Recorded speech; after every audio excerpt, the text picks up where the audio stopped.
Chapter 191. Sword Venerable shakes the world. Holy Land saves the world. Rumble, rumble. Dust flew in the air as Xian Tianyi flew out from the ruins. He ascended to the sky, overlooking the scene below. His eyes widened. His gaze crossed the chasm created by the Taoist of immortality. On the other side of the land, the demon ancestor's figure was no longer visible. The horrifying demonic might from before had completely disappeared. All he could see was rolling dust and demonic mist, the area appearing like a chaotic world. Was that a sword array just now? Xian Tianyi frowned, thinking to himself. The sword Venerable Fudao hadn't appeared, yet he was able to vanquish the demon ancestor with one move, truly frightening him. This was his first real encounter with the might of the sword Venerable Fudao. Even on the ocean, he had never seen such a sword array. Other great cultivators also gathered from all directions. They were unharmed, only thrown off by the force. They were very excited. The demon ancestor is dead. Is the demonic calamity finally over? Ha ha ha, we finally won, and we didn't have to die. The sword Venerable Fudao is truly too powerful. Even among the immortals there are still gaps. Why would someone so powerful hide their identity? Ask yourself that. For someone of his caliber, if he were to step in a few times, it's already commendable. If his true identity were revealed, you'd all come begging to him whenever trouble arises. The great cultivators were very excited. Some even burst out laughing. The years of pent-up aggression were finally released. Liang Songhai, sect leader of Zongtian sect, spoke. Everyone, I suggest that the various sects of the three dynasties should all erect statues of the sword Venerable Fudao, not to curry favor, but to let the world remember his benevolence forever. Hearing this, the great cultivators of other sects all applauded. The supreme elder Xian Quan frowned, hesitated to speak. Xian Tianyi glanced at Liang Songhai and snorted coldly, but said nothing. Subsequently, under Liang Kanghai's orders, they started patrolling the area to ensure that the demon ancestor was truly dead. Far away in the Third Medicine Valley, Guan was also using his divine sense to search the battlefield. The demon ancestor left behind no demon core or demon treasure upon death. This guy died so worthlessly. Could it be he could be resurrected later? Guan suppressed his thoughts and joined his disciples in discussing the strength of the sword Venerable Fudao. Now it depends on how the Seven Stars Spirit Realm reacts. The Seven Stars Spirit Realm claimed to be a holy land. They shouldn't act recklessly. That startling immortal Lin had not revealed his true name. Even the disciples of the Supreme Sect didn't know who he was. The fall of the demon ancestor. This news spread throughout the world in just 2 days. The reason it spread so quickly was that the demon ancestor had previously called out to the sword Venerable Fudao when he moved south. The sword Venerable Fudao's prestige reached unprecedented heights across the three dynasties. Although the rampaging demons had not completely dispersed, the demon kings were already scared and had withdrawn from the lands of the three dynasties, greatly boosting the morale of the human race. Everyone in the world sang praises of the sword Venerable Fudao. When Guan disguised as the green hero traveled through the mortal world, in every city, village and town, people were discussing the sword Venerable Fudao, much to his surprise. He hadn't expected the news to spread so fast. After the fall of the demon ancestor, demons were still numerous, indicating that the true controller of the demons was not the demon ancestor. However, as long as the demon kings retreated, the three dynasties would eventually triumph. Guan did not remain idle, seizing the time to accumulate lifespans. The ability to seize lifespans was his greatest secret, so he couldn't use the identity of the sword Venerable Fudao to massacre, mainly because the sword Venerable Fudao seldom slaughtered demons before. It was more reasonable to do so as the green hero, as there were many heroes like him in the current world. Days passed by. A month later, Guan's lifespan broke 8 million years. On this day, LV Batian came to the Third Medicine Valley to find him. Guan received LV Batian in a pavilion. LV Batian was very happy, constantly praising the sword Venerable Fudao. The sword Venerable Fudao appeared during his tenure as the head of the Supreme Sect, and he successfully retained the sword Venerable Fudao. The Supreme Elders were very pleased with his actions, and Xian Tianyi also stated that he would not compete for the position of sect leader. The demonic calamity is virtually over. Besides the sword Venerable Fudao slaying the demon ancestor, the Holy Land has also opened its doors, sending disciples down the mountain to save the world, LV Batian lightly shook his teacup, smiling. Guan asked, "The Holy Land? I heard from the Third Miss that the Holy Land never intervenes in the affairs of the continent. Why did they intervene this time?" LV Batian explained. It is said that the formation of the demonic calamity relates not only to the demon ancestor but also to an ancient demon known as the Evil Demon. The Evil Demon was sealed underground by the Holy Land. When the demon ancestor fell and the demons continued to rampage, the Holy Land realized something was wrong. After investigating, although the evil demon remained sealed, his demonic chi seeped into demon bodies through nature's spiritual energy, causing their corruption into demons. Because the lands of the three dynasties lie in the southernmost part of the continent, furthest from the evil demon, the human race was not corrupted. The Holy Land also revealed that the evil demon grows increasingly powerful and will inevitably emerge in the future, bringing another catastrophe. The Holy Land will face it alongside the various sects of the human race, as they consider it their responsibility for not completely eradicating the evil demon. Hearing this, Guan almost developed a sense of admiration for the seven-star spirit realm. Truly flawless and impeccable. If Guan hadn't searched through so many memories, based on LV Batian's words alone, the Holy Land indeed seemed great.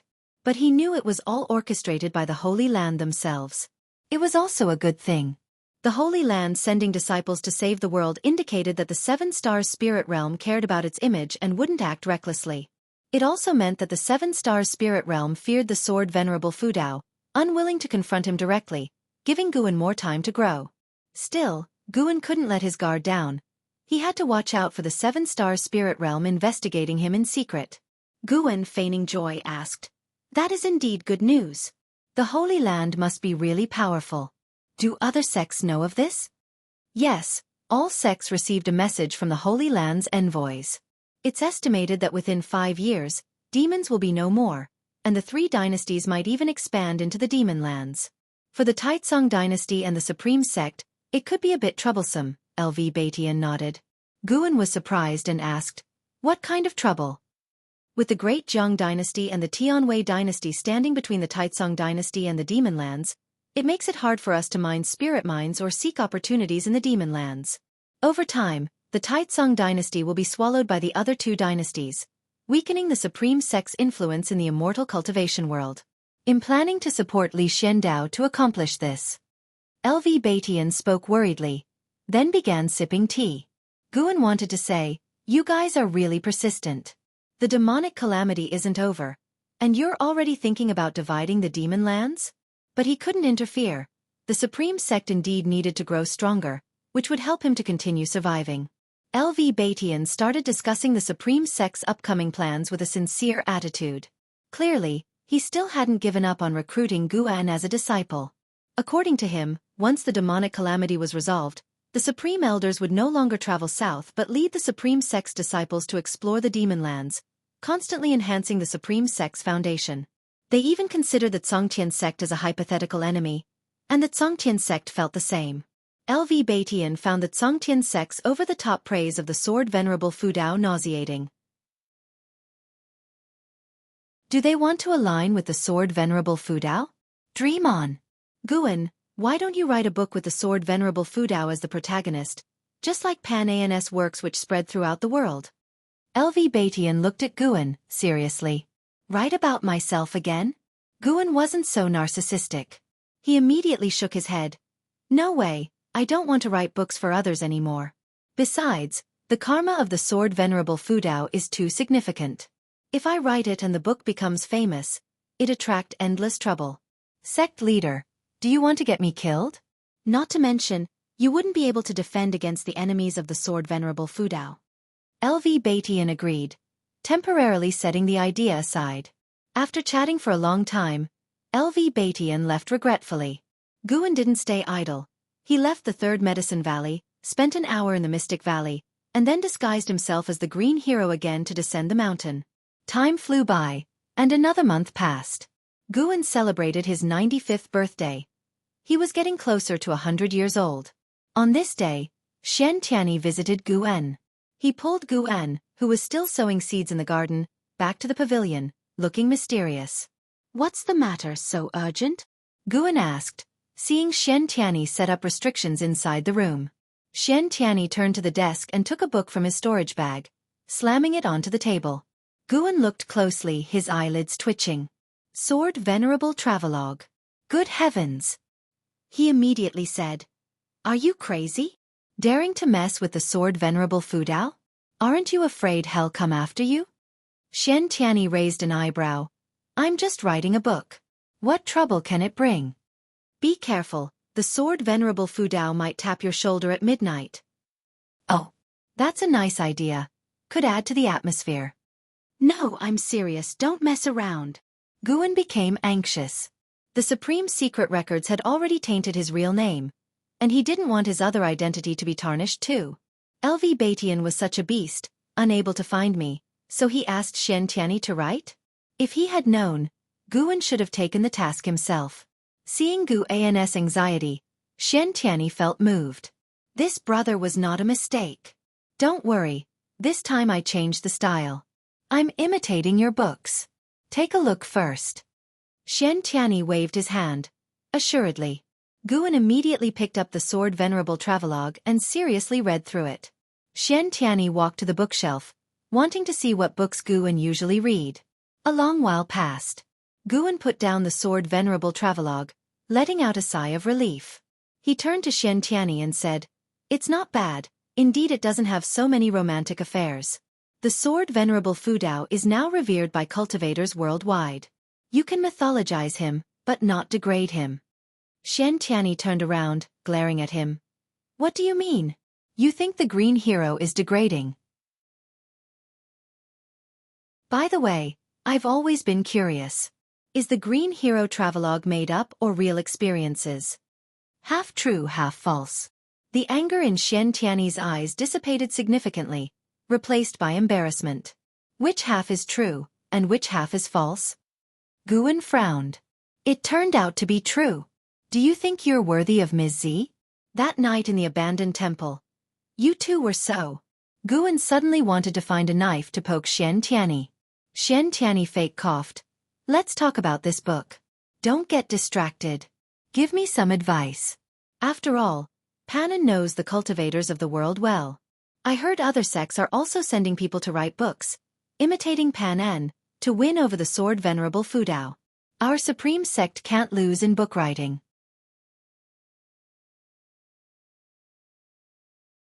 Chapter 192 Can't lift it, just can't lift it. First of all, the name cannot be called travelogue, it has no attraction at all. As an immortal cultivator, do you want to see people traveling the world? Don't they have the ability? I like to watch it because my aptitude is poor and I don't dare to leave the supreme sect on normal days. Guan commented pompously. Tianyi sat down beside him, carefully listening to his suggestions. Just like that, Guan began his long-winded tirade. Putting aside everything else, bragging felt exhilarating. No wonder so many people like to act as mentors. Guan enjoyed it very much. 2 ancient hours quickly passed. Guan stopped reluctantly, while Tianyi felt deep admiration, realizing there were so many tricks to writing a book.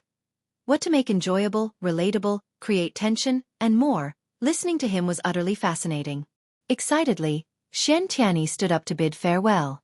In planning to visit the Heavenly Repair Platform to feel the sword intent of Sword Venerable Fudao and rewrite this book. Following your advice, I won't call it Sword Venerable Travelogue anymore. I will come up with a new name. After saying that, he walked towards the door. Guan stood up to see him off. After going downstairs, Guan watched him leave with a look of contemplation. An Exan suddenly ran over and said, Master, the white spirit rat is missing. Guan responded casually, It's gone, then it's gone, it knows how to come back on its own. Many disciples in the valley were rewarded by him and allowed to cultivate under the mystic pure tree, but the one who benefited the most was the white spirit rat, whose maximum lifespan had increased several times over. He suspected it had achieved enlightenment in its dreams. How difficult enlightenment was. Lu Lingjun practiced under the mystic pure tree every day without success, but the white spirit rat managed to do it. However, no one else noticed this. The white spirit rat appeared the same as before, just a bit more agile. An Exian looked worried as she listened. Since Guan had handed the white spirit rat to her, she no longer disliked it. Guan thought she was becoming a rat slave. Guan led an Exian to the side. preparing to guide her in her cultivation. Now, Guan was already a great cultivator at the 8th floor of the Foundation Establishment realm, more than capable of guiding an Xian. On the other side, Xian Tianyi arrived at the Heavenly Repair platform. It had been 2 months since the fall of the demon ancestor. Because of Sword Venerable Fudao, the Supreme Sect had become the most prestigious sect in the Three Dynasties region, attracting numerous cultivators to visit the Heavenly Repair platform. Zhua Yijian guarded the heaven-cutting axe, with dozens of disciples by his side, all his followers. The heaven-cutting axe was the inheritance left by Sword Venerable Fudao to the disciples of the Supreme Sect, so Zhua Yijian did not allow disciples from other sects to challenge this legacy. No one but disciples of our sect can test the heaven-cutting axe. Zhua Yijian shouted sternly, causing dissatisfaction among the cultivators surrounding the heaven-cutting axe. Someone even questioned his authority. Zhua Yijian defiantly replied, "I am Zhua Yijian, the maniac swordsman of Zhonghu Lake. My sword was once used by the Sword Venerable himself, and I have the duty to safeguard his legacy." With that statement, no one dared to question him further, though many still disapproved of his attitude. Xian Tianyi watched from a distance, equally displeased. An insignificant nascent soul realm cultivator dare to act so arrogantly? He suddenly recalled Gu An's warning. Yes, this could be written down. In the future, he would write that Sword Venerable Fudao killed people with a shoulder tap to frighten this kid. Xian Tianyi, long time no see. A light chuckle caught Xian Tianyi's attention. He turned to see a man in a purple robe approaching. The man was elegant, with his robe fluttering in the wind and a feather crown on his head, attracting the gazes of disciples along his path. Xian Tianyi slightly raised his chin and said, "Ji Xianling, it's been years.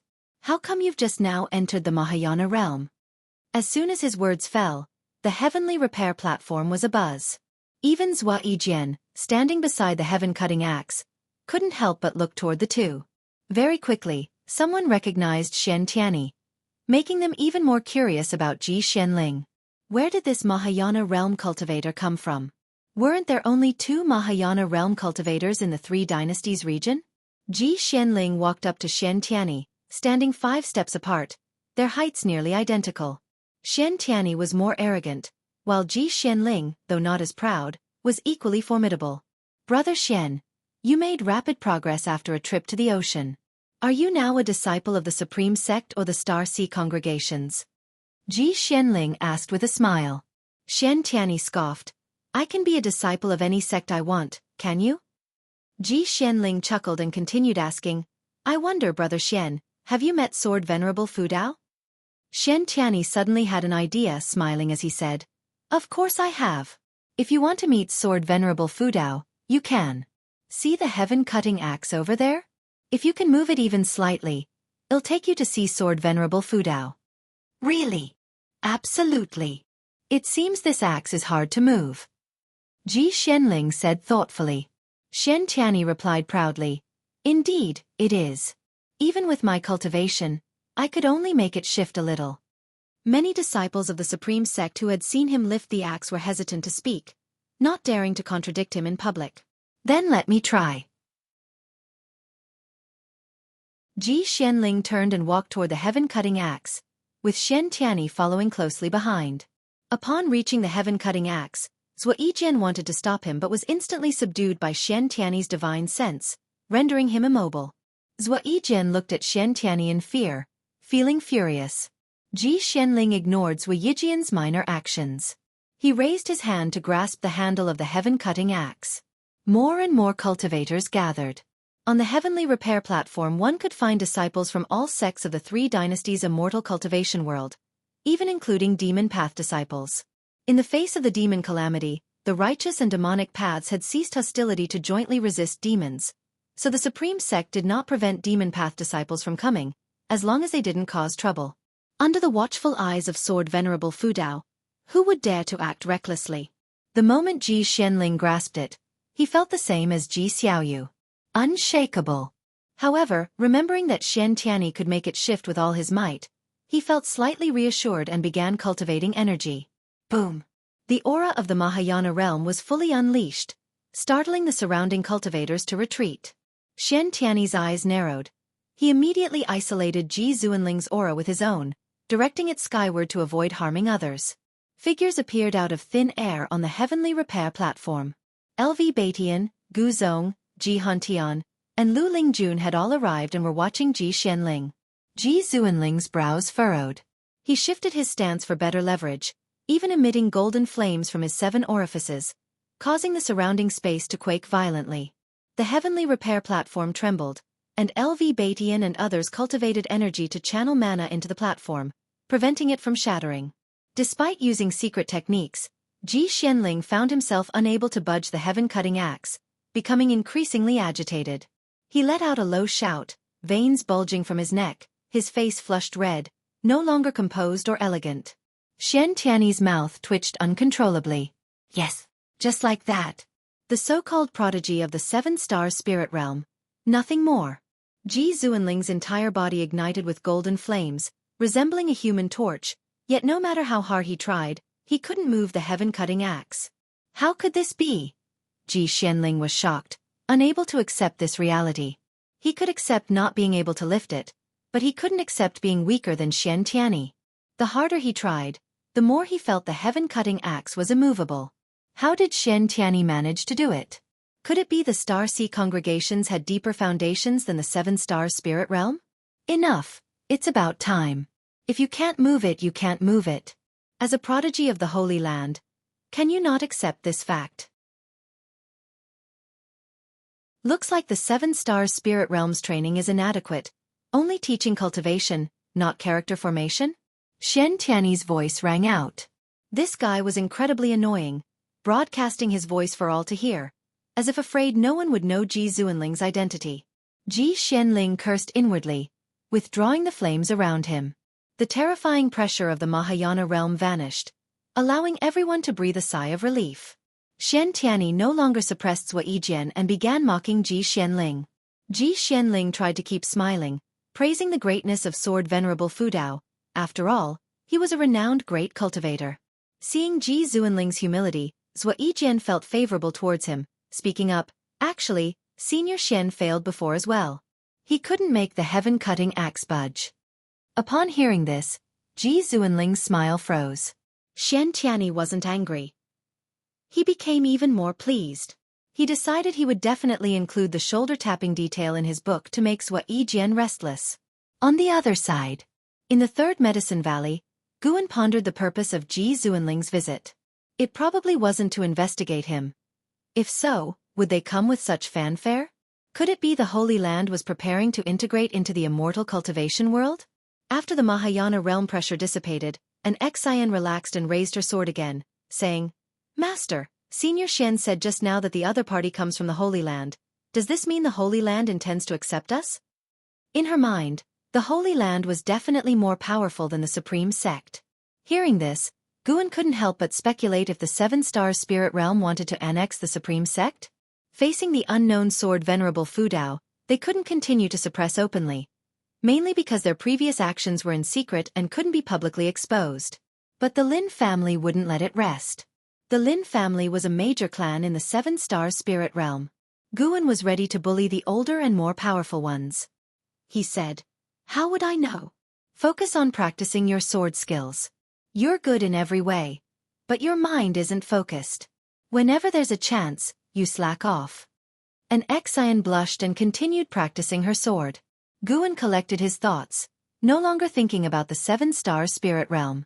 He began to think about his new book. It was about time to start writing Journey to the West. Perfect, he could use this book to critique the high and mighty 7-star spirit realm, awakening the thoughts of cultivators everywhere. Of course, this book had to be written slowly to avoid alerting them. Writing for decades, by the time the 7-star spirit realm realized, Guan would have already reached the heaven and earth flying immortal realm. News of the prodigy Ji Xianling from the Holy Land failing to lift the heaven-cutting axe quickly spread, exciting the disciples of the Supreme Sect. As the Holy Land began saving the world, many legends about the 7-star spirit realm sprouted like mushrooms after the rain. To many disciples of the Supreme Sect, it seemed like the Holy Land was trying to steal the glory of Sword Venerable Fudao. Why didn't the Holy Land act before the demon ancestor's death? Now, the moment a prodigy from the Holy Land appeared in the Supreme Sect, they were overshadowed by Sword Venerable Fudao. How could they not be pleased? This news quickly spread from the Supreme Sect to the immortal cultivation world of the Three Dynasties, attracting more and more cultivators to come to the Supreme Sect, eager to witness the prowess of the heaven-cutting axe.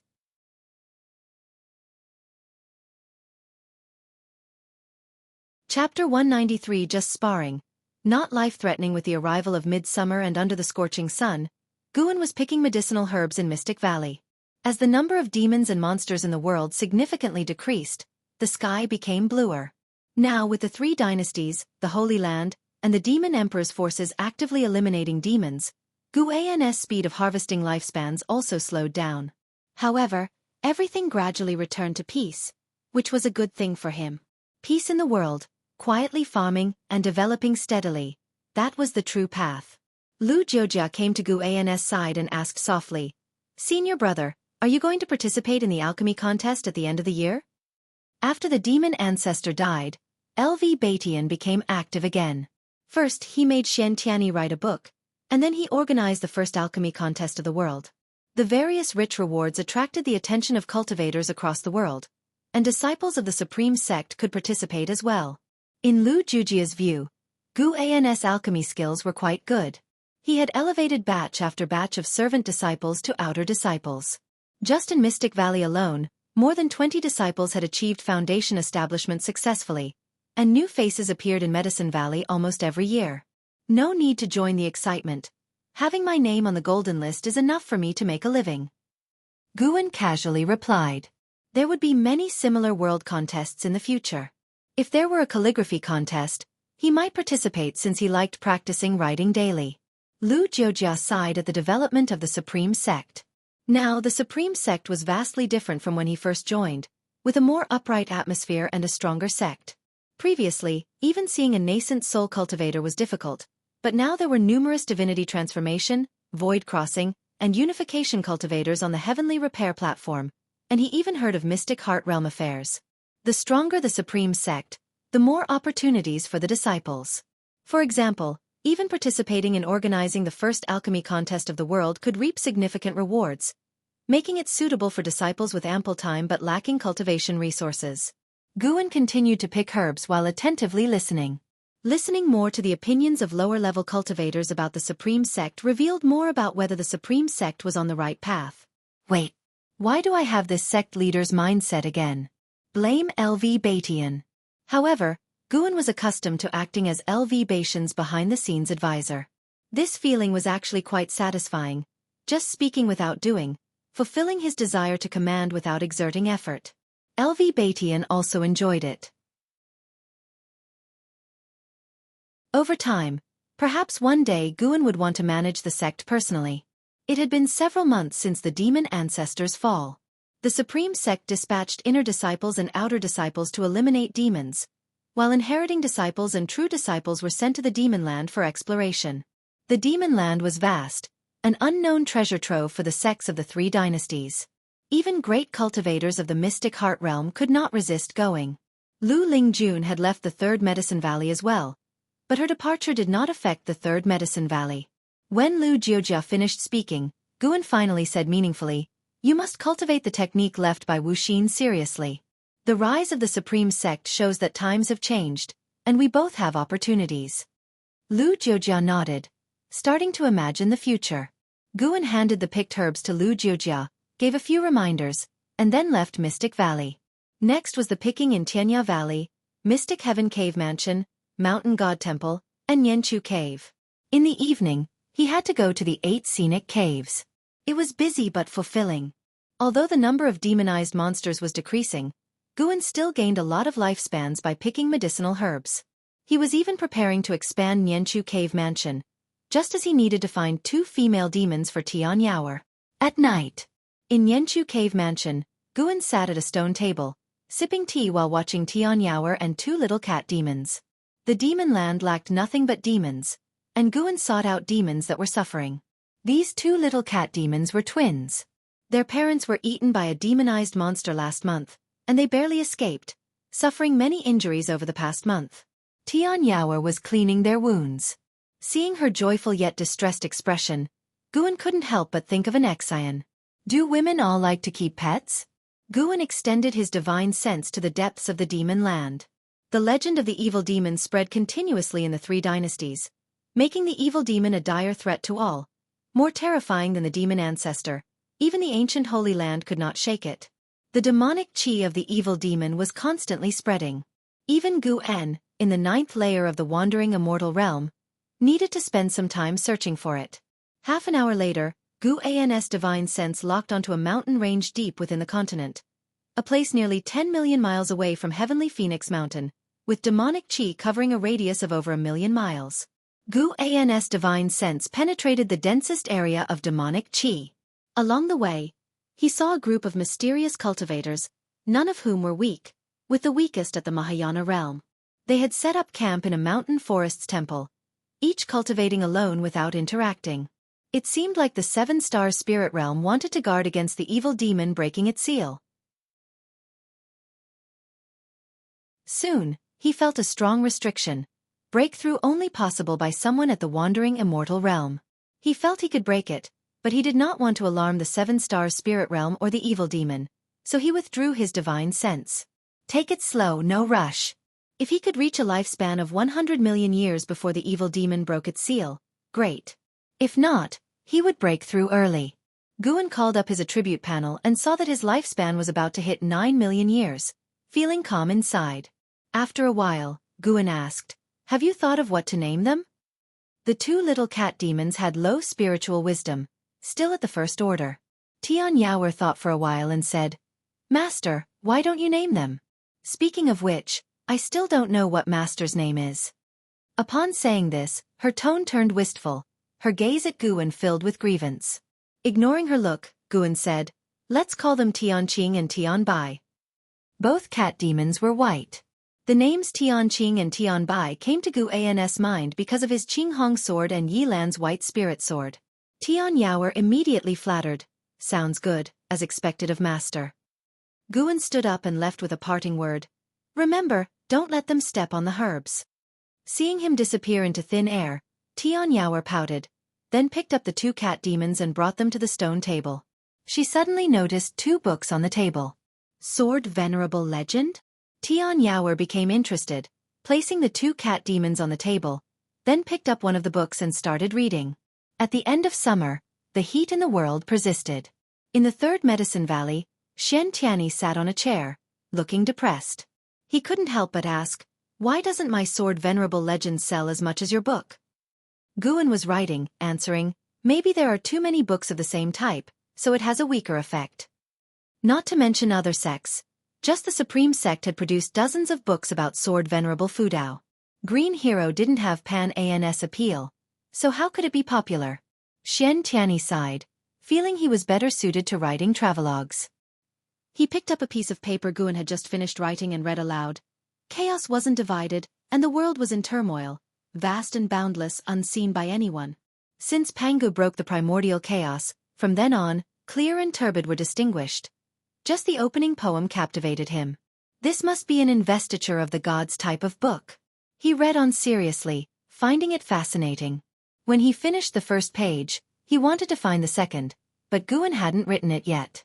Guan wasn't just recalling the plot but also thinking about the handwriting, how to make it look good. "Forget it, you keep writing. I'm here to say goodbye today." Shen Tianyi put down the paper and said. Without looking up, Guan asked, "Where are you going?" Shen Tianyi replied, "To the demon land to find the evil demon. The Holy Land is leading us."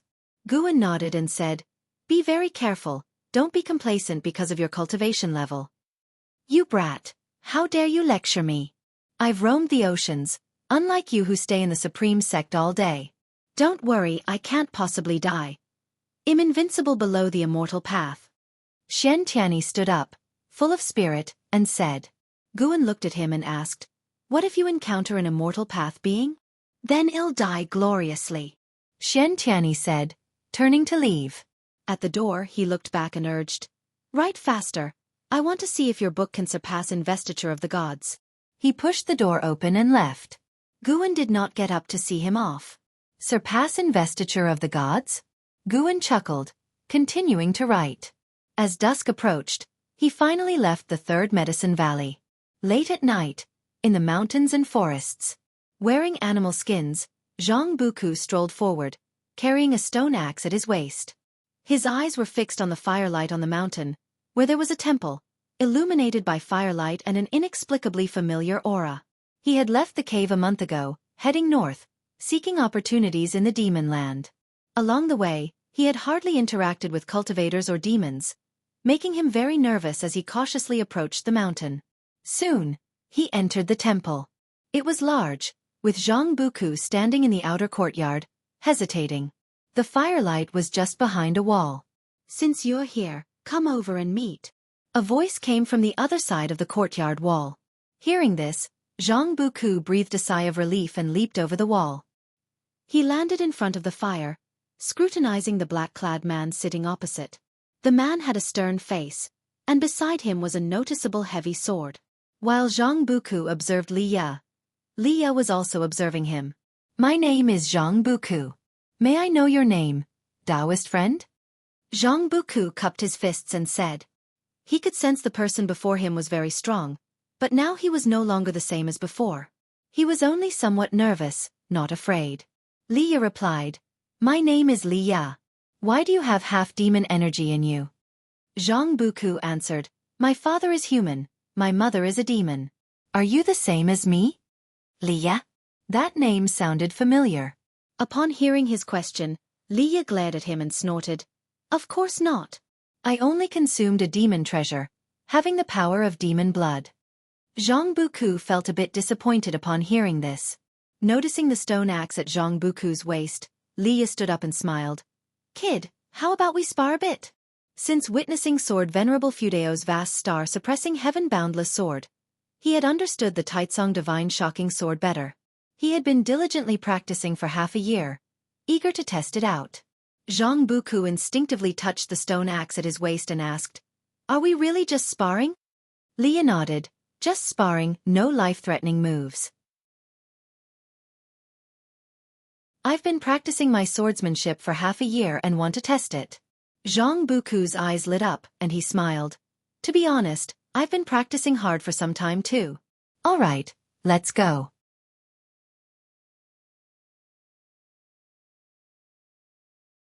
Chapter 194. Be careful. Sword Venerable Fudao pats your shoulder in the dark night. Strong winds arose, and the forest swayed violently. The flames of the temple flickered with the wind, and dust billowed up from the foot of the hill. Li Ya crashed into the forest, his body smashing through the mountain wall, and the dust quickly engulfed him. His North Sea heavy sword flew hundreds of feet away, piercing a 1,000-year-old tree and splitting its trunk. Zhang Buku hovered in the air, holding a stone axe in one hand. He looked nervously down and asked, "Taoist friend Li Ya, are you all right?" Li Ya's sword intent was so strong that he had to use the heaven-cutting divine axe. He was happy when he struck Li Ya down, but then he got worried, fearing that he might have killed him. The two had met by chance. He never killed those without grievance or enmity. Zhang Buku waved his left hand, dispersing the dust below, and looked at Li Ya lying among the shattered mountain wall. Li Ya hung his head low, covered in blood.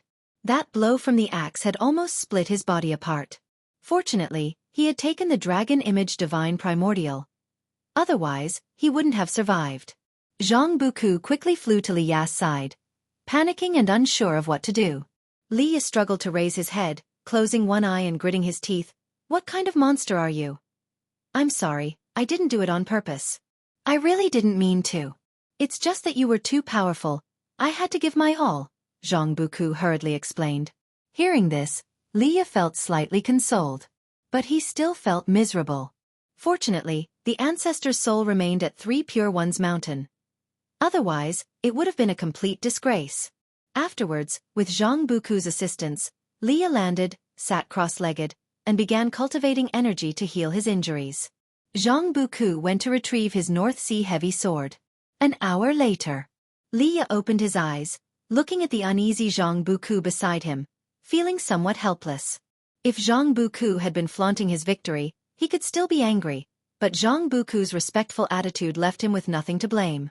After all, It was he who suggested the sparring. "How old are you?" Leah asked. 71. At 97 years old, Leah felt wounded once again. At that moment, he truly understood what it meant to always have someone better.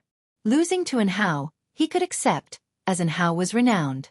But losing to an unknown half-human, half-demon in the wild made him feel terrible. Suppressing his pain, Leah asked, "Who is your master?" Zhang Buku scratched his head saying, "I don't have a master, though I do have an uncle. But all my skills were learned in a cave." A cave? Leah thought of the encounters his ancestor had mentioned. He didn't expect someone to be so fortunate, surpassing decades of his hard work by sheer chance.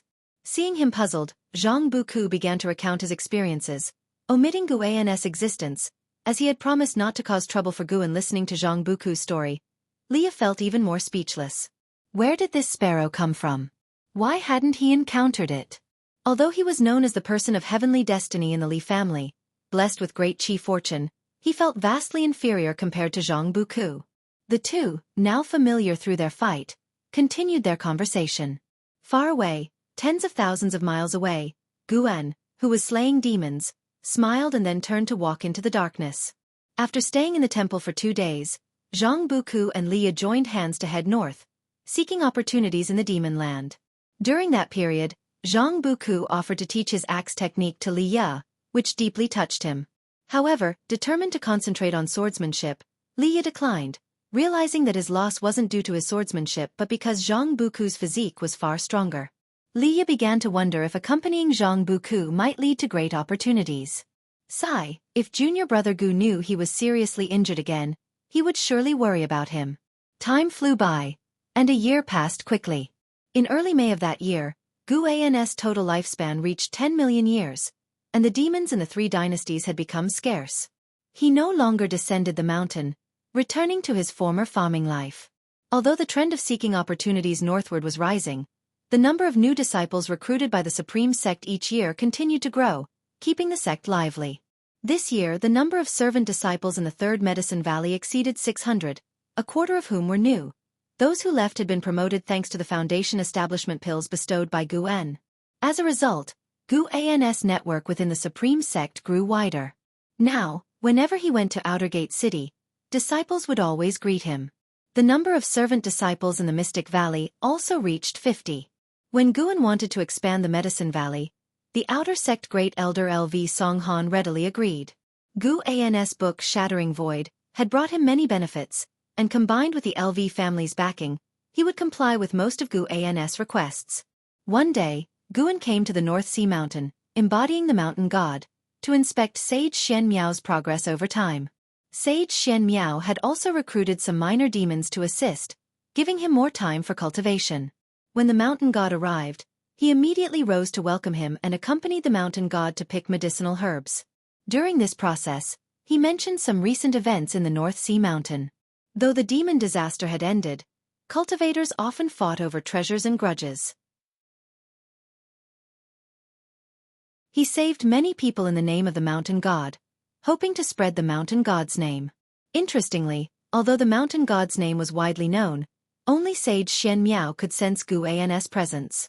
Guan speculated that it was because others hadn't seen him, while those, like Zhan Qin and other disciples of the law enforcement hall, who had seen him, did not worship him. The disciples of the Supreme Sect only revered Sword Venerable Fudao. Mountain God, what do you think of the Holy Land? Sage Shen Miao suddenly asked, his expression slightly tense. While picking medicinal herbs, Guan replied, "Why do you ask?" Sage Shen Miao answered, "I always felt the demon disaster was related to the Holy Land, and the recent rumors about the evil demon. I found in some historical records of 3 Pure Ones Mountain that the evil demon appeared only after the birth of the demon ancestor. There's no clue about where he came from or why he came. Didn't 3 Pure Ones Mountain also claim to be a holy land? If you suspect something, why not investigate the 7-star spirit realm?" Guan asked nonchalantly.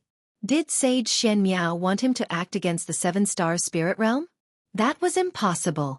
Before fully understanding the 7-star spirit realm, Guan wouldn't act rashly.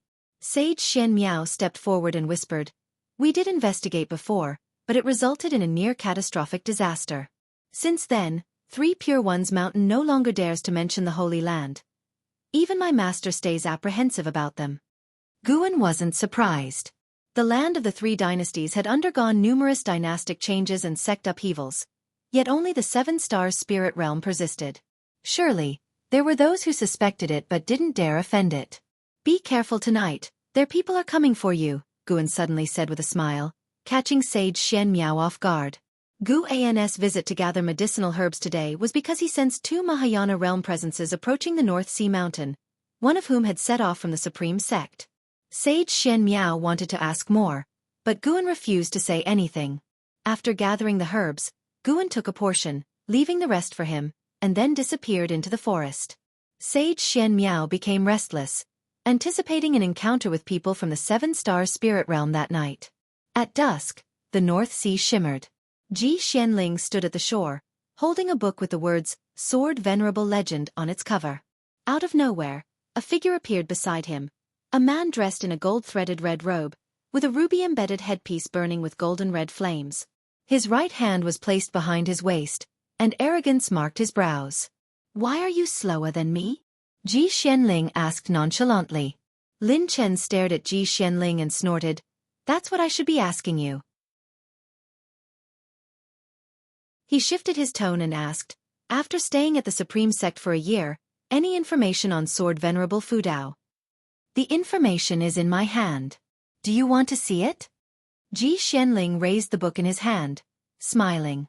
Lin Chen immediately confiscated the book, quickly scanning it with his divine sense. He looked up at Ji Xianling and said coldly, Are you mocking me? Ji Xianling raised his chin and said, Lin Chen, who told you that I came to the Supreme Sect to investigate Sword Venerable Fudao? Lin Chen frowned. Ji Xianling continued, The higher-ups want to be on friendly terms with Sword Venerable Fudao. He's likely at loose immortal realm 9 layers or even higher. Such a great cultivator couldn't have appeared out of nowhere. He might be from a great sect overseas. Lin Senior's death was indeed unfortunate, but it's his fault for not being strong enough. If someone like him, a loose immortal, had to die, I advise you to give up on this idea. Lin Chen sneered coldly. So your faction prefers to endure humiliation? Sword Venerable Fudao dared to kill my father. Are you sure he has respect or goodwill towards the 7 Star spirit realm? Ji Xianling shrugged. Why don't you ask him yourself? I don't want to court death. Honestly, our family sent me here to recruit the Supreme Sect, which means recruiting Sword Venerable Fudao. Lin Chen's eyes flashed with anger. He threw the book against Ji Xuanling's chest and turned to leave. Ji Xianling grabbed the book smirking. I'll be dark soon. Be careful if Sword Venerable Fudao pats you on the shoulder. Lin Chen stopped and looked back at him, while Ji Xianling raised the book. Next, Lin Chen vanished into thin air. Ji Xianling smiled and then sat down to continue reading. At night, Lin Chen arrived at the Mountain God Temple where Sage Xian Miao resided to inquire about the Mountain God, suspecting that the Mountain God was Sword Venerable Fudao. How could 2 such great cultivators appear simultaneously in the land of 3 dynasties? As a disciple of the 7 Star spirit realm, he had never seen any mention of the Mountain God in ancient records. Lin Chen expressed that the Holy Land wished to recruit the Mountain God and sent him here for this purpose. Sage Xian Miao was cautious towards him, merely stating that the Mountain God's whereabouts were elusive, and he wished to see the Mountain God himself, which was why he had built the temple there. After inquiring for a long while and getting no satisfactory answers, Lin Chen felt a murderous intent but held back, fearing the Mountain God might be nearby. He suddenly noticed the small wooden figure in Sage Xian Miao's hand and asked, Is this the Mountain God's wooden figure? Can you give it to me? Sage Xian Miao had leisurely carved many small wooden figures of the Mountain God, intending to spread the Mountain God's name. He tossed the wooden figure to Lin Chen. Lin Chen said no more, taking the wooden figure and leaving. Burdened with thoughts, he walked through the forest at night, his eyes fixed on the wooden figure in his hand, increasingly convinced that the Mountain God might be Sword Venerable Fudao. His eyes filled with uncontrollable killing intent.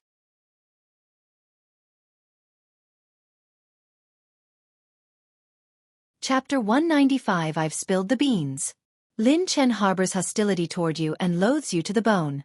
Would you like to perform a lifespan detection on him? As Guan was writing in the Mystic Valley Pavilion, a line of text suddenly appeared before his eyes. He frowned and chose to perform a lifespan detection on Lin Chen. Lin Chen, Mahayana Realm, second layer 634/4500/4700. Mahayana Realm, second layer? Guan immediately extended his divine sense toward the North Sea Mountain, because there was a cultivator with a Mahayana Realm second layer cultivation there. He quickly caught sight of Lin Chen's figure, who happened to be holding a small wooden figure that bore an exact resemblance to his own. No wonder it triggered the lifespan hostility warning. Guan didn't take action right away. Instead, he expanded the range of his divine sense to ensure that no heaven and earth flying immortal realm cultivators were nearby. Under the cover of night, Lin Chen tossed the small wooden figure into his storage bag, feeling that he couldn't rush in avenging his father. Since he couldn't determine if the mountain god was Sword Venerable Fudao, he could only turn his attention to the supreme sect. He didn't dare confront Sword Venerable Fudao directly. What he thought about now was how to incite conflict between the heaven and earth flying immortal realm and Sword Venerable Fudao. If he could uncover Sword Venerable Fudao's true identity, and if Sword Venerable Fudao wasn't strong enough to be untouchable by the heaven and earth flying immortal realm, then Sword Venerable Fudao would surely die. Lin Chen took a deep breath. Just as he was about to leap into the air, a hand rested on his shoulder. He was overcome with a feeling of falling into an abyss, his spiritual power freezing instantly. His pupils widened, a wave of indescribable terror rising in his heart. The sky's getting darker. Beware of Sword Venerable Fudao patting your shoulder. Ji Zuanling's words echoed in his ears. At this moment, he was petrified with terror. Unable to move, he wanted to plead for mercy, but he couldn't even open his mouth. The mysterious hand pressed firmly on his shoulder, making no further move, which only compounded his fear, plunging his heart into despair. Suddenly, from behind came a sigh. Lin Chen couldn't help but feel a strange kind of relief. Did the other person not intend to kill him? Boom! An overwhelming divine sense rushed into his mind, causing him to lose consciousness instantly. With the turn of the ancient hour, Guan walked down the stairs, joining the disciples for exercises. Last night, he reaped 384 years of lifespan, but more importantly, he gathered crucial information. Within the heaven and earth flying immortal realm, there were two attitudes towards Sword Venerable Fudao. One was to investigate his identity and, if he was not insurmountable, find a way to lure him out and then annihilate him. The second was to actively recruit him, compensating for the loss of startling immortal Lin and covering up their crimes. The latter was primarily worried that Sword Venerable Fudao might be associated with maritime forces. The Lin family's strongest force was only a loose immortal, and the death of startling immortal Lin was a severe blow to them, severing their upward path. Their hatred for Sword Venerable Fudao was profound, continuously pushing for revenge within the heaven and earth flying immortal realm. However, the higher-up's attitude was ambiguous, forcing Lin Chen, as the direct offspring of the startling immortal Lin, to leave the territory to investigate Sword Venerable Fudao. This intelligence was favorable for Guan. At least, it confirmed that without knowing his true identity, the heaven and earth flying immortal realm wouldn't act recklessly, allowing him to continue biding his time. Notably, the current 7 Stars spirit realm on the continent was mainly led by the 6 Stars Cave. The Lin and Ji families originated from the 6 Stars Cave, but continent geniuses could only enter the 7 Stars Cave for cultivation. The 5-star caves above them were all overseas. This heightened Guan's wariness towards the 7 Stars spirit realm. He was facing a power far surpassing the ephemera sect. The 7 Stars spirit realm was not only stronger but maintained a holy land image, executing their plans seamlessly, making it difficult for an individual to shake their foundation. Even if heaven and earth flying immortal could sweep through the 6 Stars Cave and 7 Stars Cave, how would one face the 5-star caves above? Guan cast aside these thoughts, focusing on his practice, listening to the disciples discuss their plans for the day. His mood lightened. Why worry so much? His identity was well hidden. As long as he didn't reveal himself, the 7 Stars spirit realm wouldn't dare act rashly. Cherish the present. Have you heard? Next year, there's going to be the world's best sword Dao tournament. A female disciple suddenly spoke, stirring everyone's interest. They began discussing the world's best sword Dao tournament. Guan occasionally interjected, appearing very enthusiastic, dreaming of the tournament. After all, outwardly, he was just a Foundation Establishment realm cultivator. Next year, he planned to advance to the 9th layer of Foundation Establishment. Then, after turning 100, he would form his core. Forming a core before the age of 100 marked a genius. Doing so afterward painted him as a mediocre cultivator relying on elixirs to break through. Near noon, Yilan came to find him. Senior brother, Zhen Qin has dramatically changed over the past 2 years, becoming silent and introspective. I can't understand her lately. I've noticed her investigating the ghost mother of ephemera. Could she still have lingering feelings for Su Han? Yilan said anxiously after closing the door. Guan knew the reason but couldn't disclose it, nor could he stop Zhen Qin from seeking revenge. Currently, the ghost mother of ephemera and the 9 Nether 13 Evil were following Jiang Qiong into the Great Jiang dynasty, establishing a sect named Juhua Sect, without much notoriety. Zhen Qin needed to face life on her own to grow better. Of course, if she ever confronted the ghost mother of ephemera and couldn't win, Guan would protect her, as she hadn't deviated from the right path. She's grown up and has her own thoughts. Don't worry too much, Guan comforted. Yilan came closer, speaking in a low voice. I always feel she has a higher cultivation hidden. Could she have been possessed? Or did she take a mysterious master? Senior brother, don't you have connections with Sword Venerable Fudao? Can you ask him to investigate? Guan shook his head. I haven't seen him for a long time. Remember, do not mention Sword Venerable Fudao. His name carries too much weight now. Many strong enemies might be plotting against him. With our cultivation level, we can't involve ourselves, or we will be doomed. As he spoke, he released mana from his feet, isolating the room to prevent eavesdropping. Yilan nodded. I understand. I never dare to mention it. Only to you. Her steadiness reassured Guan. Most importantly, Yilan's activity range was within his divine sense. The Foundation Establishment realm cultivators of the Supreme Sect could never escape his divine sense range for life. Such was the brutal reality of cultivation differences. Yilan began talking about other matters, mainly about some trivial issues in the law enforcement hall. Guan listened intently. When she finished, Guan said, If you're uncomfortable, let me know. I'll find you a better position. Yilan raised an eyebrow. Senior brother, do you really have that capability? She knew about the Third Medicine Valley's existence but couldn't access specific details about it. She wasn't sure how much Guan contributed to the Supreme Sect. She even suspected Guan of growing medicinal herbs for Sword Venerable Fudao, which explained why he often left Mystic Valley. Guan pulled out a book, tossing it onto the table. I'm revealing my cards. It was the initial draft of Investiture of the Gods, a treasured edition without a cover. Yilan's face turned pale instantly.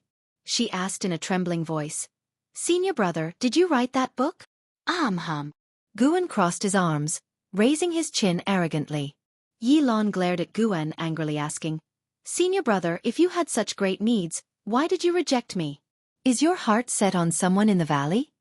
Guan was stunned, taken aback by her sudden outburst. He looked down, realized something, and quickly picked up Investiture of the Gods, flipping it open. Look closely.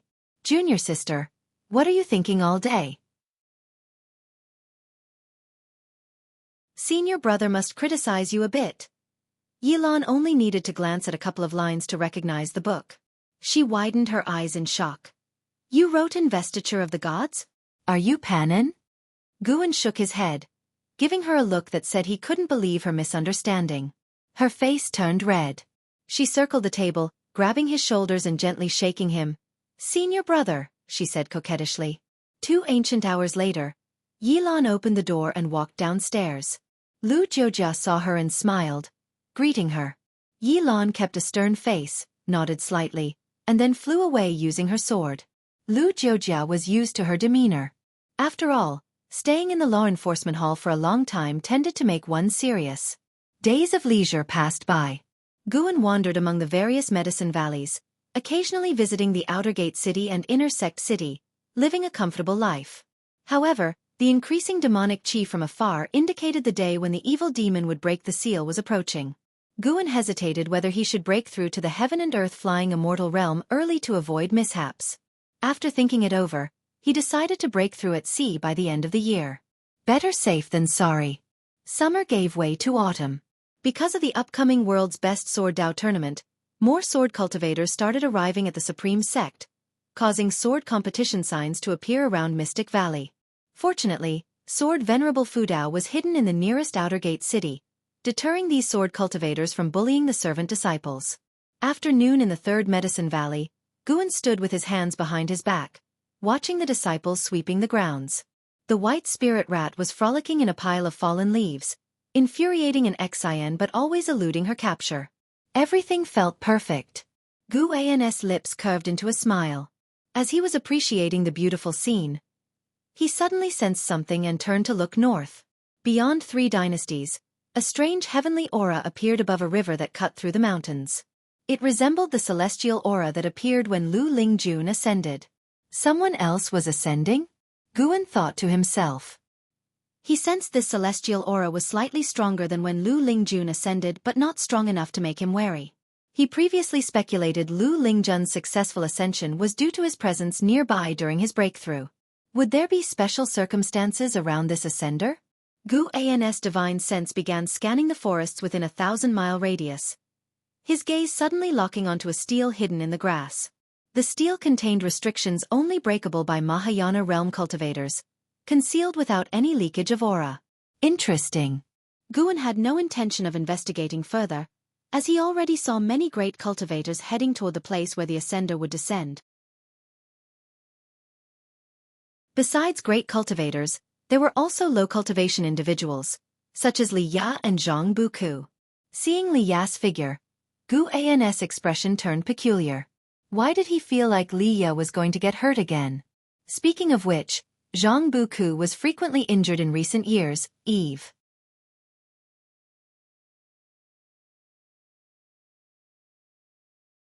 Chapter 196. Being someone's mount after ascending? The demon lands in autumn were covered with golden leaves, like a sea of gold. Li Ya stood on the North Sea heavy sword, flying through the air, while Zhang Buku stood behind him, staring into the distance. Zhang Buku saw a figure in the distance flying towards the horizon at a speed far beyond theirs, the powerful aura of their cultivation level making him secretly astonished. Brother Li, are we really going to get involved in this mess? Zhang Buku couldn't help but ask. Li Ya had been his first friend. This past year, they had ventured through the demon lands together, facing life and death, forming a deep bond, but it was easy to get hurt. Even though they often got injured, being able to rely on each other was far better than going it alone. The fierce wind blew against Li Ya's face, and he showed a smile on his handsome and resolute face. He said, "So many great cultivators are rushing there, let's go take a look. We won't fight yet. Well, observe quietly. If there's no opportunity, well, just watch the excitement, but if there is one, all the better." Zhang Buku heard this and found it reasonable. He looked ahead, eyes showing a hint of anticipation. On the other side, Guan was not continuously watching the Ascension Land but had begun to busy himself. He was preparing to expand Nianchu Cave. Nianchu Cave, watched over by Tian Yaoer, truly belonged to him. Apart from the Mystic Heaven Cave Mansion, the other medicine valleys were mostly exposed, making direct expansion difficult. He entered Nianchu Cave and used his own mana to enlarge it. Tian Yaoer watched Guan's back, her little mouth opened wide, while Tianqing and Tian Bai squatted on her shoulders, shaking their heads as they watched Guan. Guan walked in front of the mountain wall, his right hand leading the way, and with each step, the mountain wall ahead would cave in without any rocks falling or the cave shaking. This ability left Tian Yaoer's eyes wide with amazement. She always knew Guan was strong but hadn't realized just how formidable. Even after training for many years, she couldn't comprehend Guan's divine skills. In the time it took for an incense stick to burn, Nianchu Cave had doubled in size. Since Heavenly Phoenix Mountain was particularly large, it wouldn't affect the mountain body, and further expansions by 10 times would be no problem in the future. Guan arrived at a stone table, placed down a storage bag, and said, "These are all seeds, up to you to plant them.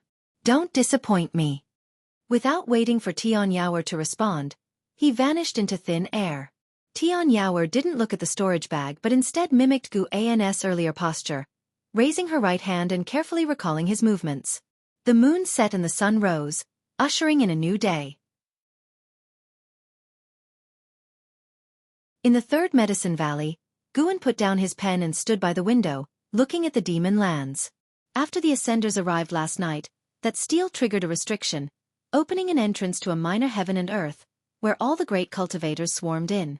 Early this morning, many people had flown out and started fighting, including Li Ya and Zhang Buku. In the mountain forests by the riverbank, Li Ya lay bloodied amongst the fallen trees, staring at the overbearing figure high in the distant sky, clenched his teeth, and struggled to stand up. Ah, so this is the ability of the great heavenly spirit land? Nothing more. I don't know whether I ascended to the wrong place or if this world is just so weak. The speaker was a man with blood-red hair, 2 curved black horns on his head, bare-chested, in black pants, with a fiery red sash around his waist, crawling with strange blood-colored runes. With his spiritual power surging, the runes wriggled, lifelike. He wielded a silver rod, sweeping it at the great cultivators attacking from all directions. Blood flames erupted, sweeping across the sky in a spectacular display, forcing those great cultivators back.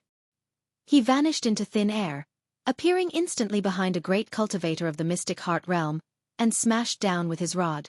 Boom! The great cultivator plunged into the river, their life or death uncertain. Zhang Buku quickly flew to Li Ya's side, also severely injured but not as badly. He said in a deep voice, "Brother Li, we should retreat." Though reluctant, Li Ya could only nod. The two supported each other, flying away, with mad laughter and the sounds of heaven and earth clashing coming from behind. That guy deliberately didn't kill, specifically tormenting opponents. The more they suffered, the more excited he became, like a mad demon. Runaway ants. Remember the name of this one. This one is honored as the Great Saint. You all may call this one the Blood Prison Great Saint. Hearing this, Zhang Buku immediately accelerated, fearing the Blood Prison Great Saint would chase them. In fact, the Blood Prison Great Saint was indeed watching Li Ya and Zhang Buku. He was very interested in these two guys with half-human, half-demon blood. Especially Zhang Buku, whose chi blood was so strong it seemed he was hiding a cultivation level, and his axe technique was also impressive. After a while, with no one left standing around, the Blood Prison Great Saint smacked his lips, looking at the white light whirlpool hovering over the distant forest, hesitated, then flew off in another direction. That direction was where Zhang Buku and Li Ya had fled. An ancient hour later, Zhang Buku and Li Ya landed in a dense forest shrouded in thick fog, with rich spiritual energy, perfect for hiding. After landing, Li Ya began to set up a formation, with Zhang Buku merely watching, not knowing the technique. When Li Ya finished setting up the formation, they both sat down and exhaled in relief. Li Ya grinned, even with a face full of blood, his excitement was evident. He raised his right hand, pulling a fist-sized golden fruit from his storage bag. With this, our efforts weren't in vain, Li Ya said contentedly. Zhang Buku wiped the blood and sweat from his face, saying admiringly, "Brother Li, you're amazing. You were so fast those great cultivators didn't notice you seeing the treasure. We're brothers, half each. I can feel the power within this fruit. It's definitely a treasure that can transform the body." Li Ya laughed proudly, enjoying Zhang Buku's gaze. Although he couldn't beat Zhang Buku in combat, he could play the big brother in actions. As they excitedly talked, little did they know, several miles away, the Blood Prison Great Saint was silently approaching, already hearing their conversation, and Li Ya's formation was as good as non-existent to him. The Blood Prison Great Saint's mouth curled up in a sneer. At that moment, a hand rested on his shoulder, instantly freezing his demonic power, and his body could no longer move forward. His eyes widened, instinctively wanting to struggle, but he was entirely powerless. How could this be? What realm was this opponent at? The Blood Prison Great Saint panicked. He had never been so suppressed before, with even his divine sense unable to spread out, clueless about who was behind him. Naturally, it was Guan, who had used the 9 Extremes Yin-Yang body. Before attacking, Guan ensured that no one was following the Blood Prison Great Saint. Blood Prison Great Saint, Mahayana Realm 8th Floor 1209/9000/9999. Mahayana Realm 8th Floor, far stronger than Lu Lingjun. Guan immediately used the soul-capturing skill to search the Blood Prison Great Saint's memories. The Blood Prison Great Saint hailed from the spirit realm, a mortal world with 9 continents and 7 seas, where the Mahayana realm was the highest realm. He had been a cultivator of the human race, later transforming into a demon body after obtaining divine beast true blood, completely unleashing his talent, sweeping through those of the same realm, even able to battle across realms, invincible. Interestingly, although the Blood Prison Great Saint's name sounded terrifying, he was actually a soft-hearted individual. As long as there wasn't a blood feud, he would spare those who knelt and begged for mercy after defeat. He had never committed an evil act in his life. His notorious name stemmed from his foul mouth. His threatening boasts made many believe he had committed those evil acts, compounded by slander from enemies, gradually earning him the Blood Prison Great Saint title, which he proudly saw as the fear and dread of the spirit realm's beings, his greatest achievement. After reading his soul, Guan unexpectedly didn't want to kill this guy anymore. With no one watching him, he could take him in. Because Guan saw the divine beast's true form whose blood was absorbed. With the fall of the demon ancestor, many demons were slaughtered, and the demon lands had become a place where the human race sought opportunities, with great cultivators fighting everywhere. The focus of the seven-star spirit realm was on the evil demons, ignoring the Blood Prison Great Saint, perhaps having seen countless ascenders. The Blood Prison Great Saint's consciousness gradually awakened, feeling a heavy and uncomfortable drowsiness. He struggled to open his eyes, seeing a large tree with a man sitting on the grass in front of it, holding a book. He abruptly opened his eyes wide, trying to teleport away, but only managed to stand up, not jump away. He seemed to realize something, his eyes showing panic. He had turned into a red-furred bull, almost as tall as a grown man. He wanted to speak, but all that came out was a moo. The most despairing thing was that his cultivation level was gone. This must be the path of returning primordial spirit. Guan had sealed his cultivation to the energy cultivation realm, with mana wrapping his demon core and primordial spirit, making him appear no more than a first-order demon beast. Ascender from the spirit realm, if you serve me for 1,000 years, I'll let you go. Guan put down his book and said leisurely.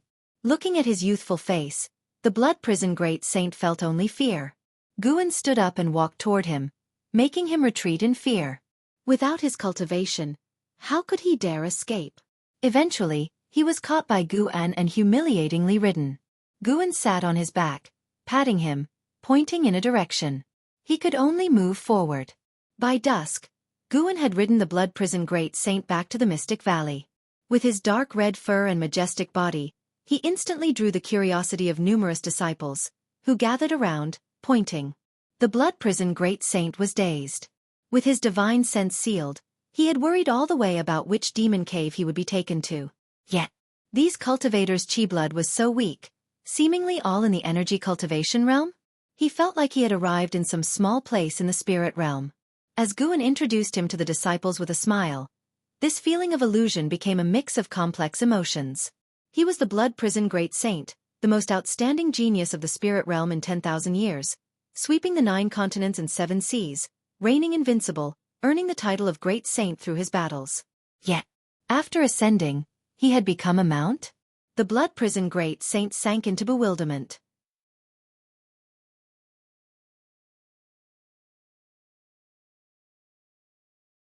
Chapter 197. The ambition of the Supreme Sect. Guan flaunted his new mount, attracting the disciples' curiosity towards the Blood Prison Great Saint, causing him to feel quite oppressed. But fearing Guan, he could only endure. Even Chu Jingfeng, who usually practiced swordsmanship on the mountaintop, came to join the fun. He had seen many mounts, but it was his first time seeing such an imposing ox. Its large horns were impressive, and its fur fluttered like flames in the wind. After lingering in the Mystic Valley for an hour, Guan took the Blood Prison Great Saint back to the Third Medicine Valley. He planned to take the Blood Prison Great Saint with him wherever he went around the Supreme Sect. Now, the number of cultivators in the Supreme Sect was increasing, and it was possible to see cultivators riding their mounts in the sky. The disciples of the Third Medicine Valley were equally interested in the Blood Prison Great Saint. The presence of such spiritual energy in this valley amazed the Blood Prison Great Saint, as such a level of spiritual energy was rare even in the spirit realm, making him look forward to the days ahead. Since he came, he might as well find peace. But just one night later, that thought was replaced by anger. There was an incredibly fat old rat in the Medicine Valley. Damn it, it was infuriating. He was napping downstairs when the white spirit rat bit his butt, startling him. As an invincible great saint in his realm, how could he tolerate this? What frustrated him even more was yet to happen. He couldn't catch the white spirit rat. That night was the darkest moment in the Blood Prison Great Saint's life. The next day, Guan took the Blood Prison Great Saint to Tianya Valley. "Why are you riding an ox?" Luo Han approached the Blood Prison Great Saint and asked curiously, unable to resist touching its fur. Guan smiled and said, "Just bought it. How is it? Impressive, right?" "Indeed, quite nice. What breed is it?" "I'm not sure either. I call him Bull Demon King." "Bull Demon King?" That name. Luo Han shook his head with a smile, while the Blood Prison Great Saint lowered his ox eyes, looking dispirited. LV Xian and Ji Ruolai were also attracted to the Blood Prison Great Saint and came over to greet Guan. Given the plethora of demon creatures in the world, they didn't inquire much further. "Have you seen my third sister lately?" Ji Ruolai asked Guan. Guan shook his head and said, "No, I rarely go to the inner sect." "What's the matter? Need me to deliver a message?" Ji Ruolai nodded and said, "The family wants to summon her back to the 7-star spirit realm. Could you help convey the message?" Guan readily agreed and then went to pick medicinal herbs. 3 monkey demons circled the Blood Prison Great Saint with great curiosity. Seeing their scratching and sniffing, the Blood Prison Great Saint felt they were mocking him, making him even more annoyed. It became even more difficult after ascending for the 3rd day. In late autumn, LV Batian came to see Guan. After going upstairs, he habitually closed the door and set up a restriction. After finishing, he approached the desk and sat down, smiling as he asked, "Is the ox downstairs yours? Its qualifications are a bit lacking. It's just a first order. It's not very useful. Do you want me to give you a 3rd order mount?" Guan shook his head and smiled. "No need. I don't have many enemies. I don't need such a powerful mount. Besides, I have a good eye for this ox. It's quite intelligent." "Intelligent?" Looking at its eyes, it seems like it's about to be buried. "Ha ha." Guan chuckled without denying. LV Batian didn't continue to mock the Blood Prison Great Saint and started discussing sect matters. Although the #1 Sword Dao tournament in the world had not yet taken place, he already looked forward to the next big event. Gu An's love for teaching was aroused, and he began to talk at length about various ideas, which LV Batian listened to with great interest. Guan not only discussed methods but also envisioned a bright future, making LV Batian feel quite pleased. After a long time, taking advantage of Guan drinking tea, LV Batian asked, "How do you think the Supreme Sect should view demons?" During the previous Great Demon Calamity, the Demon Emperor had sent a group of great demons.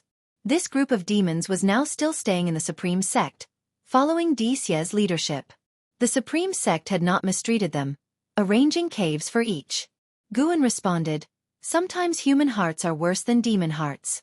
Since we are already cultivating to become immortals, why should we have racial prejudice? Why can't the Supreme Sect recruit demon clan disciples?" LV Batian nodded. He sighed and said, "But doing so, wouldn't there be hidden dangers? Everything has its pros and cons. We can't avoid doing something just because we fear the cons.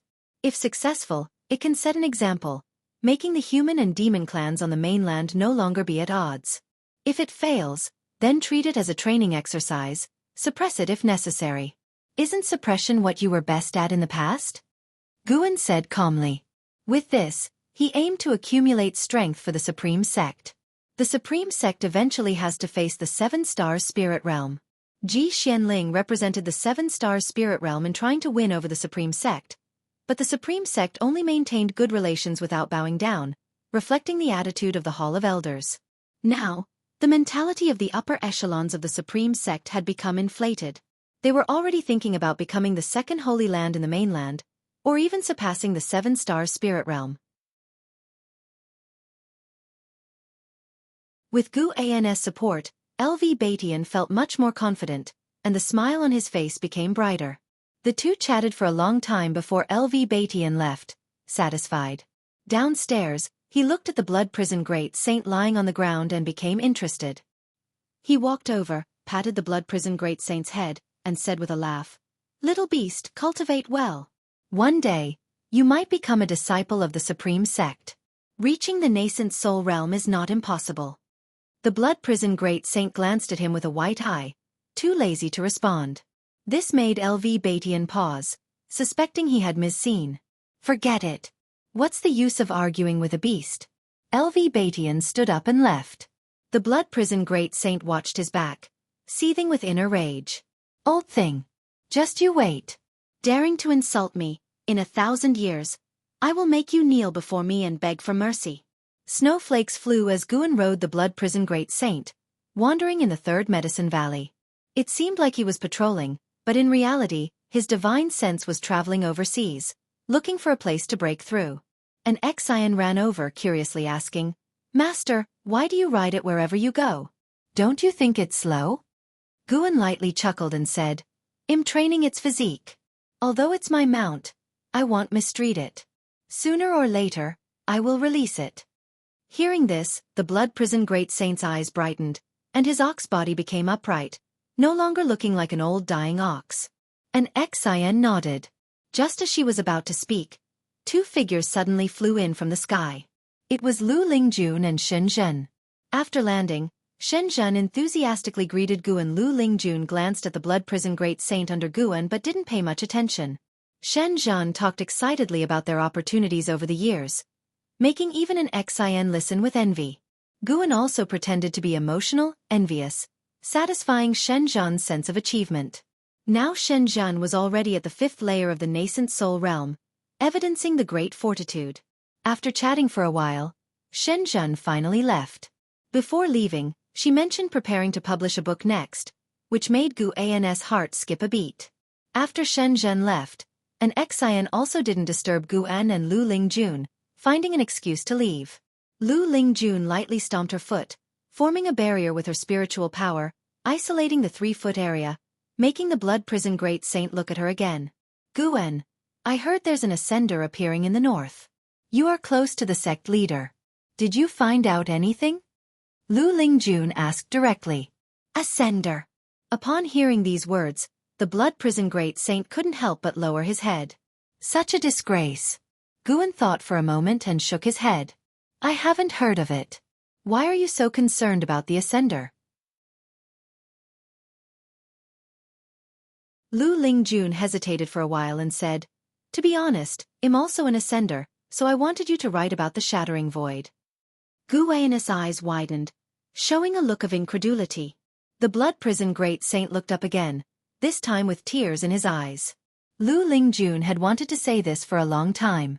The opportunities over the years had made her more confident as she said, I want to recruit ascenders and build my own network in the Supreme Sect.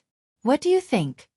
She knew LV Batian often visited the Medicine Valley, and she had often heard about LV Batian's plans from Guan.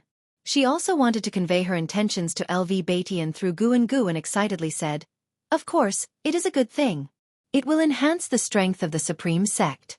However, I really don't have any information on that ascender. Hearing this, the blood prison great saint was full of confusion. He could tell now that no one knew the true cultivation level of the person on his back. Moreover, the cultivators he had seen so far were very weak, not even reaching the 1st-class level in the spirit realm. He couldn't understand why a great cultivator like Guan would hide in such a small place. In the future, keep an eye out for such information, and I won't treat you unfairly, Lu Lingjun said. She had to devote most of her time to cultivation. Since the appearance of beings in the Mahayana realm and the immortal path, she felt a great urgency, thinking the mystic heart realm was inadequate. Guan nodded with a smile. They had a brief chat before Lu Lingjun left. Guan patted the blood prison great saint, signaling him to continue forward. People always want to go to places they've never been before, but when they arrive, they find it's all the same. When they want to turn back, it's often too late. Guan said leisurely, and the blood prison great saint felt he was speaking to him. Unfortunately, the blood prison great saint couldn't speak. Otherwise, he would argue with Guan. If it weren't for meeting you, would I be so aggrieved? The falling snow grew heavier, the ground accumulating more snow. The blood prison great saint left 2 ox hoof prints in the snowy ground as he and Guan disappeared into the vast snow. Until nightfall. Demon Land. On the wasteland, Xian Tianyi and An Hao sat facing the fire. The falling snow did not land on them, melting in the 10-foot radius around them, separated from the surrounding snowy ground. Xian Tianyi held a book and softly said, The demonic qi here is very strong. Maybe we'll find evil demons hiding nearby. And how was practicing his skills? He opened his eyes and asked, Senior, what should we do when we find the evil demon? After the trend of heading north swept the world, he couldn't restrain his restless heart anymore. Saying goodbye to Yenner, he ventured north alone. His goal was to become an immortal and not stay in one place for any person indefinitely. Xian Tianyi answered, Then you take the information back. I will stay here alone. Why would you stay? I also want to play the hero. I can't always rely on Sword Venerable Fudao, can I? As he spoke, Xian Tianyi turned to the next page and continued to read.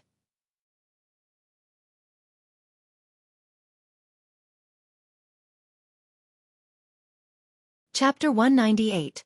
Master understands you deep in the night. Inside the Mystic Valley Pavilion, candlelight flickered, and hot tea was brewing. Zhan Qin sat dazedly on a small stool, staring at the teapot and lost in thought. Guan was writing a book. After he finished a page, he started to appreciate it, feeling increasingly pleased with his work. Disciple, come and have a look. Gu An's voice interrupted Zhan Qin's thoughts. Zhan Qin quickly stood up, walked to his side, took the page from his hand, and read it attentively. The 7 Great Saints. Great Sage who pacifies heaven, Bull Demon King? Zhan Qin couldn't help but look at Guan and asked, Master, isn't your bull downstairs the Bull Demon King? Did you write him into the book? Guan chuckled and asked, Is that not allowed? Of course it is, but your writing style. Zhan Qin nodded, her expression a bit hesitant. Does Master have such talent? Upon thinking about it, she realized that since Master didn't cultivate, he must have time for music, chess, calligraphy, and painting. After finishing reading, she handed the page back to Guan and said, It's very well written. Just this part alone feels no worse than the investiture of the gods. Master, are you planning to publish a book? I hope you can surpass Pan En. Before she could finish her sentence, she suddenly widened her eyes in astonishment and looked at Guan. Pan En? Guan? Zhan Qin's expression turned peculiar, and she quickly asked, Master, could you actually be Pan En? Guan smiled and said, This is my biggest secret. I'm only telling you. Can you tell Master what's troubling you? Guan could feel that Zhan Qin came today wanting to share her troubles but was afraid of something, so he revealed his identity as Pan En to draw her out. Although he already knew the truth, he couldn't expose his identity, and what Zhan Qin needed was to confide in someone close by. Zhan Qin gritted her teeth and said, I'm afraid of dragging Master into this. If you don't say anything and something happens, you'll not only drag me into it, but it will also become my burden. That would harm me more. Guan shook his head. Zhan Qin felt relieved and smiled for the first time. At Gu An's gesture, she moved to the other side of the desk and began to talk about Su Han's death. Guan got up to pour tea, and Zhan Qin's gaze followed his back, trying to see his reaction. However, she couldn't see through anything. Had Master already let go of senior brother Su? Zhan Qin thought to herself. She couldn't blame Guan. She owed Su Han for covering for her, but her master owed him nothing. Guan brought a bowl of hot tea in front of her, looking at her calmly as she spoke. When she finished, Guan said, The deceased have passed. You should live according to his wishes, not inherit his hatred. But think about what he said to you before he died. What do you think he hoped for you to do? Guan interrupted her and asked solemnly. Zhan Qin remained silent. Guan continued, Let alone whether you can defeat the ghost mother of ephemera, the world is so vast. Are you going to spend your whole life searching for her? Cultivate well and experience the world your senior brother wanted to see. Do the things he couldn't achieve. That is truly good for him. There is a divine intent in the unseen world. Your senior brother ultimately attracted a body of sins, but inheriting his power means you share his fate, whether for good or ill. It's all up to your intentions. Zhan Qin was filled with countless thoughts, her expression complex. Guan was not rushed. He merely provided guidance. To let go, she needed to rely on herself. Zhan Qin looked up at Guan. Now in her eyes he seemed very weak. Since inheriting Su Han's cultivation, Zhan Qin had already formed her nascent soul, and her cultivation level was still growing. It was inevitable she saw others from a superior viewpoint, But tonight, she felt deeply ashamed. What use was mere cultivation level? She took a deep breath and asked, Master, if I perform good deeds, will it really help senior brother Su? Guan answered, I am not sure, but at least this way, you can free yourself and fulfill his wishes. Zhan Qin chuckled, instantly returning to her usual lively and mischievous demeanor. Master, you are Pan-en. You hid it well. Earlier, I even thought you were the author of the Supreme Secret Records. Ahem, nonsense. How could Master be such a person? Wait, does she also read the Supreme Secret Records? Gu An's expression turned peculiar. Shen Zhen truly was a scourge, corrupting so many people.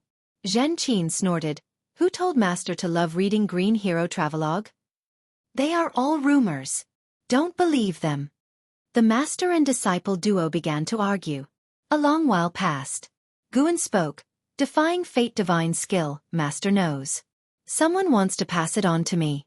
I can put in a good word for you, allowing you to become a true disciple and embark on a proper immortal cultivation path. Zhan Qin was once again shocked, not expecting her master to have such an opportunity. Master, who is it? Are they powerful? Zhan Qin asked curiously.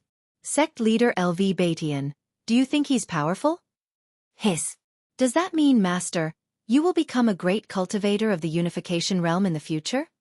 I did not agree, and his lifespan is long. Perhaps he will live longer than your master. This matter cannot be spread, to avoid trouble. I understand, Master. To be honest, I am now a nascent soul realm cultivator. These years, hiding my cultivation level has been really uncomfortable. Zhan Qin began to complain. Guan laughed and said, Master understands you. How do you understand? Fine. I do not understand. Can Master hit you for daring to show off to Master? The master and disciple again started to bicker. It was almost dawn when Zhen Qin finally went downstairs. Passing by the blood prison great saint, she squatted in front of him, stroked his bovine head, and whispered with a laugh, Little bull, I can now become a nascent soul realm cultivator. Impressive, right? The blood prison great saint opened his eyes and glanced at her. Crazy. He finally understood that this upper realm was full of crazy people. After muttering a few more words, Zhen Qin leaped up and flew toward the outer gate city. It was not until noon that Guan used his disciple token to contact LV Batian to help change Zhen Qin's disciple status. LV Batian was very interested in the transmission of the defying fate divine skill to Zhen Qin and agreed right away. Another nightfall arrived. That night, Guan left Mystic Valley, stepping on the limitless freedom step and heading west, crossing mountains and lands, and entering the ocean. Step by step. The distance that a ninth-layer wandering immortal could traverse was immense. This time, he took a full 100 steps and landed on a small continent. Standing on the beach, his divine sense enveloped the continent. He saw many demon creatures, but no cultivators of the human race. This continent should not be sunk by giant sea demons. Guan walked into the forest. He didn't immediately find a place to break through but instead took a look around the continent. Meanwhile, in the demon land, in the dim tunnel, Xian Tianyi and Enhao were walking. Enhao was very nervous and kept looking behind him. Cultivators observe with divine sense, not with eyes. Didn't LV Batian teach you that? Walking ahead, Xian Tianyi asked casually. Enhao looked at his back, feeling a bit reassured. This was the only Mahayana realm cultivator in the supreme sect on the surface. In the 3 dynasty regions, he was second only to his master among the cultivators of the human race. Following Xian Tianyi, even in dangerous situations, they should be able to escape with their lives. Enhao asked, I always feel this journey is too quiet without any demon obstruction, as if they intentionally let us in. Perhaps. Xian Tianyi responded casually. Not long after, the two walked out of the tunnel and arrived at a cliff. Looking out, they saw a vast underground space, with rolling magma below, like a blazing lake. Xian Tianyi looked down at the magma lake, the firelight casting shadows on his face. Enhao also looked down, but his expression was tense. Such dense demonic qi. Is the evil demon hiding below? Enhao asked in a low voice. Xian Tianyi said, You've been following for so long. Why don't you come out? As soon as he said this, and Hao was shocked and quickly looked around. Immediately, he saw mysterious figures shrouded in demonic qi emerging from the distant cave walls, 7 in total. Xiantiani said softly, "I didn't tell you earlier because I was afraid you'd be in danger separated from me. Just watch how I handle these sneaky ones." With that, he stepped forward, walking in mid-air.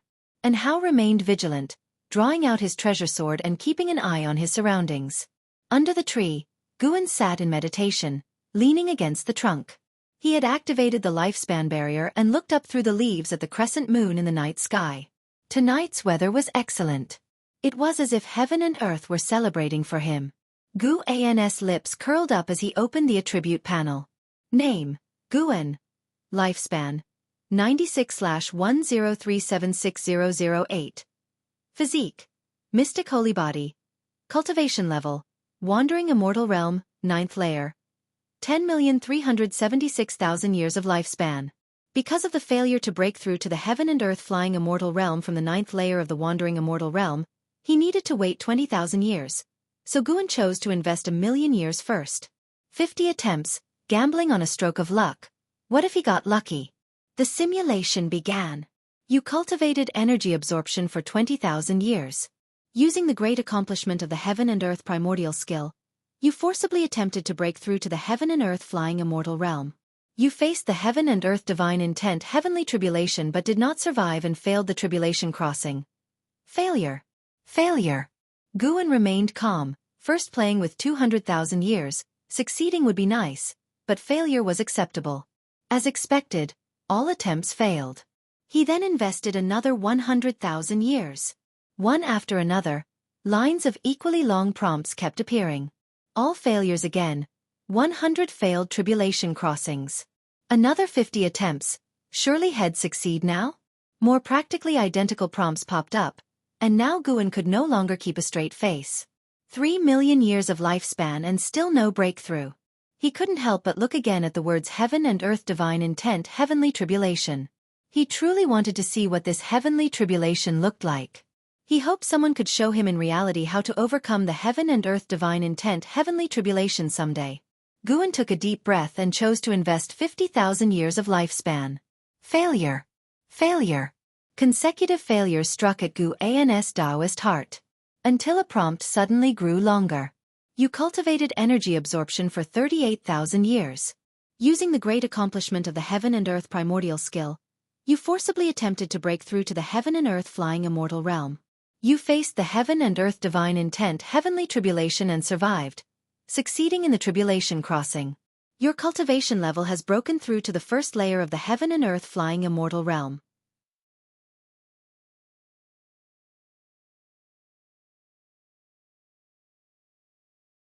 Chapter 199. Breakthrough to the 9th level of heaven and earth flying immortal realm. You cultivated an energy absorption for 390,000 years, and your cultivation level broke through to the 2nd layer of the heavenly flying immortal realm. You cultivated an energy absorption for 400,000 years, and your cultivation level broke through to the 3rd layer of the heavenly flying immortal realm. You cultivated an energy absorption for 420,000 years, and your cultivation level broke through to the 4th layer of the heavenly flying immortal realm.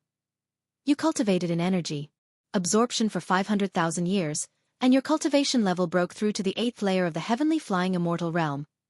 Seeing all the indications fall, Guan summarized the pattern and invested another 30,000 years of his lifespan, successfully reaching the 9th layer of the heavenly flying immortal realm.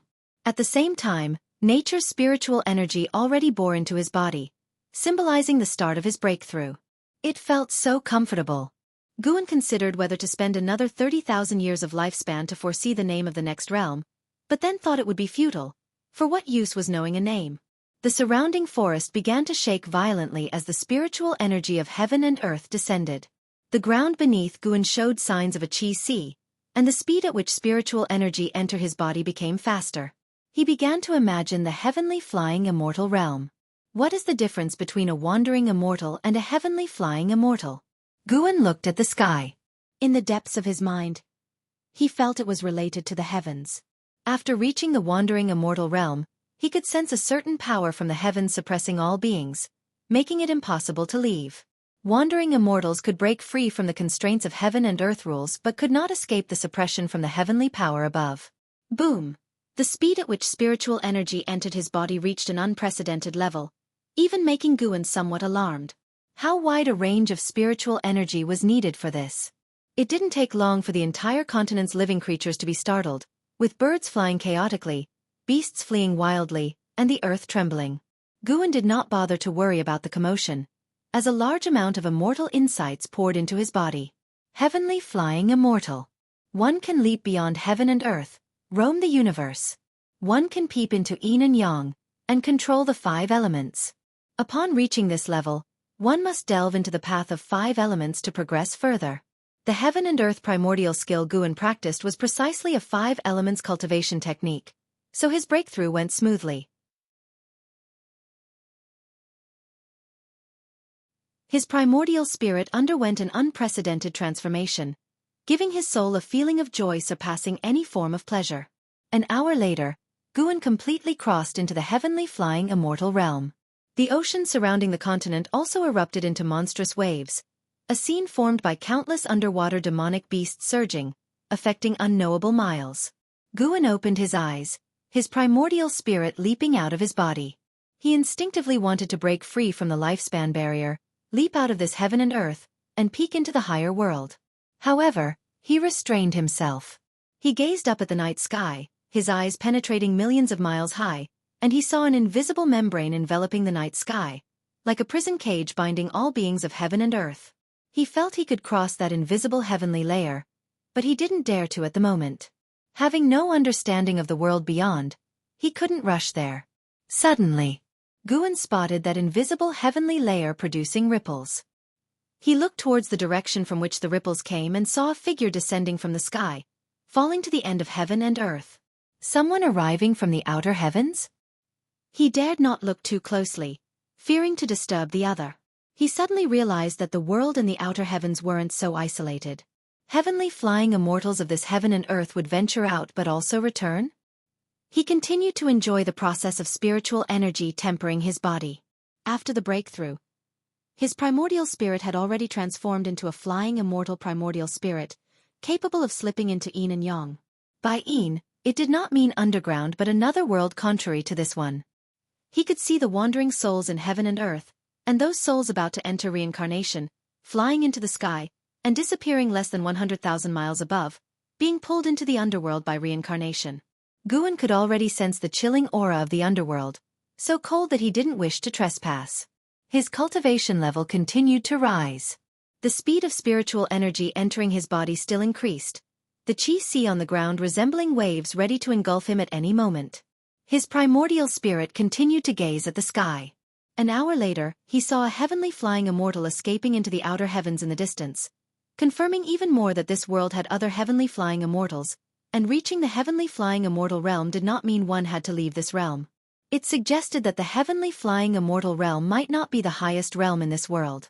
No matter what, Guan's desire to explore the outer heavens was not that intense. Staying in the comfort zone was the safest. Being able to grow stronger, why leave the comfort zone? Time flowed quickly. A full 2 ancient hours passed before Guan's cultivation level stabilized at the 9th layer of the heavenly flying immortal realm.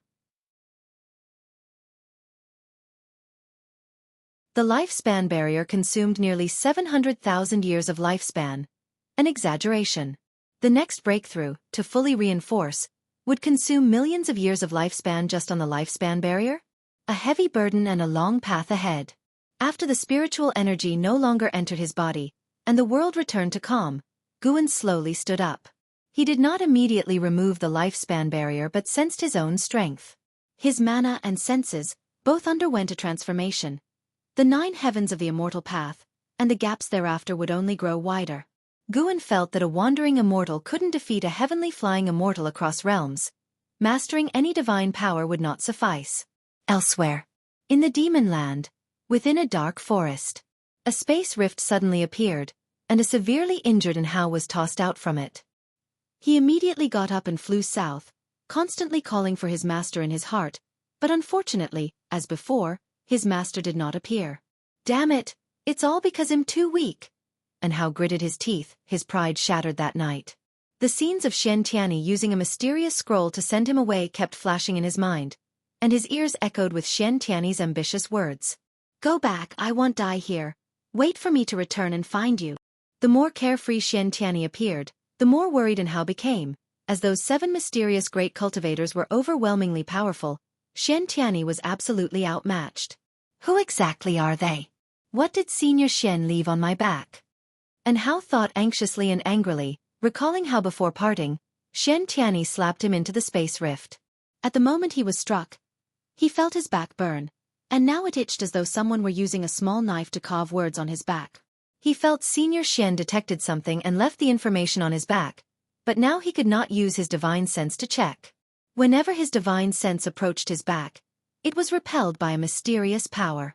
He quickly took out a spirit energy elixir and forcefully poured it into his mouth. His gaze became determined. He would definitely return. If Xian Tianyi died, no matter who the murderer was, he would seek revenge for Xian Tianyi. The moon set, and the sun rose. Heaven and earth completely calmed down, and Guan then removed the lifespan barrier and headed towards the Supreme Sect. With just 3 steps, he returned to the Supreme Sect. He returned to the Mystic Valley, came down from the building, and rode the Blood Prison Great Saint towards Tianya Valley. The Blood Prison Great Saint could feel his good mood, humming an unfamiliar tune. He had to admit, it sounded quite nice. Guan spread his divine sense, taking in the entire continent, even encompassing the surrounding seas. He began to inspect old friends one by one. Jiang Qiong's Juhua sect seemed very harmonious, and she was practicing in the sect master's mansion. Yi Lan was handling affairs of the law enforcement hall, appearing very different from how she faced Guan, exuding an ice queen temperament.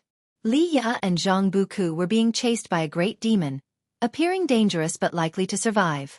Guan also saw An Hao, who was escaping. With no pursuers behind, he couldn't be bothered to intervene.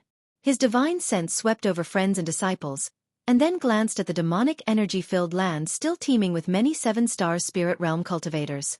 Guan felt he could easily break the seal and spy on the evil demon but refrained. The 7-star spirit realm's growth speed couldn't keep up with his own. Unless the 7-star spirit realm actively provoked him, he intended to lay low. Anyway, the 3 Dynasties land was far from the demonic energy land, and unless it was a catastrophic disaster, he preferred not to intervene. After leaving the Mystic Valley's range, the Blood Prison Great Saint suddenly felt his body enveloped by a terrifying power, causing his steps to falter as the surrounding environment changed drastically. They immediately found themselves less than 200 miles away from Tianya Valley. What kind of divine skill was this? The Blood Prison Great Saint marveled internally. It wasn't his first time experiencing this divine skill, but he had no idea how far they had traveled due to being sealed by the path of returning primordial spirit. As the strongest being in the spirit realm, he was trying to sense Gu An's divine skills to learn, but had yet to figure out the trick. Half a day later, Guan again rode the Blood Prison Great Saint to arrive at the 3rd Medicine Valley.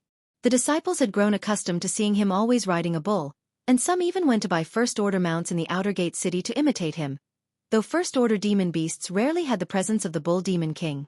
He sensed Shen Zhan's presence, waiting for him in a pavilion. This guy isn't releasing another book so soon, right? Guan urged the Blood Prison Great Saint to quicken his pace, reaching the pavilion and dismounting. Watching Gu An's anxious back, the Blood Prison Great Saint felt stifled. In such a hurry. Couldn't he just walk himself? It was just a few steps. He couldn't understand why Guan needed to act weak in front of these minor cultivators, so he lay down to sleep, reliving his invincible moments in his dreams. Entering the room, Guan closed the door.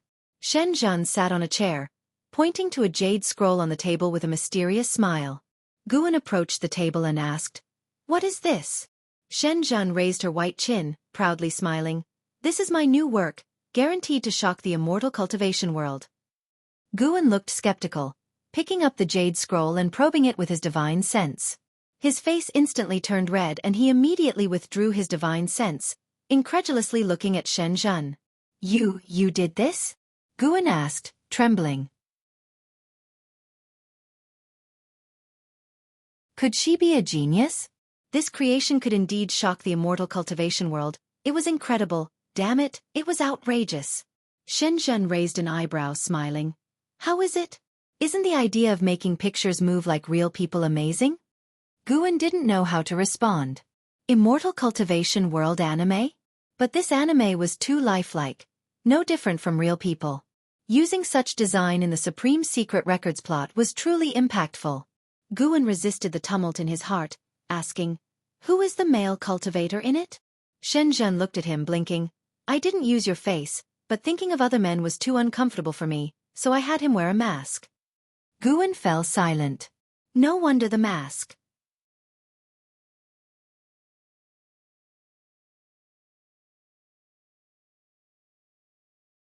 Chapter 200. Do you know my cultivation level? Guan, suppressing his complicated emotions, asked. This thing is too groundbreaking. Are you really going to do it? The commotion might be bigger than writing a book. In fact, the Supreme Secret Records written by Shenzhen had always been forbidden by the Supreme Sect. If she were not the holy daughter of the Daotian sect, Guan suspected she would have long been captured. Shenzhen retorted, I haven't killed or set fires. What's the Supreme Sect going to do, throw me in jail? But you are, after all, a woman. If this gets exposed, how will people see you? How will they view your father, or the Daotian sect? Guan spoke earnestly. Shenzhen's nature wasn't bad, nor did she have any emotional entanglements. Whenever he used his divine sense to survey the world, he would also glance at her. When she wasn't seeking him, she was mostly in her cave cultivating or delving into music, chess, calligraphy, and painting. Shenzhen fixed her gaze on him and asked, You don't like what I'm doing? Guan responded, I'm just worried about you. Shenzhen couldn't help but smile, and she took out a new jade scroll. Handing it to Guan, Guan hesitated for a moment but still used his divine sense to inspect the jade scroll. Immediately, his eyebrows raised. It wasn't just an action illusion, but the process of cultivating divine skills. The person in the jade scroll was Shenzhen, and it recorded her divine skills cultivation process, even including the meditation spells. After a while, Guan withdrew his divine sense, his gaze fixed on Shenzhen. Shenzhen hummed, This is my real creation. Isn't it more conducive to inheritance? Guan nodded, saying, Very good, it gives people more direction during cultivation. With that, he placed the 2 jade scrolls on the table. Shenzhen began to recount the experience of her and Lu Lingjun's training. They had ventured into the grotto heaven of an ancient great cultivator, filled with dangers, and only after great effort did they obtain the inheritance and treasures. Guan listened avidly, occasionally exclaiming in amazement, gratifying Shenzhen's desire to talk. She loved discussing these things with Guan, while talking to others might attract unwanted attention. With Guan, she enjoyed his praise without that risk. After a long time, Shenzhen finally stood up and said, I'll leave this divine skills jade scroll with you. Before Guan could refuse, she headed for the door and quickly went downstairs. Guan looked at the jade scroll on the table, wanting to call out to Shenzhen. Why not take the other one? Forget it. Had better keep this one to prevent anyone from going astray. Guan had memories of his past life and had long experienced the corruption of this thing. His willpower in this aspect was far beyond that of the people in the immortal cultivation world. He felt it was his duty to bear this mental burden for the cultivators. Elsewhere, Shenzhen, upon going downstairs, couldn't resist teasing the blood prison great saint, annoying him greatly. Until nightfall, Guan finally took the blood prison great saint back to Mystic Valley. Late at night, Guan quietly arrived at Nianchu Cave of Heavenly Phoenix Mountain. Tian Yaoer was cultivating, while 2 cat demons were playing. Seeing Guan appear, they quickly stopped and lay on the ground. Although they hadn't shapeshifted yet, they were highly intelligent and, under Tian Yaoer's guidance, they were very respectful towards Guan. Guan nodded at them, then sat at the stone table and began contemplating the matters of a grotto heaven. With his current cultivation level, opening up an independent minor heaven and earth wasn't difficult, but the challenge was in raising the spiritual energy. He couldn't instantly create a minor heaven and earth filled with spiritual energy. Next, he planned to collect high-grade celestial treasures to prepare for his grotto heaven. He was now thinking about where to hide the grotto heaven. Although the minor heaven and earth within the grotto heaven was hidden in another space, the entrance to the real world was fixed and couldn't move. After much thought, Guan decided to open the grotto heaven on the mainland. This mainland was vast and had fewer immortal realms, making it suitable for him to develop slowly. At this time, Tian Yaoer approached and asked what he was thinking. Guan didn't hide anything, as the grotto heaven would eventually need to be managed by her. To seize lifespan, he needed to personally harvest it with his mana, as puppets or clones weren't reliable. The clones of his 9 extremes yin-yang body, though called clones, were actually formed by his mana and lacked independent thought. Guan had no interest in clones. He preferred to directly experience life and growth. Tian Yaoer, upon hearing this, was secretly shocked. The master had already opened a minor heaven and earth? She wondered if Heaven Phoenix Demon Mother could do the same? Having cultivated for so long, she wasn't naive. She was increasingly certain that the master was stronger than the Demon Mother. It was just that he claimed he couldn't defeat the Demon Mother to encourage her to cultivate. She felt no resentment towards this. Her enemies needed to be dealt with by her own hands. Just said it here at Heavenly Phoenix Mountain. It said that Heavenly Phoenix Mountain was once a habitat for phoenixes. Every few thousand years, enormous spiritual energy surges from the ground, producing countless celestial treasures. Tian Yaoer said earnestly. Guan thought it made sense. Then, he sent his divine sense underground to open up a minor heaven and earth. The grotto heaven couldn't be too close to Nianchu Cave to avoid affecting the growth of medicinal herbs here. It should ideally be near the great earth spirit lineage, so it could absorb the underground spiritual energy. An hour later, Guan successfully opened it. Unlike other great cultivators who needed to fill it with soil and water, he could directly manifest it with his mana, thanks to his 5 elements attribute. However, the plants would still need to be relocated manually. For now, he wasn't in a hurry. He would let the grotto heaven absorb spiritual energy first. With the arrival of the new year, the Supreme Sect was busy with celebrations and all cities were bustling. Guan rode the Blood Prison Great Saint to the Outer Gate City. Although they attracted many gazes along the way, no one was surprised. Nowadays, many disciples in the Outer Gate City rode mounts, and numerous majestic demon birds circled above the city. The Blood Prison Great Saint was also very interested in the Outer Gate City, constantly looking around. "Brother Gu, long time no see." A light laugh sounded, and Guan turned his head to see Dixie approaching. Dixie had gotten acquainted with Zuelin and Guan when he first arrived.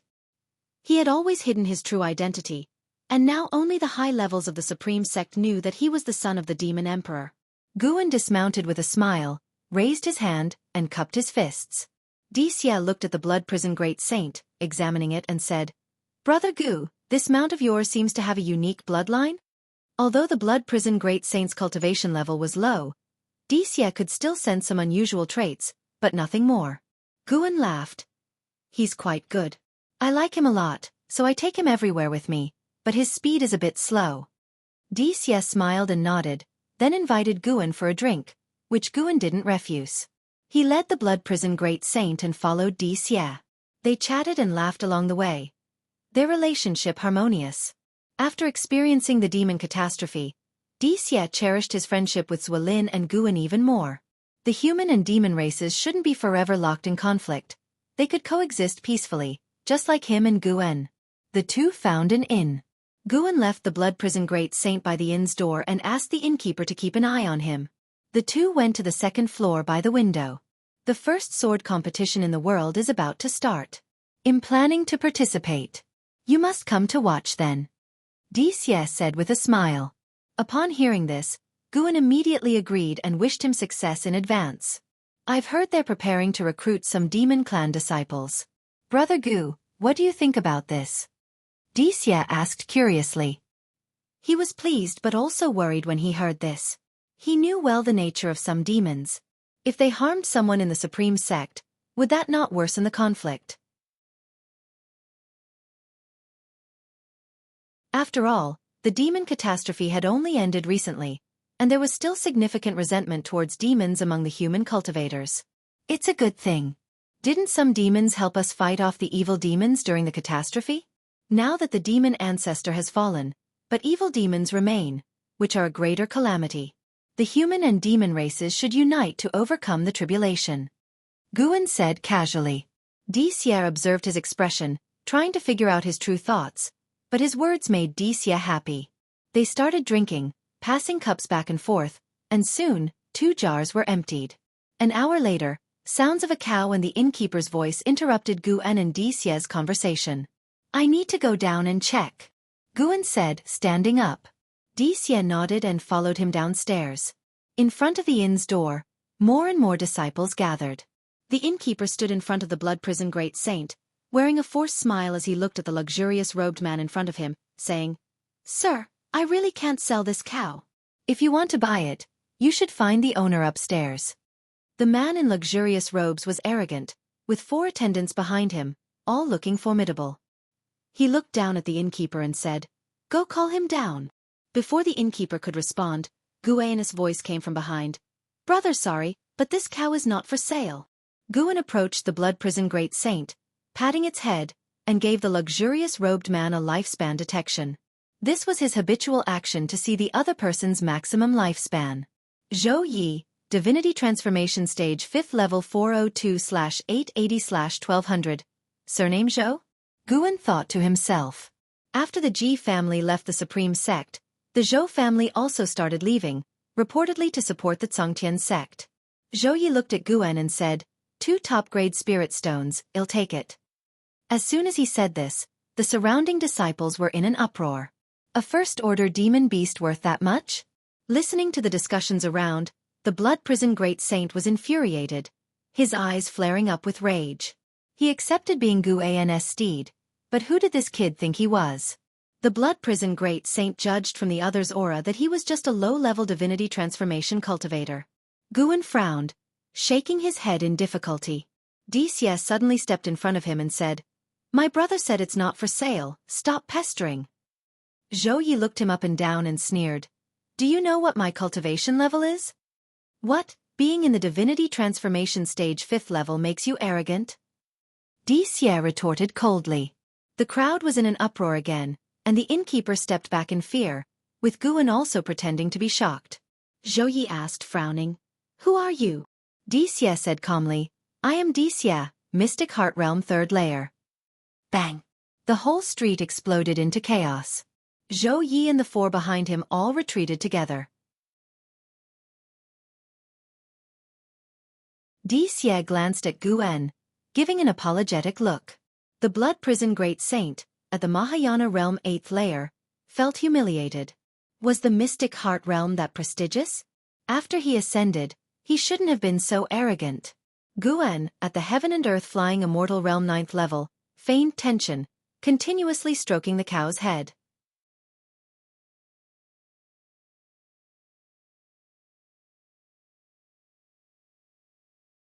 Chapter 201. Demon shocks the world under the might of Dicia. Zhou Yi ultimately withdrew with his men. Before leaving, Zhou Yi still harbored hostility towards Guan. However, it did not reach the level of hatred, only dissatisfaction, and a desire to teach him a lesson. Afterward, Dicia laid his cards on the table with Guan, revealing his true identity, and left with a look of shock on Guan's face.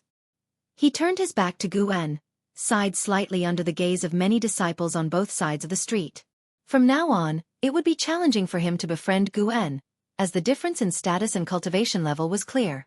Even if he had the inclination to form a bond, Brother Gu would probably feel pressured, wouldn't he? Dicia smiled self-deprecatingly. Guan continued to ride the blood prison great saint around the street. After nearly 2 ancient hours, they finally left the city.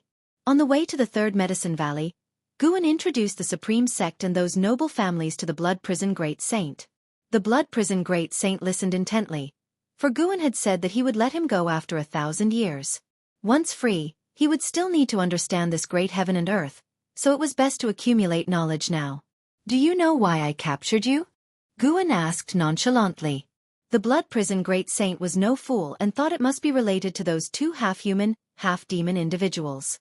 "You might think this world is nothing special, but it is far more dangerous than you imagine. This is also why I hide my cultivation level.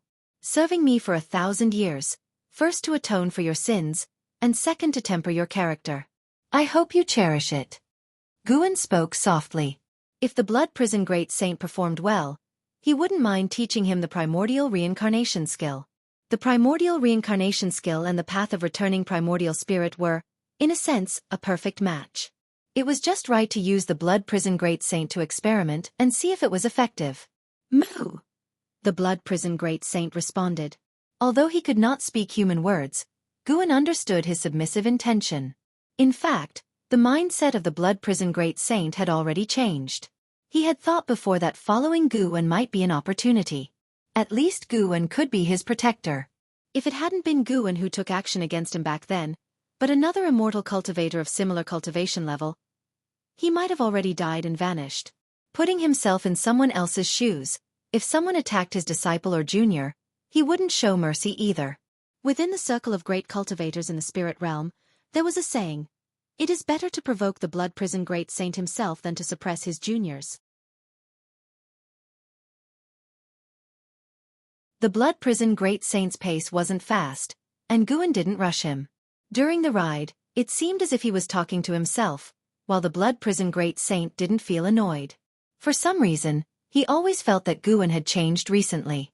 Even a casual remark from him felt inexplicably calming to the Blood Prison Great Saint. He didn't believe it was an illusion. It must be related to Guan's cultivation level. Perhaps he could learn something by following Guan. After the bustling and busy spring festival, Guan continued his simple life. During this period, no one from the Zhou family caused trouble for Guan, perhaps fearing Xie or knowing about his relationship with LV Batian. In any case, Guan didn't mind. Nowadays, he wouldn't regard the Zhou family as a threat. If Zhou Yi harbored any intent to kill him, he would resolve it immediately.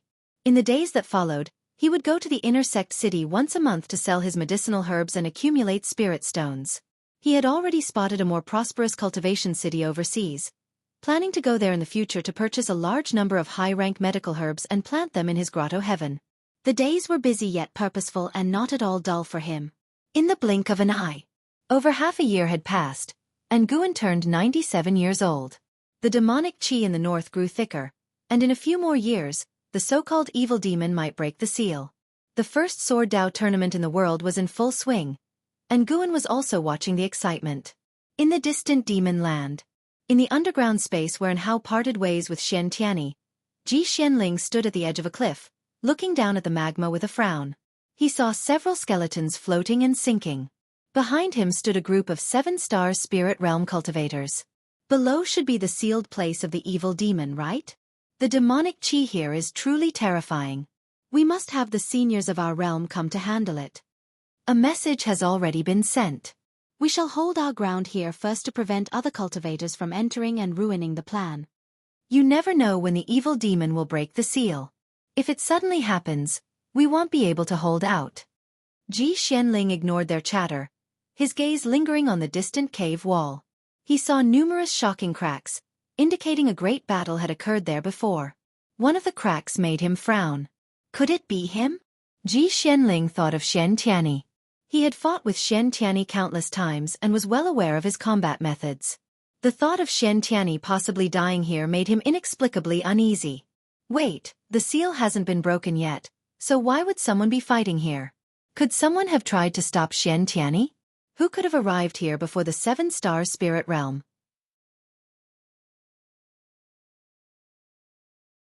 Ji Xianling furrowed his brows deeply, a terrifying suspicion arising in his mind, making his face turn even grimmer.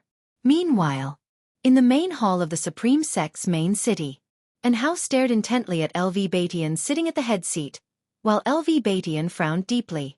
"Master, what should we do?" And Hao asked in a deep voice, with a sense of foreboding in his heart. LV Batian did not display the fury and Hao expected but remained silent instead. Senior Xian is the only Mahayana realm cultivator we have in the Supreme Sect. We cannot abandon him. And Hao said through gritted teeth. LV Batian looked at him and said, "You said it yourself, the only one. If even he couldn't withstand it, what can we do? Unless the sword Venerable Fu Dao intervenes, but we don't even know where he is. We can't ask the entire sect to beg him for one person, right?" And Hao's expression changed several times. Because when he failed to summon his master that night, he thought his master didn't want to get involved. Afterward, he stopped calling for help and rushed back to the Supreme Sect. His master was unwilling to intervene, and the Supreme Sect didn't want to. What should he do? What bothered Enhao the most was that he couldn't blame anyone. If he had the strength, he wouldn't need to beg. The Supreme Sect had countless disciples. It was impossible to sacrifice them all for one person. His master didn't owe him or the Supreme Sect anything. Why should he keep cleaning up after him? Suddenly, Enhao thought of something. He turned around and removed his robe, exposing his back, saying, "This is left by Senior Xian, seems to be some kind of restriction. My divine sense couldn't decipher it." LV Batian looked up, eyes widening abruptly, and appeared behind Enhao in a flash. He gripped Enhao's shoulders tightly, preventing him from moving. "So, that's it." Hearing LV Batian's words, Enhao, though confused, didn't interrupt his master's examination of the restriction on his back. Mid-autumn, the first Sword Dao tournament in the world concluded, and the champion was a Sword Dao great cultivator from the Gu family. Di Xie ranked second. Guan also watched the final battle between Di Xie and the Gu family great cultivator. If Di Xie hadn't insisted on using a sword, he might not have lost. Though Di Xie was at the Mystic Heart realm, his swordsmanship was exceedingly immature. The first Sword Dao tournament in the world attracted the entire immortal cultivation world's attention, bringing immense profit to the Supreme Sect. Other sects began to emulate the Supreme Sect, hosting various tournaments. However, at this stage, cultivators were more interested in the spectacular combat demonstrated in the first Sword Dao tournament in the world. After the tournament, Enhao sought out an Xin. The siblings hadn't seen each other for a long time and were very happy, talking for a long while. Guan noticed that Enhao seemed to have something on his mind, but his relationship with Enhao wasn't close enough to inquire. Before leaving, Enhao found Guan, thanked him for taking care of an Xin, and gifted him many high-rank medical herb seeds. After some polite refusal, Guan reluctantly accepted them. The two didn't talk for long before Enhao took his leave. Guan watched Enhao's departing figure, guessing it was related to his experience in the Demon Land. "Disciple, fear not. Once he emerges, he's dead." Guan thought silently and suddenly recalled Xian Tianyi. Enhao had previously spent time with Xian Tianyi. Why had only Enhao returned? He immediately used his divine sense to scan the entire continent but couldn't find Xian Tianyi. Had Xian Tianyi sailed away? But he hadn't seen him depart. Guan's gaze fixed on that demonic qi-laden area, where numerous seven-star spirit realm cultivators had gathered, including Ji Xianling, who had previously visited the Supreme Sect. Aside from the deep underground and a few obscure hidden realms, the only remaining place he hadn't explored was the sealed area of the evil demon. Could it be that Xian Tianyi was captured by the seven-star spirit realm or had fallen into the sealed area of the evil demon? 2 months later, the north erupted with terrifying demonic qi, as dreadful as the demonic might of the demon ancestor, alarming the 3 dynasties. Standing up in the third Medicine Valley, Guan turned to look. Not far away, the Blood Prison Great Saint also gazed northward, secretly alarmed. What terrifying demonic qi! This great heaven and earth truly hid dragons and tigers. Who might be behind this demonic qi? Guan only took one glance before continuing to pick medicinal herbs. The Blood Prison Great Saint glanced at Guan, seeing his calm demeanor, and felt relieved. Come to think of it, he wasn't clear about Guan's true cultivation level. Disciples in the valley were also disturbed by the distant demonic might. They gathered in groups, discussing the matter. They immediately associated it with the evil demon. Since the Holy Land's emergence and the spread of the legend of the evil demon, it had become a significant concern among people. After the eruption, the demonic might persisted, not dispersing, though it didn't affect the disciples' lives. It made them feel oppressed and uneasy. Early the next morning, many cultivators flew over the third Medicine Valley, heading north. Guan's divine sense observed the 3 dynasties, noting that various sects were sending many cultivators toward the Demon Land. He wasn't worried. Judging from the current aura, the evil demon was at the level of a loose immortal and had not completely broken free from the seal. He wanted to see if the 7-star spirit realm would truly assist the 3 dynasties' human race in resisting the evil demon. Meanwhile, in a forest, Zhang Buku followed Li Ya, unable to restrain himself from asking, "Brother Li, with such demonic qi, it must be the legendary evil demon. We should stay away and let the great cultivators handle it."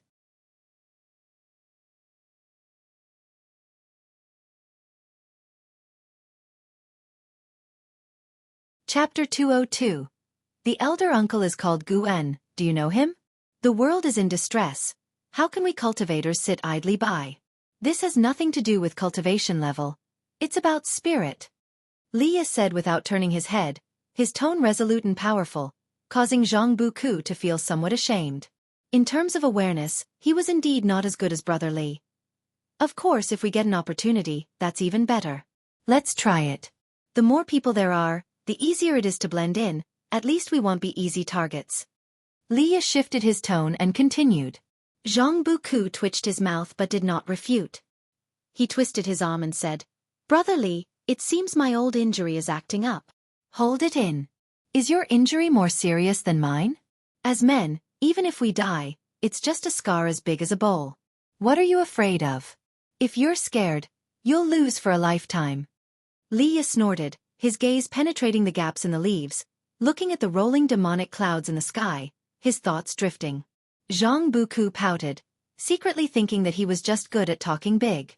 Having been together for so long, it's true that he couldn't bear to abandon Li Ya. Forget it, this brother for a lifetime. I'll follow him through the mountains of swords and seas of flames. Zhang Buku consoled himself in his heart. He followed up and asked, Brother Li, where do you think the blood prison great saint we encountered before is now? He's an ascended being. Is he looking for a sect to establish himself? Li casually answered, naturally, one person can't establish themselves in the immortal cultivation world. The Mahayana realm sounds strong, but it's not invincible. But with his ability, he is probably being revered by some sect now, living much better than the two of us brothers. Indeed. Zhang Buku clicked his tongue in amazement. Without a sect as a backing, he deeply understood how difficult it was for a person to wander the immortal cultivation world alone. The two chatted while advancing. The demonic clouds in the sky continued to spread, seemingly marching towards the entire mortal world like a calamity. Guan rode on the back of the blood prison great saint, heading towards the pavilion area. His divine sense already locked onto the depths of the demon land. Amid a desolate land, the ground cracked open, spreading like a spider web. Majestic demonic chi erupted from the earth's crevices, soaring to the sky, an awe-inspiring sight. It was as if a peerless evil demon was about to break out from the ground, creating a suffocating atmosphere between heaven and earth. Guan observed cultivators constructing a transmission array platform on a cliff about 50,000 miles from the place where the evil demon was breaking its seal. They probably belonged to the seven-star spirit realm, as Ji Xianling was among them.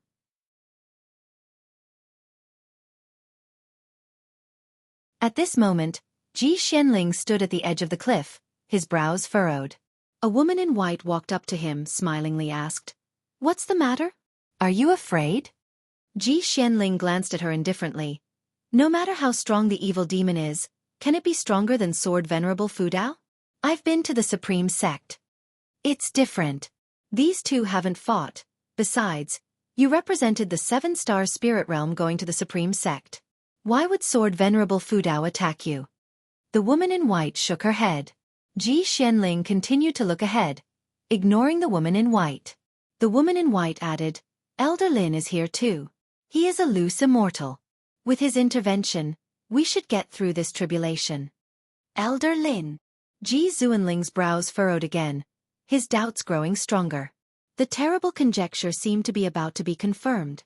He always believed that the seven-star spirit realm was the true Holy Land and took pride in being born in the seven-star spirit realm. But recently, more and more things made him feel that the seven-star spirit realm harbored many unspeakable secrets, secrets that might shatter its holy name, driving him to the brink. What tortured him the most was that he guessed the truth but didn't dare to reveal it, and still had to follow orders. Rumble, the demonic clouds in the sky began to emit thunderous sounds, like ancient demon gods roaring, causing unrest among all beings. Guan watched for a long time. When the blood prison great saint returned to the pavilion, he dismounted. Although cultivators from all over the world were heading north, and even the demon clan was mobilizing troops towards the evil demon's seal, he was not in a hurry. Better wait for the evil demon to revive before taking action. He suspected that the seven-star spirit realm wanted to eliminate the evil demon themselves to make a name for themselves, but he felt that the rising speed of the demonic chi might disrupt their plan.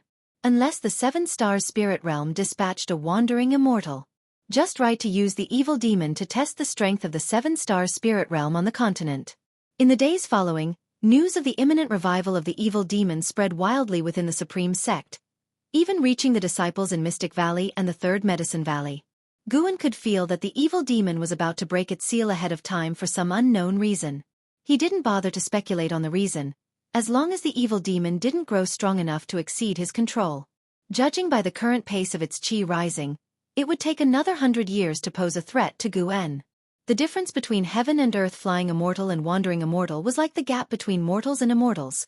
Not to mention that the evil demon had not yet reached the wandering immortal realm. The 7-star spirit realm side hadn't made a move yet. They were also waiting. Guan thought they would act only when the 3 Chao cultivators gathered, which would be their chance to make a name. In the blink of an eye. A month quickly passed, and a large number of 3 Chao cultivators had gathered where the 7-star spirit realm cultivators were stationed. The evil demon's qi had almost reached the wandering immortal realm, sending a chill down all cultivators' spines. Let alone scouting for information, they didn't even dare to send their divine senses into demon land. On the wasteland, the Supreme Sect cultivators gathered to build houses, with formations set up around the perimeter. LV Batian stood on a terrace, his gaze fixed on the distant cliff, where the 7-star spirit realm was stationed, isolated as a holy land, not mingling with the 3 Chao sections. All the sects gathered on the wasteland under the cliff, but the 7-star spirit realm remained aloof. Ji Huntian approached LV Batian, whispered, "There's still no sign of Xian Tianyi. Could he really have perished in demon land?" His brows furrowed. Xian Tianyi was a rare talent in the Supreme Sect in thousands of years and their strongest person on the surface. Losing Xian Tianyi would mean half of the Supreme Sect's foundation crumbling. Regardless, we must prepare for the possibility that he can't fight. LV Batian said solemnly. Ji Huntian looked at LV Batian, deep in thought. After a long while he finally asked, "Sect leader, are you hiding something from me? If Xian Tianyi is really dead, how can you be so unperturbed? You are too calm." LV Batian shook his head and turned to go downstairs. In the distance, Leah led Zhang Buku into the Supreme Sect's encampment. Zhang Buku looked around, full of curiosity. "I heard the Supreme Sect started recruiting Demon Clan disciples. You should join later. I'll recommend you." Leah softly laughed. Zhang Buku asked, "Really?" He was visibly excited. Leah glanced at him curiously asking, "Why so excited? When I introduced you to the cultivators of the Zongtian sect, you weren't this thrilled." "Why?" Zhang Buku took a deep breath. "Truth be told, my father was an outer sect servant disciple of the Supreme Sect. Since childhood, I've heard tales of the Supreme Sect from him. Naturally, I yearn for it." Due to Zhang Buku's tragic background, Leah never asked much, afraid of saddening him. Today, hearing this, he couldn't help but ask, "What's your father's name? By the way, I also started as an outer sect servant disciple. Maybe I knew your father." Zhang Buku turned his head. "My father's name was Zhang Chuanqiu." "What?" Leah stopped in his tracks, staring at Zhang Buku in stunned surprise. Surprised, Zhang Buku asked, "Brother Li, you knew him?" First shocked, Leah then remembered that Zhang Buku's father had passed away. His mood dropped. "Was your father a servant disciple in Medicine Valley?" "When I joined the valley, he was my senior brother," Leah said with mixed emotions.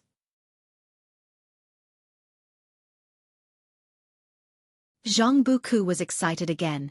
"Really? I didn't expect we had such a connection." "Right, you mentioned a martial uncle earlier. What's his name? Why didn't your father mention me?" Leah asked. Just as he finished, his mind suddenly jolted. "Wait, isn't this messing up the seniority?" Zhang Buku replied, "Martial uncle's name is Guan. Do you know him?" "Junior brother Gu." Leah immediately realized. Indeed, back in Medicine Valley, senior brother Zhang Chunkia's favorite was junior brother Gu. Junior brother Gu was kind to everyone, universally liked. It's natural that senior brother Zhang Chuanqiu remembered him. Zhang Buku also realized, scratching his head. "Should I call you Martial Uncle Li?" "Forget it. Brotherly flows better. We'll each stick to our own." Seeing his shameless expression, Leah felt somewhat vexed. They'd been calling each other brothers for years. It was hard to change now. After all, Zhang Buku only saw him. Their previous relationship might as well not count. Zhang Buku nervously asked, "Brother Li, how's your relationship with Martial Uncle Gu?" Hearing this, Li suddenly wanted to alter the relationship. He looked up, proudly smiled. "Of course, we're the best of brothers." "Really?" Zhang Buku was overjoyed. Li asked skeptically, "Why are you so curious about him? Have you seen him?" "Of course, when I was young and my father hadn't yet passed, Martial Uncle Gu came to my house. He even brought me a top-grade spirit elixir. He's my only elder in this world." Zhang Buku said seriously. "Only elder?" Li's mouth twitched. "In that case, you'd better call me Martial Uncle." "No way, we'll each stick to our own. If junior brother Gu hears this, I'll be a joke." "What? Last year when the Demon King nearly tore you apart, I risked my life to save you. Didn't you say we're brothers for life? Now you're denying it?" Zhang Buku glared. They had already sworn brotherhood. How could he recognize his brother as a martial uncle? Li opened his mouth, feeling somewhat stifled. Zhang Buku looked around, muttering, "I wonder if Martial Uncle Gu is here." Li sneered. "He's just a Foundation Establishment realm cultivator. Besides, he's timid. How could he be here?" Foundation Establishment realm? Zhang Buku was taken aback. He had seen Martial Uncle Gu slay demons. To be honest, he felt Martial Uncle Gu was stronger than Li Ya. But he had promised Martial Uncle Gu not to reveal his acts of heroism. So he held back. Seeing Li Ya's expression, he clearly didn't know Martial Uncle Gu's true cultivation level. Such a proud person, if he knew the truth, had definitely hassled Martial Uncle Gu? Zhang Buku thought secretly, feeling rather delighted. Knowing Martial Uncle Gu's secret, did it mean Martial Uncle Gu saw him as closer?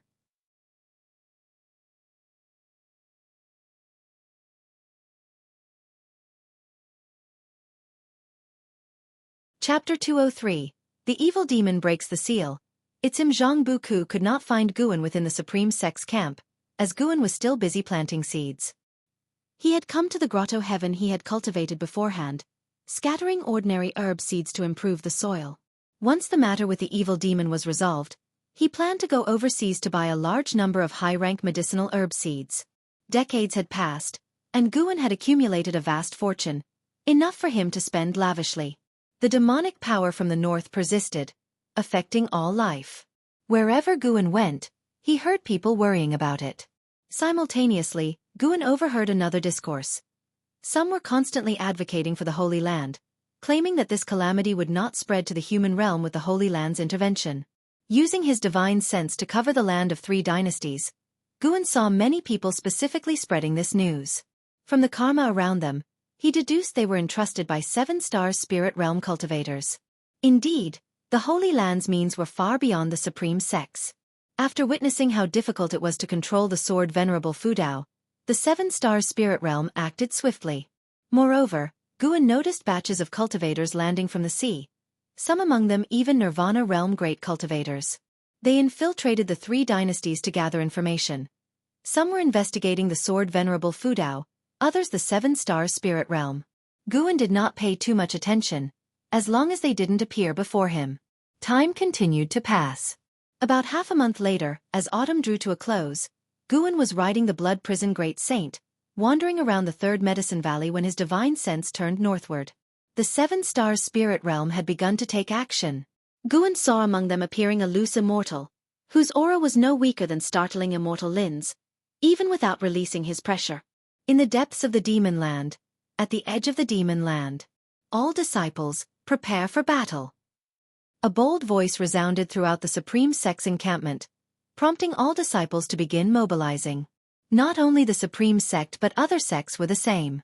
The 7-star spirit realm dispatched disciples to various sects, instructing on battle tactics.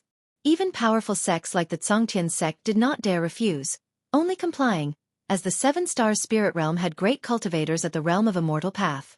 When the 7-star spirit realm's cultivators flew toward the depths of the Demon Land like arrow showers, dozens of sects spread out, ready to encircle the Demon Land from different directions. And Hao, Li Ya, and Zhang Buku were among them. The Supreme Sect's mystic heart realm had only one representative, Ancestor Xian Quan.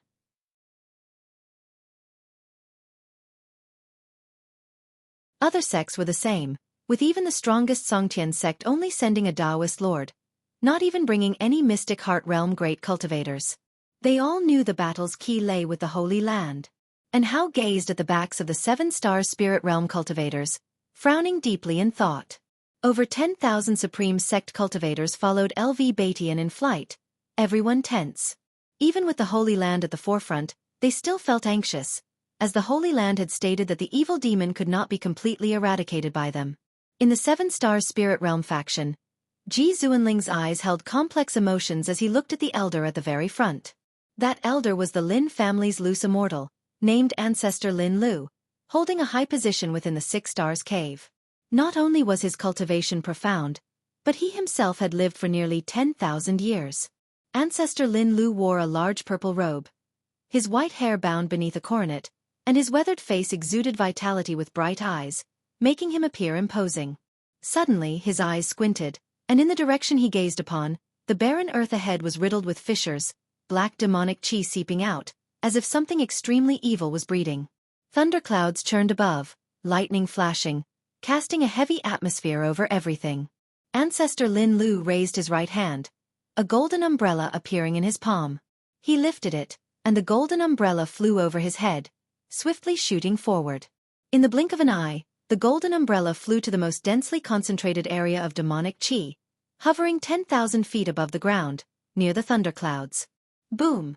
The golden umbrella suddenly opened, spreading golden rays of light, as if an immense power from another dimension shook the very sea of time, dispersing clouds and lightning, transforming the gloomy sky into something majestic and ethereal. Golden light poured down from the umbrella like a torrential rain, landing on the cracked ground, forming inscriptions that expanded rapidly, covering a 1,000-mile radius within 2 breaths and continuing to spread. The golden inscriptions suppressed the demonic chi emerging from the ground fissures. When the inscriptions stopped extending, their edges emitted golden light, shooting into the clouds and forming golden pillars, isolating 10,000 miles around, with the 3 dynasties sects positioned outside the golden barrier. What kind of magic artifact is that? It can form a formation by itself? Indeed powerful, this formation feels stronger than our sect-protecting array. No wonder it's the Holy Land, truly formidable. It seems the Holy Land plans to handle the evil demon alone. We just need to assist. That's good. Who wants to die? Discussions buzzed among the sect disciples, their reverence for the Holy Land rising rapidly.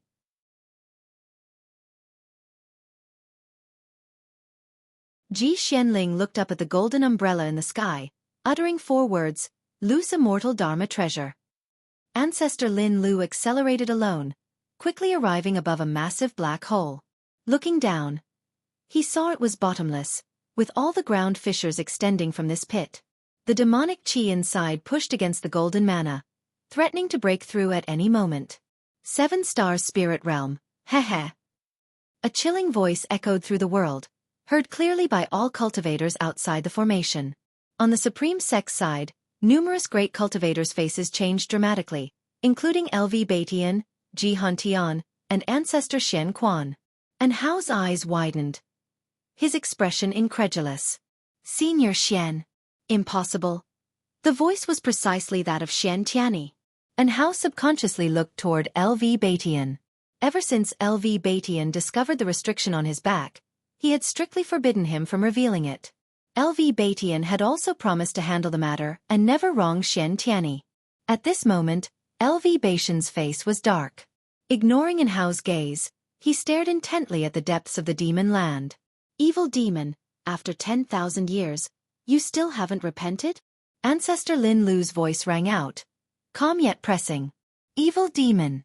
All cultivators tensed, with those from various sects who had met Xian Tianyi furrowing their brows, frequently looking toward the Supreme Sect. Just then, the earth trembled violently. Ancestor Lin Lu remained unfazed. He raised his right hand, strengthening the formation. The demonic chi in the ground fissures grew more potent and frenzied, trying to shatter the golden inscriptions on the surface, as if countless vengeful demons were about to burst from the abyss. Mournful wails echoed throughout the world, sounding like both dragon and phoenix songs, and evil ghosts' howls, making everyone's hair stand on end. Boom! A terrifying force suddenly broke through the surface, shattering the golden inscriptions. Rolling demonic chi surged to the sky, merging with the thunderclouds and sending the golden umbrella flying. Ancestor Lin Lu was caught off guard, forced back by the overwhelming pressure. Stabilizing himself, he frowned, raised his hand, and cast a spell to steady the golden umbrella in the sky, then pulled out a long redwood sword. Hundreds of 7-star spirit realm cultivators spread out, surrounding the terrifying pillar of demonic chi, each taking out their magic artifacts. Ji Xianling wielded a large fan, with golden flames leaping from its 7 apertures. His gaze noticed a figure rising within the demonic chi pillar, causing his pupils to dilate suddenly. It's him. So it's all true. In the 3rd Medicine Valley, Guan dismounted from the blood prison Great Saint's back. Instead of returning to his quarters, he turned and looked north. His brows furrowed, his eyes filled with coldness. His expression quickly changed. He retracted his gaze and prepared to go upstairs. At that moment, a figure flew in from afar.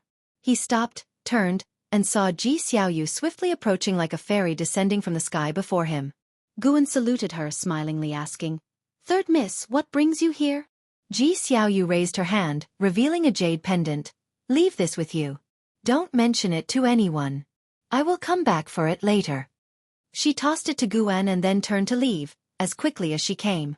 Guan's divine sense scanned it as he nonchalantly put the jade pendant into his storage bag before turning to go upstairs. The jade pendant contained intelligence about the 7-star spirit realm. Why did Ji Xiaoyu give it to him? Could she have guessed something? Meanwhile, in the demon land, a figure stepped out from the roiling demonic chi. His appearance made Ji Zuanling's face turn extremely grim, causing a stir among the supreme sect and disbelief in other sections. The figure emerging from the demonic chi was none other than Xian Tianyi. Xian Tianyi wore a black robe, his white hair fluttering wildly. His handsome face was pale, with deep red eye sockets, and his pupils seemed to swirl with demonic chi, appearing particularly sinister. He twisted his neck, raised his arms, and stretched his body. "Senior Xian." And Hao's voice echoed from afar as he tried to rush into the formation but was stopped. On the Zongtian sect's side, Taoist Lord frowned, calculating with his fingers. Sect Master Liang Songhai also frowned deeply, filled with confusion. How could this be? The Taoist of Immortality from 3 Pure Ones Mountain couldn't help but look at Ancestor Lin Lu, his eyes full of meaning. Discussions buzzed among the sects, and soon, Xian Tianyi's identity spread. A supreme sect Mahayana realm cultivator had turned into an evil demon? This revelation shocked everyone. Once, during the demonic invasion, Xian Tianyi had achieved great feats, earning the respect of cultivators worldwide. Ancestor Lin Lu stared at the evil demon, speaking coldly. "Evil demon, you dare possess a human Mahayana realm cultivator? You seek death." His voice rumbled like thunder, echoing through the heavens, heard by all. Xian Tianyi turned to him, eyes icy, and sneered, "Noisy!" As soon as he finished speaking, he waved his sleeve at Ancestor Lin Lu, releasing the terrifying power of a 9th-layer loose immortal, obliterating the golden inscriptions on the ground. Ancestor Lin Lu's spellcasting tried to block it, but he was still forced back. Thousands of miles away, the golden light from the formation was shattered, sending tens of thousands of sect disciples flying, with countless casualties. "You!" Ancestor Lin Lu glared at Xian Tianyi, his tone filled with shock and anger. What was happening? Their cultivation? Before he could think further, Xian Tianyi raised his hand, palm facing the sky, with a wild smile on his face. He grabbed with his right hand and yanked downward.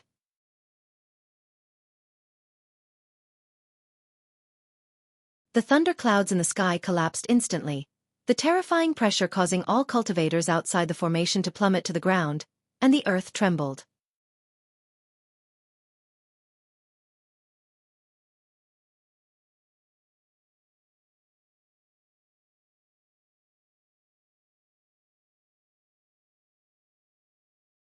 Boom!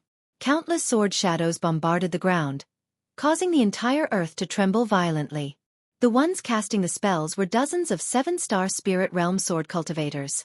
They floated high in the sky, each with their treasure sword inverted in front of them, the blades vibrating with a clear and piercing sound. Watching the formidable sword array of the 7-star spirit realm, the cultivators of various sects were elated. They retreated one after another, distancing themselves from the battlefield. The difference in cultivation levels was too great. Even flying was difficult, so they had to expand the encirclement. LV Batian grabbed Anhao and quickly retreated. Master, is there no hope? Anhao looked at LV Batian, gritting his teeth. Hearing that Xian Tianyi had been possessed, his heart ached terribly. LV Batian gazed at the chaotic and terrifying battlefield in the distance, speaking in a solemn tone. The urgent task now is to eliminate the demon. Li Ya and Zhang Buku were also retreating. Their cultivation level was too low. Facing Xian Tianyi's demonic power, they felt suffocated. Brother Li, there's no way to take advantage of this situation. Zhang Buku whispered urgently. He felt that the Holy Land was not containing the evil demon. Li Ya didn't speak. He was equally nervous. In his eyes, the Holy Land was the most powerful force in the world. With the Holy Land leading the way, their pressure should be less. But once the evil demon appeared, the situation was completely reversed, and even the mighty Holy Land was being suppressed. On the other side, Ancestor Lin Lu flew high into the sky, taking out various magic artifacts. While forming an array, he cast spells to attack Xian Tianyi. What's going on? He shouldn't be this strong, Ancestor Lin Lu thought fearfully. He could feel that Xian Tianyi was still growing stronger, even challenging a higher realm. The realm above Lu's immortal. In the 6 Stars Cave, there was only one person in that realm, and that person was not on the continent. After reaching the realm of Immortal Path, most cultivators would not stay on the continent. He usually roamed the oceans and would not have returned if not for the family incident. Before he could think further, a surge of demonic energy burst from beneath the sword array, scattering it. Dozens of 7-star spirit realm sword cultivators spat blood and were sent flying. This demonic energy, like a blade, pierced through the sky, aimed at Ancestor Lin Lu. Too fast. It was so fast that Ancestor Lin Lu couldn't dodge and could only instinctively use mana to defend. Boom! His figure was engulfed by demonic energy, and the clouds in the sky were also pierced. As the demonic energy dissipated, sunlight shone through the gap in the clouds. All of the magic artifacts in front of Ancestor Lin Lu shattered, and though he barely managed to block it, he was covered in blood, looking miserable. He was also at the Lu's immortal realm, and at the 8th floor of cultivation, but before Xian Tianyi, he was defenseless. Damn it! Ancestor Lin Lu roared, his mana bursting from within, further shattering the ground below. Earth spirit energy surged up like a celestial screen, covering hundreds of miles, grand and majestic, engulfing his figure. Xian Tianyi suddenly appeared behind one of the 7-star spirit realm cultivators, grabbing his head. The cultivator's face showed terror. Before he could resist, Xian Tianyi directly extracted his soul, opening his mouth to forcibly devour it. He then released his right hand, and the soulless cultivator collapsed to the ground. This scene terrified the other 7-star spirit realm cultivators, who fled in panic. Xian Tianyi immediately disappeared and reappeared behind a female cultivator, grabbing her head and devouring her soul. These Mahayana cultivators had no chance to resist in his presence. Boom! A gust of wind came, and Xian Tianyi instinctively turned his head. He saw beam after beam of green light phantoms rushing out of the spiritual energy curtain covering half the sky. Each held different forms of magic artifacts, stood 100 feet tall, and looked like celestial soldiers from another world, unstoppable. The Third Medicine Valley. Guan sat at his desk, practicing calligraphy while watching the battle. Possessed by the evil demon, Xian Tianyi suppressed the 7-star spirit realm alone. That loose immortal constantly displayed divine skills, shaking the heavens and earth, but was unable to harm Xian Tianyi. Instead, he watched as Xian Tianyi continuously devoured souls. Guan sensed that 10 loose immortals were heading to the battlefield, flying in from the northern coast of the continent with great speed. They should be reinforcements for the 7-star spirit realm. Strange, there is still Xian Tianyi's soul aura within him. It doesn't seem like possession, but the two are so perfectly integrated, it's as if they were originally one, Guan wondered. He initially planned to act once the evil demon broke free, but he had to wait because of Xian Tianyi. The 7-star spirit realm intended to use the evil demon to bolster their Holy Land's prestige while luring Xian Tianyi into a trap, weakening the Supreme Sect's explicit power and reputation. It was truly sinister. But the evil demon was on the verge of breaking through to Wandering Immortal, which shouldn't have been part of the 7-star Spirit Realm's plan. Otherwise, Ancestor Lin Lu wouldn't have acted early, forcing the evil demon to break free prematurely. The variable was Xian Tianyi. Xian Tianyi seemed to have additional secrets unknown to others. Thinking carefully, Xian Tianyi's talent didn't seem trainable by the Supreme Sect, and his growth didn't involve training in the 7-star Spirit Realm but rather heading south instead. In any case, Guan was determined to rescue Xian Tianyi.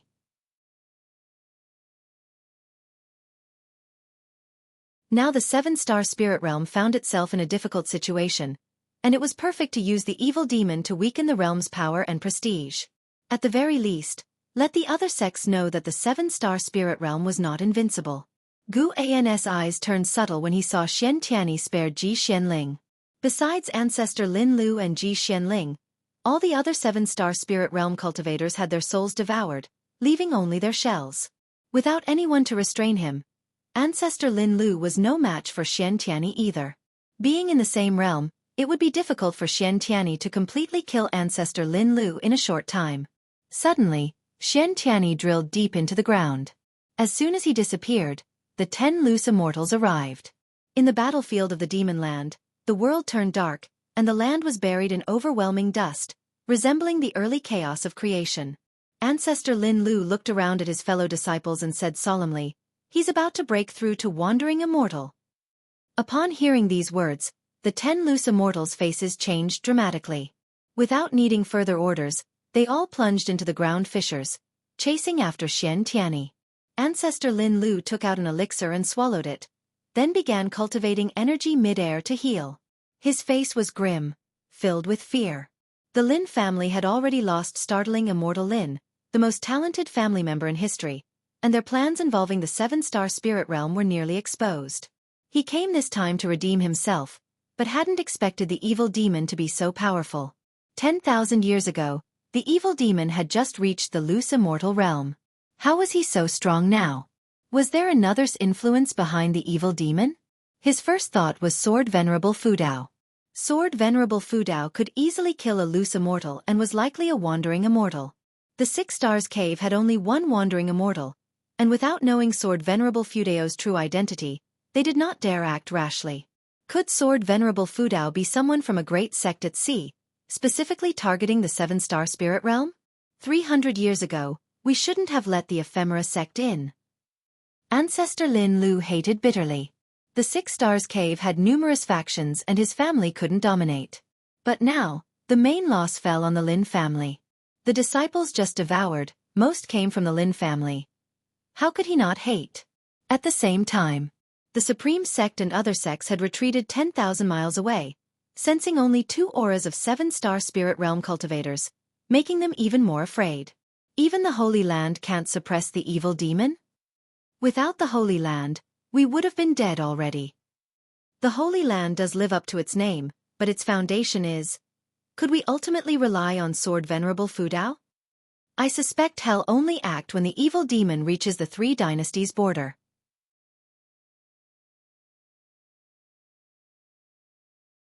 We're truly useless, always troubling him, the cultivators discussed, while the Supreme Sect remained somber. Xian Tianyi being possessed by the evil demon was a huge blow to their morale. LV Batian looked into the distance, his face dark and eyes flashing. And Hao had calmed down, waiting for the outcome. He hadn't yet connected Xian Tianyi's plight to the Holy Land, only cared for Xian Tianyi's safety. However, it didn't take long before an even more terrifying demonic energy erupted from the ground, startling everyone.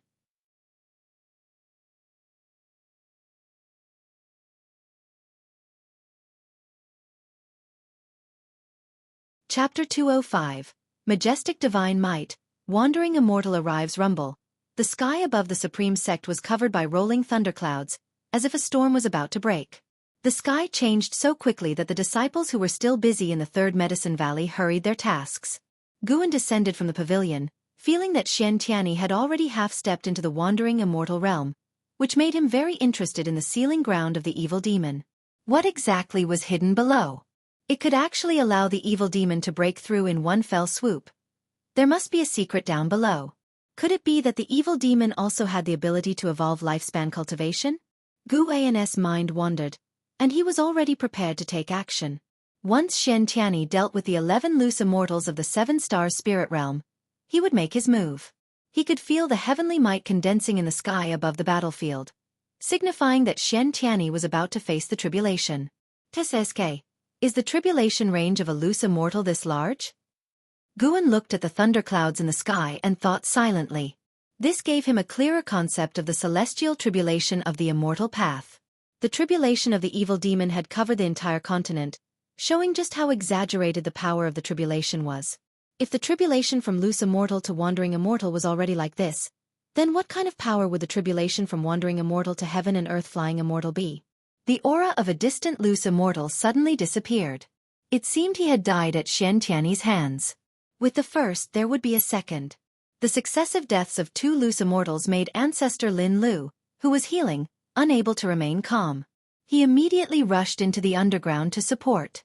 Guan observed the tribulation.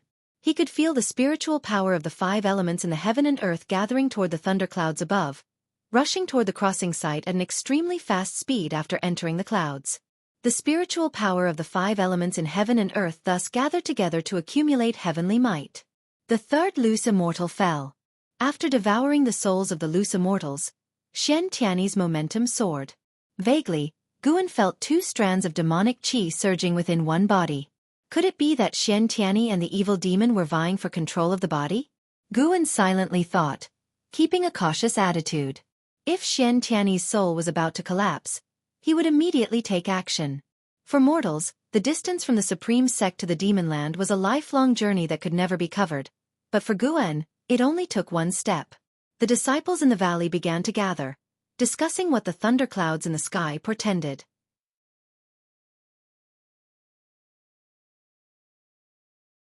Lu Lingjun still stayed within the pavilion, cultivating, seemingly unconcerned about the calamity outside.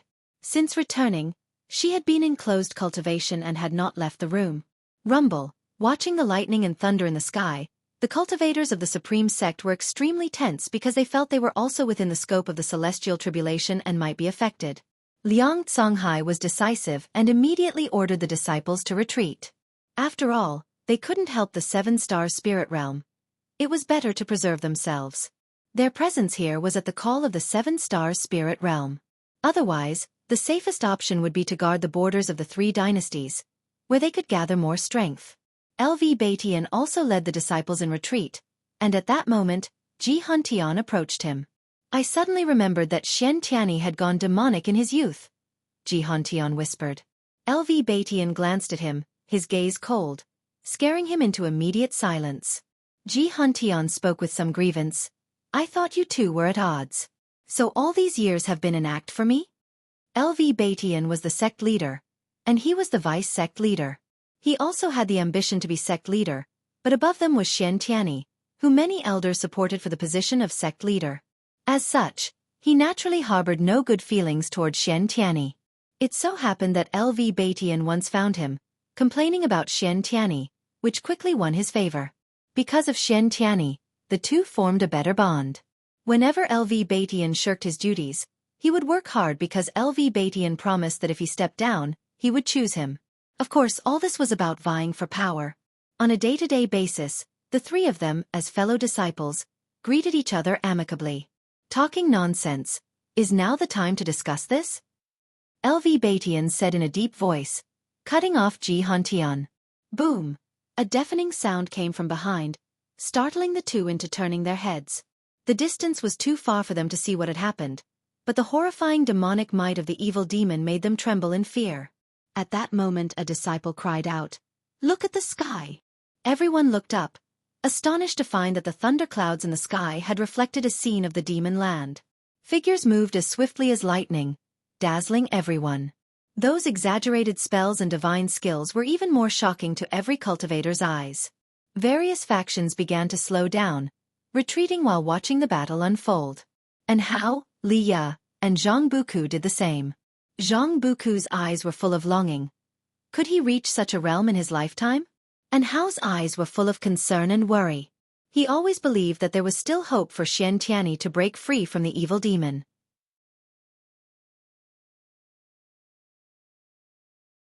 Under the watchful eyes of all the cultivators, whenever Xian Tianyi stopped to devour a soul, the scene in the sky would focus on him, zooming in, showing everyone the chilling process of him consuming the souls of the loose immortals. Xian Tianyi's face displayed two different expressions, arrogance and cruelty on the left, frowning and pain on the right. This made him look even more bizarre. Time continued to pass. In the end, only ancestor Lin Lu remained alive. Seeing the last loose immortal companion's soul drawn out, he completely gave up on resisting. He tried to escape, but Xian Tianyi caught him, and this time, he could not escape Xian Tianyi's grasp. "You can't!" Ancestor Lin Lu trembled, his primordial spirit unable to leave his body, his physical form unable to use divine skills, and his qi unable to break free from the hand above his head. Sadly, before he could finish his words, he collapsed to the ground. Xian Tianyi swallowed his soul, soared into the sky, sat cross-legged in mid-air, constantly rising. When he stopped, beneath him was a vast wave of dust like a dragon, seemingly engulfing the entire world. The illusions in the sky continued to expand, eventually covering the entire continent. Wherever there were people or demons, they were frightened, discussing who the figure in the sky was. Transformed into the evil demon, Xian Tianyi deeply imprinted himself in the hearts of all beings. The disciples of the Third Medicine Valley discussed in astonishment. Some remembered Xian Tianyi, finding it hard to believe. Guan turned and walked toward the transmission array platform. The blood prison great saint lay on the ground, watching the spectacle. As expected of the great heavenly spirit land. This tribulation is too exaggerated, and this evil demon looks so powerful. The blood prison great saint thought to himself. He was not at all flustered. After all, he was a prisoner. His gaze unconsciously followed Guan. Seeing him teleport away, he didn't mind, thinking Guan was going to take care of the Mystic Valley. After arriving at the Mystic Valley, Guan simply inspected it briefly before leaving. As the great battle ended, the only sound left in heaven and earth was thunder. The cultivators of the three dynasties factions all paused. The leaders from each faction gathered to discuss their next move. They could all see that the evil demon was undergoing a tribulation. If the evil demon succeeded in the tribulation, the situation would become even worse. But with the complete annihilation of the seven-star spirit realm, what could they do? Someone complained, "There are so many cultivators in the Holy Land, yet they sent only so few of us here. Isn't this courting death?" Every 100 years, geniuses from various factions would go to the seven-star spirit realm for cultivation. They knew that the seven-star spirit realm far exceeded this number of people.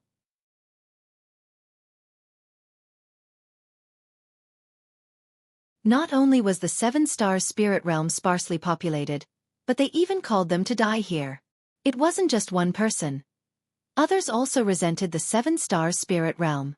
No matter how nicely the seven-star spirit realm spoke, these were old monsters who lived for hundreds, even thousands of years, not easily swayed by sweet talk. They judged the seven-star spirit realm by its actions. Liang Songhai took a deep breath and said, "All right, now the urgent task is how we might stop the evil demon's tribulation?" Everyone fell into silence. The gap in realms was too vast. They had no chance of winning. Taoist Lord suddenly said, "I foresee that the fate of the three dynasties has not yet run out. Perhaps there will be a turn of events. The seven-star spirit realm, after all, is an ancient holy land. Having lost so many people, they will not let it go easily." As soon as he spoke, everyone heaved a sigh of relief. They trusted the Taoist Lord greatly. LV Batian said nothing, his gaze fixed on the illusions in the sky. Time flew by, and those who came to fight felt agony. The people of the three dynasties were even more tense, watching the demon go through the tribulation, guessing what might happen next. Some even prayed for Xian Tianyi to fail the tribulation. And Hao sat cross-legged on the ground, both restoring his spiritual energy and keeping a close watch on the sky. Zhang Buku and Li Ya did the same, though they were more curious about Xian Tianyi's actual realm, finding the tribulation's momentum excessively exaggerated. On the other side, suspended high in the sky, Xian Tianyi was surrounded by demonic qi. The demonic qi from the underground pierced through the dust of heaven and earth, entering his body, continuously boosting his momentum. "Xian Tianyi, Have you forgotten you consider yourself a hero of the righteous path? A voice rang out in fury and alarm. From the dust wave emerged the disheveled Ji Xianling, shouting angrily at Xian Tianyi. Xian Tiany's right eye opened, his brow furrowed, half his face showing a struggling expression. At that moment, his other eye opened, glancing at Ji Xianling with a gaze full of soul-chilling murderous intent, making Ji Xuanling's heart quake. Xian Tiany's lips quivered slightly, laboriously uttering two words, "Run away." As soon as he finished speaking, his right eye closed, and his entire face's expression returned to a unified look of cruelty and malevolence. He raised his right hand, aiming at Ji Xianling. Innate 5 elements divine thunder tribulation. To think you, fiend, can undergo one of the top 10 tribulations of all time. A voice, like that of a heavenly god, resounded throughout the continent, shaking all beings to their core. Anyone who heard this voice was instinctively filled with awe. Ji Xianling instinctively turned his head, seeing a massive hole suddenly form in the thunderclouds above.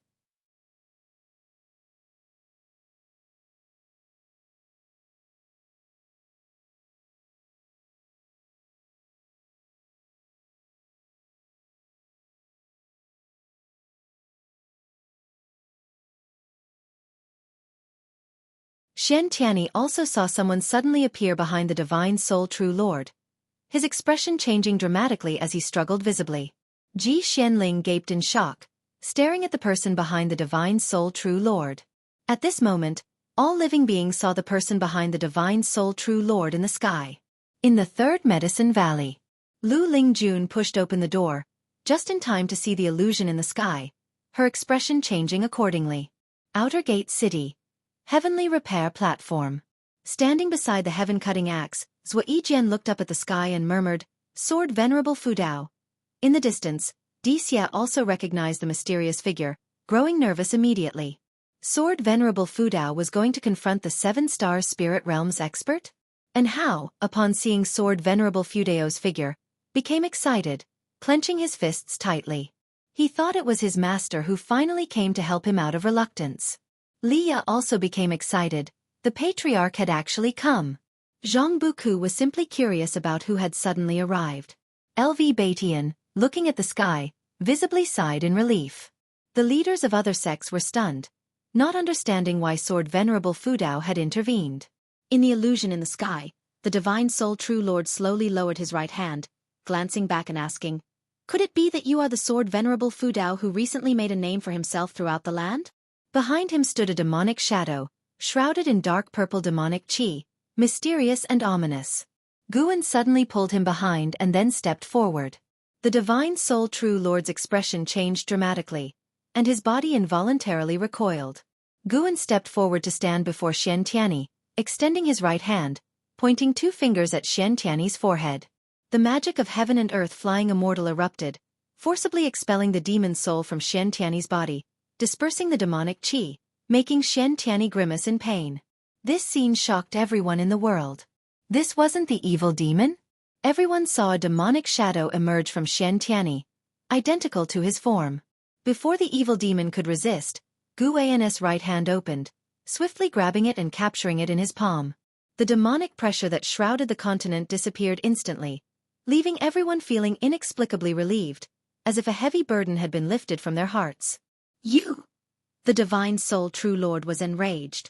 As the cave master of 6 Stars Cave, he naturally knew the evil demon's true origin. Though not personally leading it, he had allowed it. Sword Venerable Fudao was slapping him in the face. Guan turned and stood side on to the divine soul true lord. Xian Tianyi spat out blood, collapsing forward, his forehead landing on Gu An's thigh. Before closing his eyes, he weakly uttered, "Fudao." He collapsed by Gu An's leg, his consciousness plunging into darkness.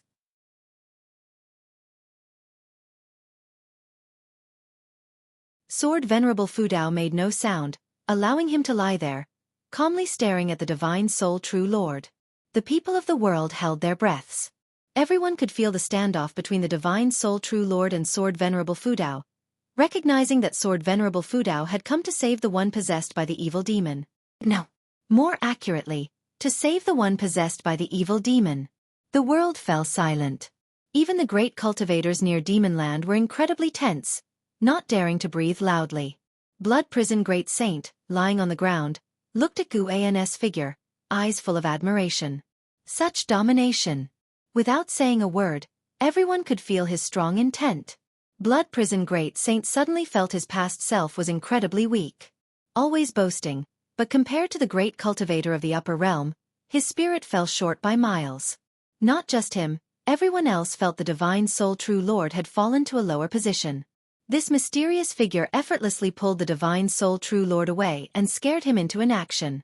Their abilities were clearly unmatched. Ji Xianling, closest to them, was utterly shocked. He knew better than anyone the power of the divine soul true lord. In the 7 stars spirit realm, centered around 6 stars cave, the divine soul true lord was as divine as an immortal to them, representing the continent's strongest being. Such an existence was easily pulled away by Sword Venerable Fu Dao. Ji Xianling finally understood why the 7 stars spirit realm had suddenly changed their mind and decided to come forth to save the people. They feared Sword Venerable Fu Dao and wanted to restore their image. The divine soul true lord's face was extremely grim, caught in an inner struggle between choices. He had intended to use the anomaly of this innate 5 elements divine thunder tribulation to showcase his grand and heroic image of saving all living beings. But now, he found himself in a difficult position. If he acted, he couldn't be sure of winning, plus what would the world think of him? If he didn't act, how would the world view the 7-star spirit realm? Who exactly are you? Do not say you're from the Supreme Sect. This land could not possibly spawn someone as powerful as you. The divine soul true lord asked solemnly, this time, not letting his voice echo across the continent, only audible to himself, Guan, and Ji Xianling. Guan did not answer him but raised his right hand and pointed his index finger at his face. Somehow, facing Guan's fingertip, the divine soul true lord felt fear. Too overbearing. The other party didn't want to converse, only conveying one message, for him to back off. Otherwise, the divine soul true lord realized that, given the unmatched power of the other party, he might very well die. He was, after all, a wandering immortal. Not only on this continent but across the nearby sea areas, his cultivation level was among the top.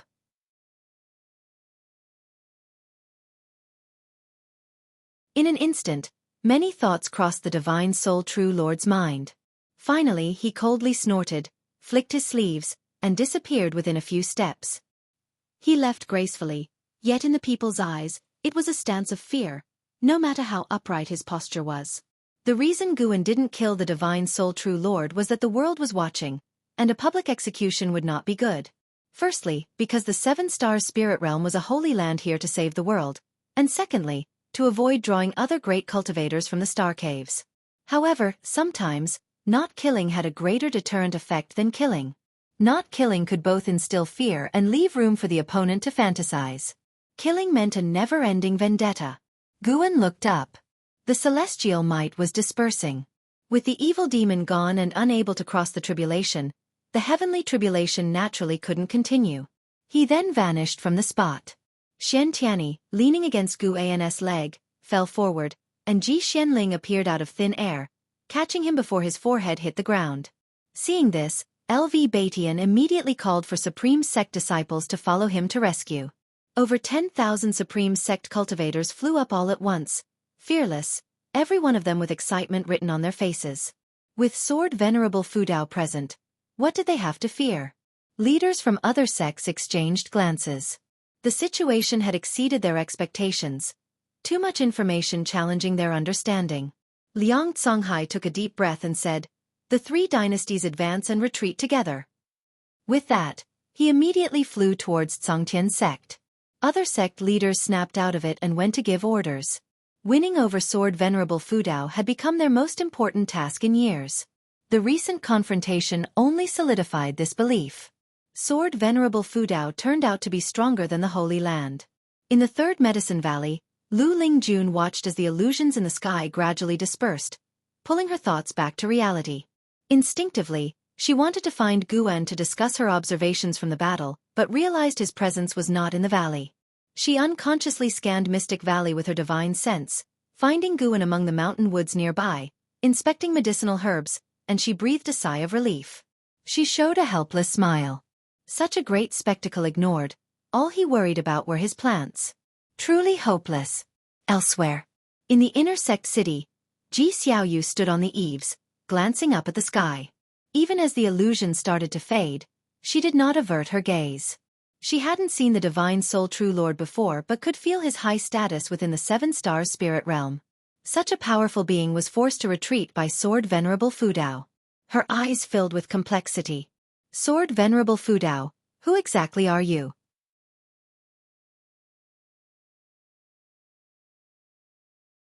After this battle, she guessed the 7 Stars spirit realm would have to humble themselves. Before Sword Venerable Fudao came along, the 7 Stars spirit realm wouldn't dare to commit blatant evil, let alone now. However, the 7 Stars spirit realm would surely frantically investigate Sword Venerable Fudao, and the Ji family from the Supreme Sect would become their tool. Patriarch, was this outcome within your expectation? Ji Xiaoyu's lips curled into a smile as she turned to leave. Just as she turned, the inner sect city erupted in thunderous cheers. One city was but a microcosm of the world. The entire world erupted into a feverish celebration.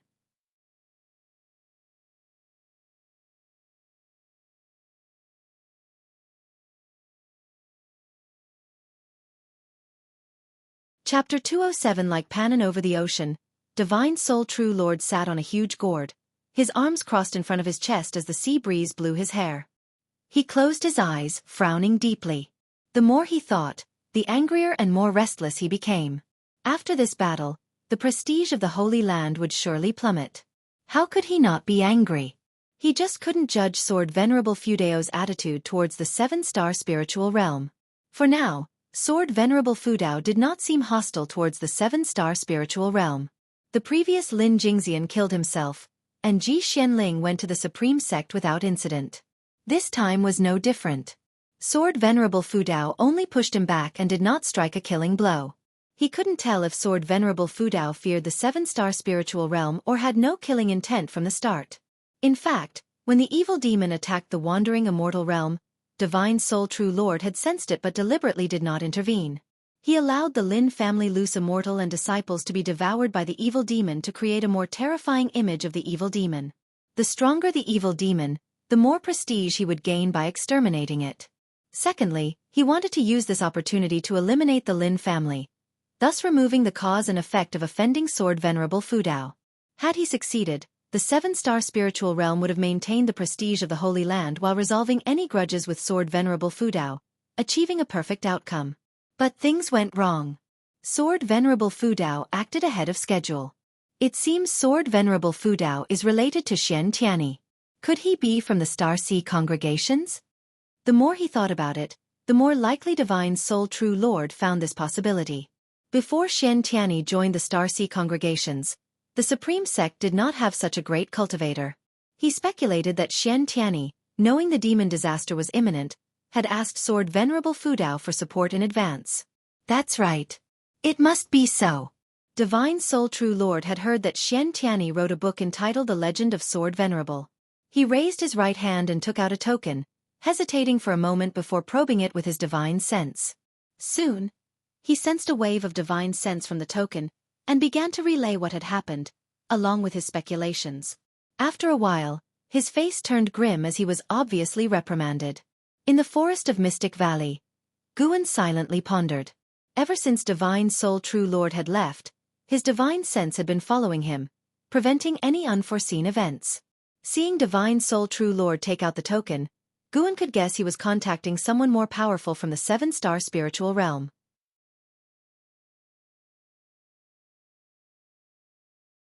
Once Divine Soul True Lord placed the token back into his storage ring, Guan exhaled a long breath, his eyes growing cold. Judging by his expression, Guan hesitated. The lifespan foresight could only determine whether others had ill intentions towards his true form, while the 9 extreme yin-yang body could conceal his true form and obscure karmic calculations unless the other person linked Sword Venerable Fudao directly to his true form and harbored enmity. The mountain god's little figure had resembled Gu An's true form closely, without any divine skills to cloak it, which was why he could sense it. And the hateful heaven ancestor had discovered him directly through sword intent. After 30 minutes, Divine Soul True Lord landed on an island. As he entered a cave, Guan sensed a restriction and stopped following. Just remember this island. Guan stood up and walked back to Mystic Valley. The disciples in the valley were still excitedly discussing the sky illusion they had witnessed earlier, the image of Sword Venerable Fudao deeply ingraining in their minds. They also believed that the entity confronting Divine Soul True Lord was indeed Sword Venerable Fudao. Guan joined them, chatting for a while. The impact of this battle was even greater than when Sword Venerable Fudao killed the demon ancestor, not only because peace prevailed after defeating the evil demon, but also because it involved the Holy Land. When Guan returned to the Third Medicine Valley, the disciples were gathered noisily, like in a busy market. Lu Lingjun, who had been waiting for him, pulled him into a pavilion, excitedly talking about Sword Venerable Fudao. Seeing her admire Sword Venerable Fudao so much filled Guan with satisfaction. He had to feign excitement and reciprocate the emotional value. For the next month, the Supreme Sect was in constant uproar, everyone full of excitement, various news spreading wildly within the sect. Guan went to the outer gate city twice, each time staying for 2 ancient hours, listening to the disciples on the streets praise Sword Venerable Fudao.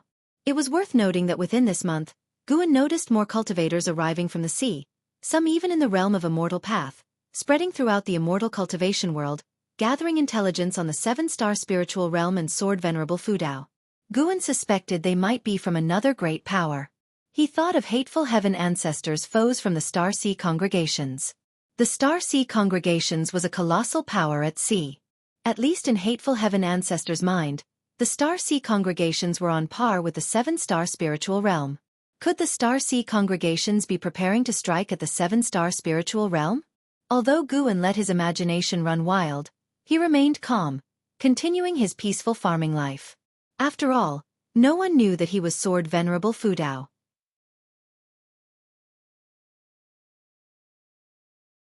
After the winter snow fell, the cultivators who had fought the evil demon began returning to the Supreme Sect. It was worth mentioning that Li Ya and Zhang Buku also returned. Sensing their auras flying towards Mystic Valley, Guan awaited them in advance. The two still shared the North Sea heavy sword. Zhang Buku, looking at the forest covered in snow, appeared nervous. He was returning to the Medicine Valley where his father used to live, eager to see Martial Uncle Gu again. The more Zhang Buku thought about it, the more nervous he became. Liya reminded him not to mention their injuries to Gu An and to speak based on Gu An's reactions. Zhang Buku felt helpless but could only agree. After a short while, Liya and Zhang Buku flew into Mystic Valley. Their arrival drew the attention of the servant disciples. Senior brother Li. Lu Jiujia walked over excitedly, full of surprise. Of all those who had left Mystic Valley, who was the most formidable? Naturally, it was Li Ya. Despite losing miserably to An Hao and missing the Golden List because of it, Li Ya's strength had earned the Supreme Sect's recognition, making him Mystic Valley's pride. Liya looked at Lu Jiujia, knowing he was Gu An's junior brother. He nodded slightly and said, "I am here to see your senior brother." Before Lu Jiujia could reply, a voice floated down from the pavilion. "Senior brother Li, Buku, come up." Hearing Gu An's voice, Zhang Buku became excited. Liya glanced at him and then led him upstairs. Watching Li Ya's confident back, Lu Jiujia's eyes were full of envy. Liya lived the life he desired. Soon, Li Ya and Zhang Buku reached the upper floor and entered the room. Zhang Buku, seeing Guan, became so excited that he knelt down immediately. Liya hurriedly closed the door in fright. If word got out about his closest brother kneeling to his junior brother, it would be a scandal. "What are you doing? Get up quickly." Guan, sitting at the desk, said helplessly. Liya immediately pulled Zhang Buku up, glaring at him for losing face. Zhang Buku ignored Liya and looked at Guan with a silly grin. Guan gestured for them to sit and then got up to pour them tea. "Senior brother Li, how have you been these years?" Guan asked warmly. Liya immediately started boasting about his encounters and his progress in cultivation. Throughout the conversation, Zhang Buku hesitated to speak. Guan placed 2 cups of tea before them. Zhang Buku wanted to stand and bow, but Guan stopped him with a look. Seeing Gu An's one glance making Zhang Buku obedient, Liya felt a pang of jealousy amidst his storytelling. "By the way, junior brother Gu, when did you descend the mountain without telling me? If I had known you were visiting senior brother Zhang, I definitely would have gone too." Liya suddenly recalled, asking sternly. Guan rolled his eyes at him and said, At that time, Buku was still a minor. Could you have come with me? You were focused on proving yourself.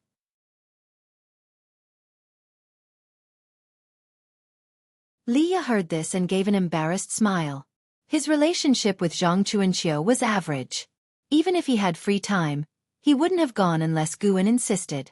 Guan turned to Zhang Buku and asked, "How has it been following senior brother Li? Any injuries?" Zhang Buku was about to speak when Liya interrupted.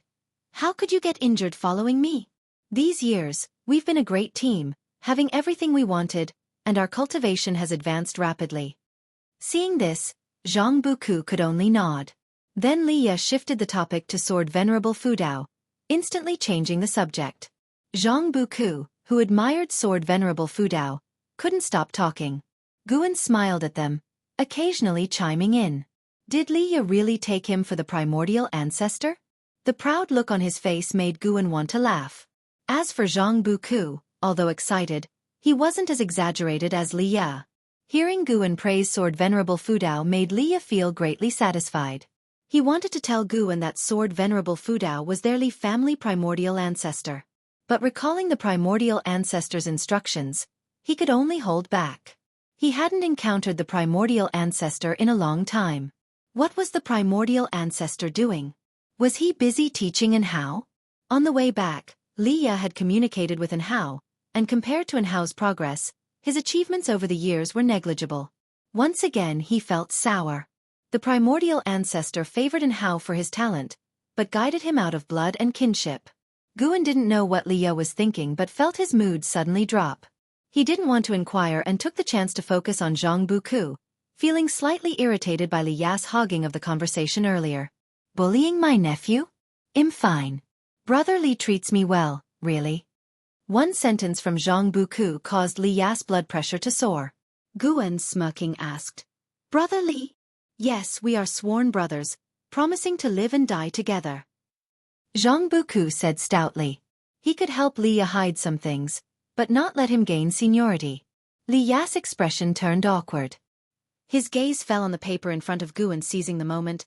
He picked it up and asked abruptly, "Junior brother Gu, what are you writing?" Guan smiled and replied, "A book called Journey to the West." "Journey to the West? Never heard of it." "Just started writing it." "All right then, I wish you to become a famed writer like Pan En." Liya skimmed a few lines before putting it back, mainly using it to divert the conversation. He didn't really care about Journey to the West. Zhu Beiji carrying his wife? What nonsense! This book seemed boring at first glance.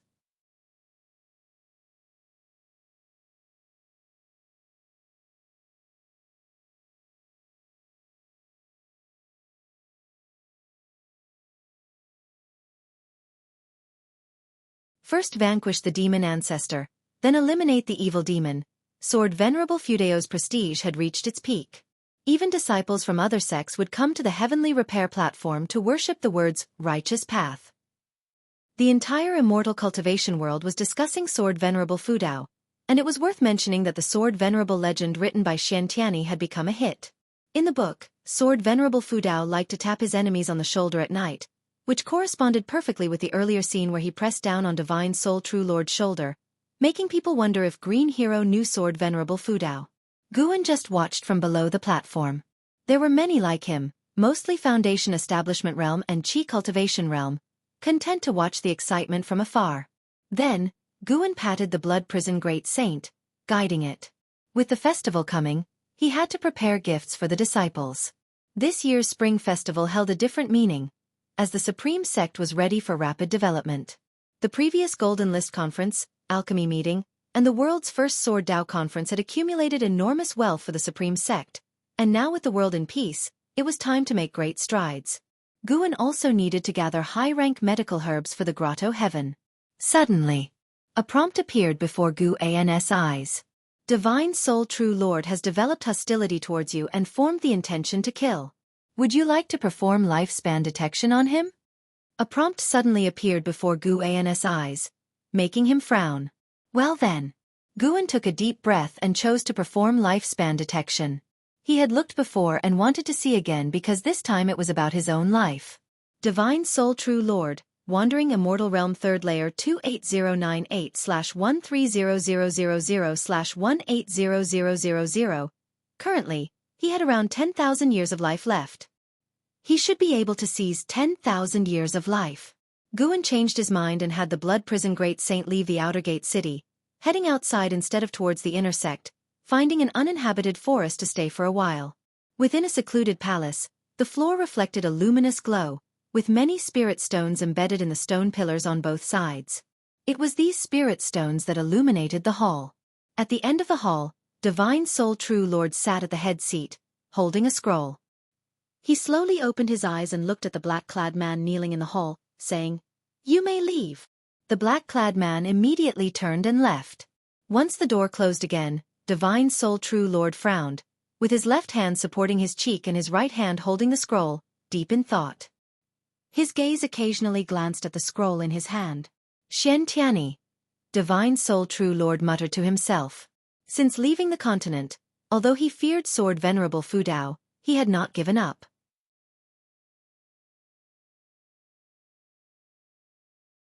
He had ordered Supreme Sect spies to investigate all of Xiantiani's relationships, and the scroll in his hand recorded everyone closely related to Xiantiani. The rising power of the evil demon was likely related to Xiantiani, and Sword Venerable Fudao intervened to save him. No matter how he thought about it, Divine Soul True Lord blamed Xiantiani for the failure in the battle against the evil demon. So he developed a murderous intent towards Xiantiani and his close associates. But he dared not act rashly, for perhaps Sword Venerable Fudao was among them in disguise. The mere thought of Sword Venerable Fudao made Divine Soul True Lord feel troubled. Fortunately, the 3-star cave had not contacted him much over these years, or he really wouldn't know how to report back. Sigh. Divine Soul True Lord sighed, stood up, and prepared to head to the small spirit realm to seclude himself. The 7-star spirit realm needed to maintain its image and avoid being discovered by nearby great powers. As the high-standing cave master, he only needed to issue orders and would not personally manage things. He took 2 steps forward, just about to descend the steps. A hand suddenly landed on his shoulder. Although it was just a light tap, his heart stopped. He couldn't forget the feeling of being tapped on the shoulder by Sword Venerable Fudao. Fear instinctively arose in his heart, and as he was about to speak, an overwhelming mana surged into his body, instantly turning his flesh into ashes, and even his primordial spirit vanished. The gap between the 9th layer of the Heaven and Earth Flying Immortal Realm and the 3rd layer of the Wandering Immortal Realm was immense. In front of Guan, Divine Soul True Lord was no different from an ant. The scroll in Divine Soul True Lord's hand also turned to ashes along with him.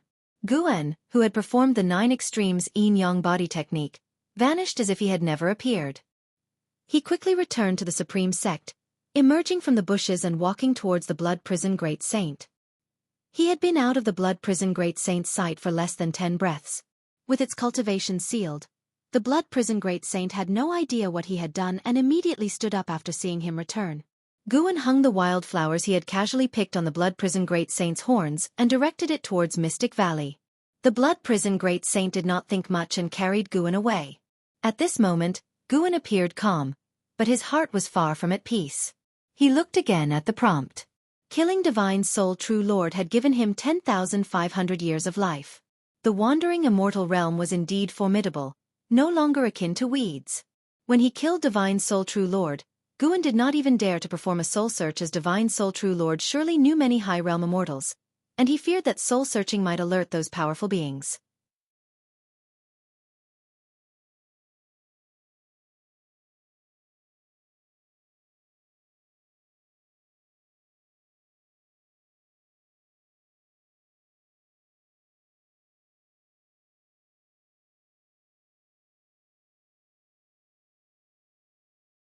Chapter 209 Meng Lang, Loose Immortal Realm Level 6. Before coming, Guan had already observed with his divine sense that the strongest on the island was slightly stronger than a Divine Soul True Lord, but not by much.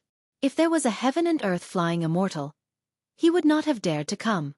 If there was a Heaven and Earth Flying Immortal, then there could be an even higher realm. If the strongest on the surface was only a Wandering Immortal, there should not be a more terrifying existence hidden in the shadows. Even if there was, as long as Guan did not cause trouble, nothing should happen. He went to the Sea Protection Mansion in the city, intending to conduct a transaction and register for an identity token, which would allow him to enter and exit the various buildings. This was information he had gathered with his divine sense earlier.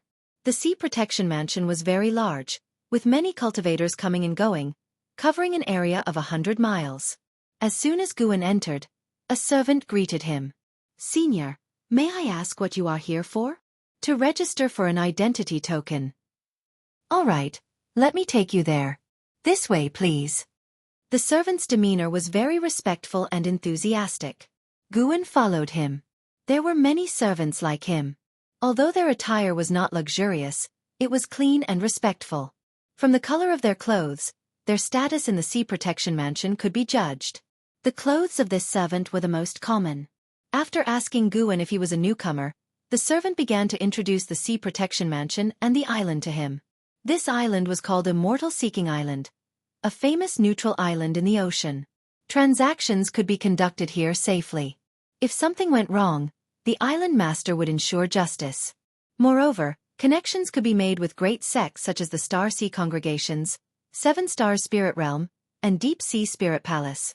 When introducing the background of Immortal Seeking Island, the servant was not arrogant, remaining humble, which Guan found impeccable. When Guan asked for his name, the servant was flattered and quickly introduced himself. Actually, even without his introduction, Guan already knew, but it was necessary to go through the formalities. Hu Xiaojian, Nascent Soul Realm, Second Layer 480/860/2200. A lifespan of this extent could make him a genius in the Supreme Sect, but on Immortal Seeking Island, he could only serve as a servant. Guan sighed inwardly. "By the way, Senior, have you reached the Immortal Path Realm? If so, I can guide you to obtain a high-rank identity token, which comes with various benefits." Hu Xiaojian asked cautiously. He could tell from Guan's extraordinary bearing, though not overbearing, that Guan was likely a great cultivator who had returned to simplicity.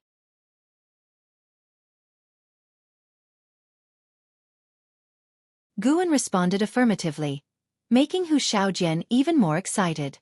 After the time it takes for an incense stick to burn, under Hu Xiaojian's guidance, Guan arrived at a large hall where most of the cultivators coming and going were in the Mahayana realm or Nirvana realm. The Nirvana realm cultivators were likely outsiders like Guan, while the Mahayana realm cultivators belonged to the Sea Protection Mansion. As for loose immortals, they were rare to encounter. Hu Xiaojian approached an elderly man and explained Guan's intention.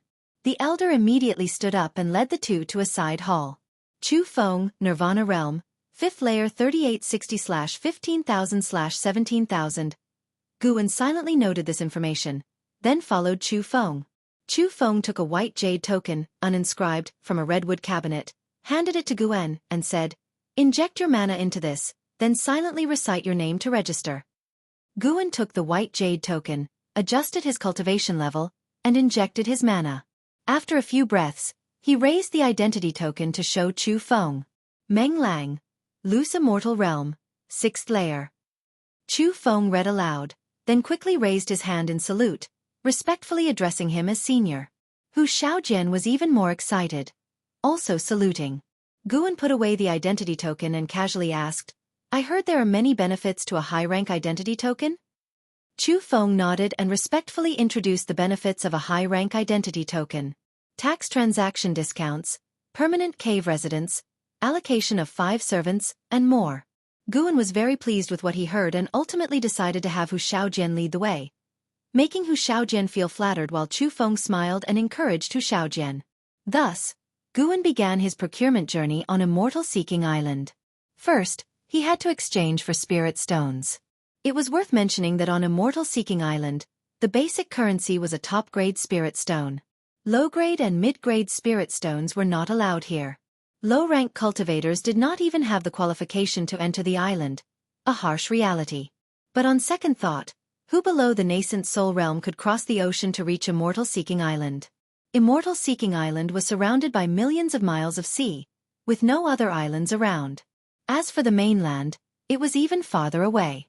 To Hu Xiaojian, the 7 Stars Spirit Realm was a distant power.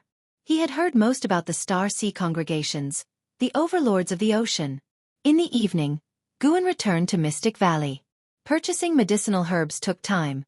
Not a one-time deal. However, Immortal Seeking Island had plenty of high-rank medicinal herbs, even offering 9th-rank medicinal herbs, enough to meet Guan's needs. It was said that every few decades, Immortal Path spirit trees might even be auctioned on Immortal Seeking Island. After greeting the disciples in the valley, he went upstairs.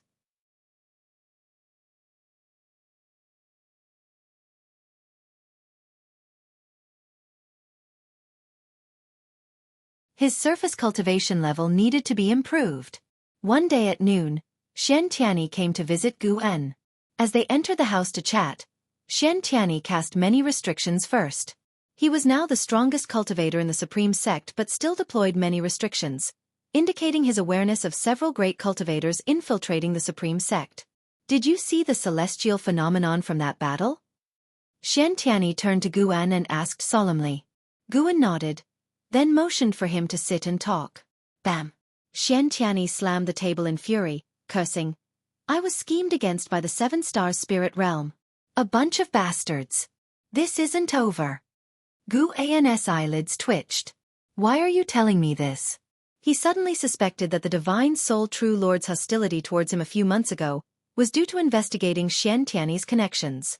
The 7 Stars Spirit Realm? Are you talking about the Holy Land? Guan asked cautiously. Shen Tianyi sat down, took a deep breath, and said, Yes, I was thrown into the evil demon's sealing ground by cultivators from the 7 Stars Spirit Realm.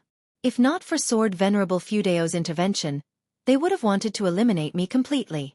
How hateful! Divine Soul True Lord. Just you wait. Guan said worriedly, the Holy Land is powerful. You mustn't be reckless.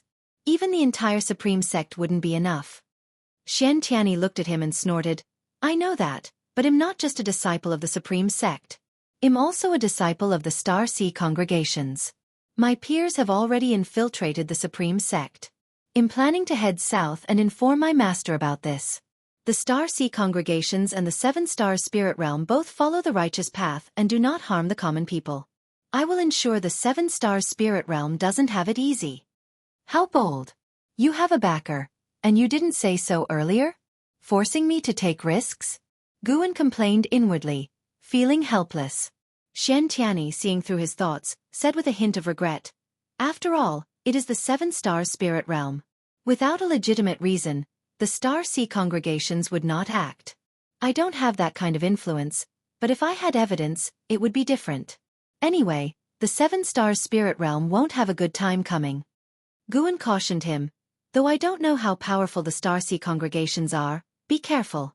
The journey south is long, if anything happens on the way. He didn't finish his sentence, but Shen Tianyi understood. No worries. I will be accompanied by other disciples of the Star Sea congregations, and there will be Immortal Path seniors overseeing from abroad. The 7 Stars Spirit Realm won't dare to act rashly. Shen Tianyi reassured him.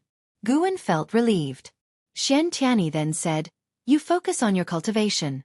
Someday, it'll take you into the Star Sea congregations. You might gain immortal destiny. Guan shook his head. Forget it.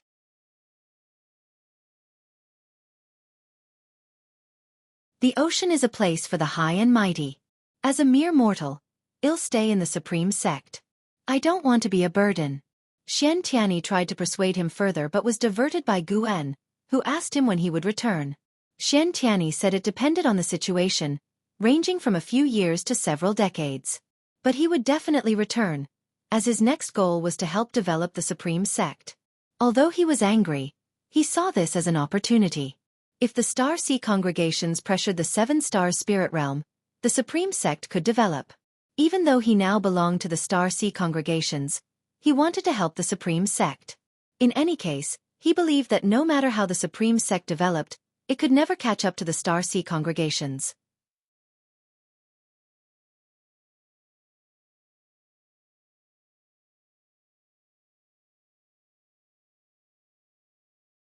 Chapter 210.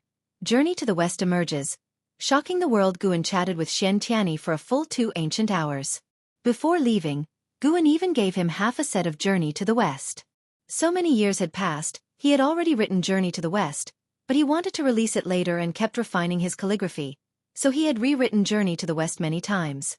The reason for giving Xian Tianyi only half was because he was afraid Xian Tianyi might leak it. Always leave some suspense. After Xian Tianyi left, Guan followed downstairs and rode the Blood Prison Great Saint to the Mystic Valley. Yi Lan was waiting for him in the pavilion. He dismounted from the Blood Prison Great Saint's back and leisurely went upstairs. When the two met, they exchanged pleasantries. Over the past year, Yi Lan had been very busy and could only come to see him during the spring festival. Senior brother, you are turning 100 this year. How about a celebration? Yi Lan asked with a smile. Guan shook his head and said, why would a cultivator celebrate a big birthday? No need, I don't like trouble. Yi Lan nodded and didn't press further. She just mentioned it casually. After all, 100 years was an important milestone. They started chatting. Yi Lan didn't have any special reason to see Guan, she just missed him. They talked about everything, from the supreme sect to the immortal cultivation world, and even about the common folk. Most of the time, Yi Lan did the talking, and Guan chimed in. A long time passed. Guan was concerned about her primordial reincarnation skill. Yi Lan said that she practiced it daily. Although her cultivation level hadn't increased, she could feel the accumulation of the primordial reincarnation skill. Guan took out a large number of prepared supreme-grade elixirs for her, telling her to take them promptly. In 20 years, she would need to unseal the primordial reincarnation skill. By then, it was unknown how much her maximum lifespan would increase. Faced with Guan's gifts and arrangements, Yi Lan did not refuse and instead showed a happy smile. Seeing her smile, Guan couldn't help but shiver. Junior sister, don't misunderstand, I will always be your senior brother, Guan said seriously. Yi Lan nodded with a smile. She stood up, walked to Guan's side, and placed her hands on his shoulders. It had always been him who patted others' shoulders. Only his junior sister could pat his. Ah well, she was his junior sister after all. Sit down, no hands on. Oh, senior brother, I won't do anything inappropriate, just like last time. You dare mention last time? What's wrong with a little touch? I promise I won't go further.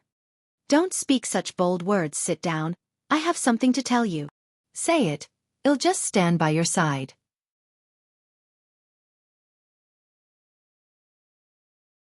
Three days later, Guan rode the Blood Prison Great Saint to the outer gate city. He made his way to the book collection hall. The great elder of the book collection hall, Feng Shang, personally received Guan. After they were seated, Feng Shang asked with a smile, Shattering the Void is finished. Do you have a new book in mind? Though Shattering the Void's reputation wasn't as great as Investiture of the Gods, it made a lot of money, benefiting not only him but the entire outer gate city as well. Their outer gate city had become the top among the 8 outer gate cities, with Sword Venerable Fudao in martial and Pan'an in literature. Every time he read Investiture of the Gods, Feng Shang felt Guan resembled Sword Venerable Fudao. But thinking that Guan was not yet 100 years old, he found his speculation absurd. Though perhaps Pan'an was somehow related to Sword Venerable Fudao, maybe this was why Pan'an refused to write about Sword Venerable Fudao, fearing people might discover the connection. Guan took out 5 books from his storage bag, which were the first half of Journey to the West. Feng Shang picked up the topmost book and seeing the cover, he couldn't help but read aloud, Journey to the West? The name sounded ordinary. He was a bit disappointed, but considering Pan'an's fame, even an ordinary book would earn spirit stones. He began to read, and after a few moments, his expression changed slightly. He straightened his back and read more intently. As time went on, his right hand began to tremble. When he read about Sun Wukong causing havoc in the Heavenly Palace, he couldn't help but slap his thigh in excitement. Guan shook his head and laughed. He stood up and said, The books are yours. Leave the rest to you. Having worked with the book collection hall for so many years, he naturally didn't worry about them deceiving him. Upon hearing this, Feng Shang quickly stood up, excitedly saying, Journey to the West will definitely be a hit. This is a divine book comparable to Investiture of the Gods. No, it's even better than Investiture of the Gods.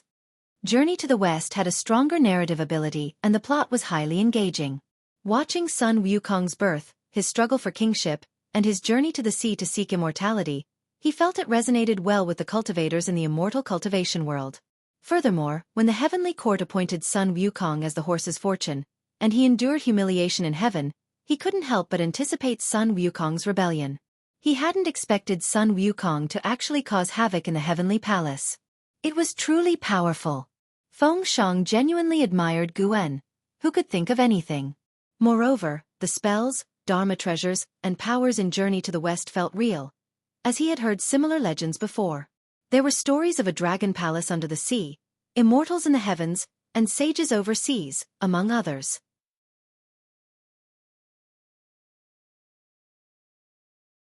Guwen smiled at him and, without saying much, turned and left. Feng Shang watched Guwen walk out the door, with sunlight shining on him, feeling dazed. Truly an immortal. Guwen found the Blood Prison Great Saint and rode it away from the book collection hall. Along the street, he occasionally encountered old acquaintances, greeting them with a smile. After the Ji family withdrew from the Supreme Sect, the Zhou family also switched to the Congtian sect. The departure of the two great families happened quietly. Had it been decades earlier, the Supreme Sect would have been severely weakened, but now there didn't seem to be any impact. Instead, the Supreme Sect had grown even stronger.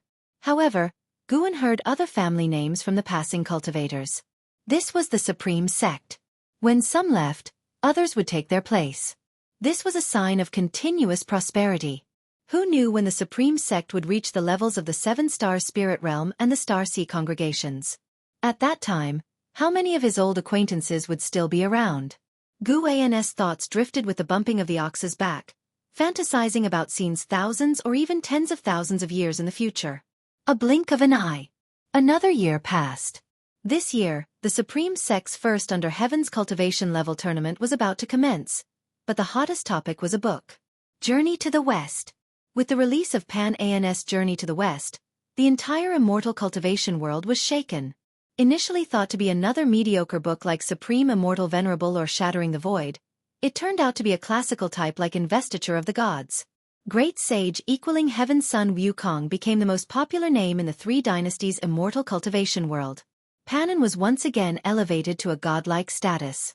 With just one Journey to the West, people no longer doubted his talent, and some even claimed that Journey to the West was superior to Investiture of the Gods. LV Batian seized the opportunity to leverage the popularity of Journey to the West, declaring that the person who won the top spot in the first Under Heaven's Cultivation level tournament would earn the title of Great Sage. This ignited even more interest and anticipation for the first Under Heaven's Cultivation level tournament.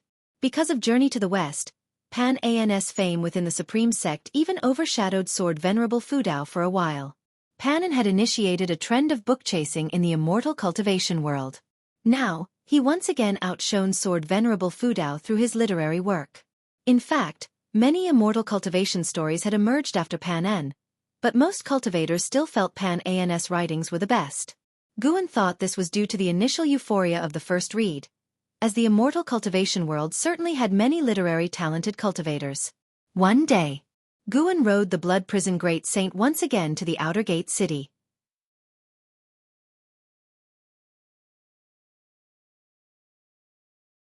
He felt there would be some excitement to watch today. The city was bustling with people, cultivators coming and going ceaselessly, very lively, almost like celebrating the spring festival. Guwen saw many cultivators in strange costumes, and even shape-shifting demons.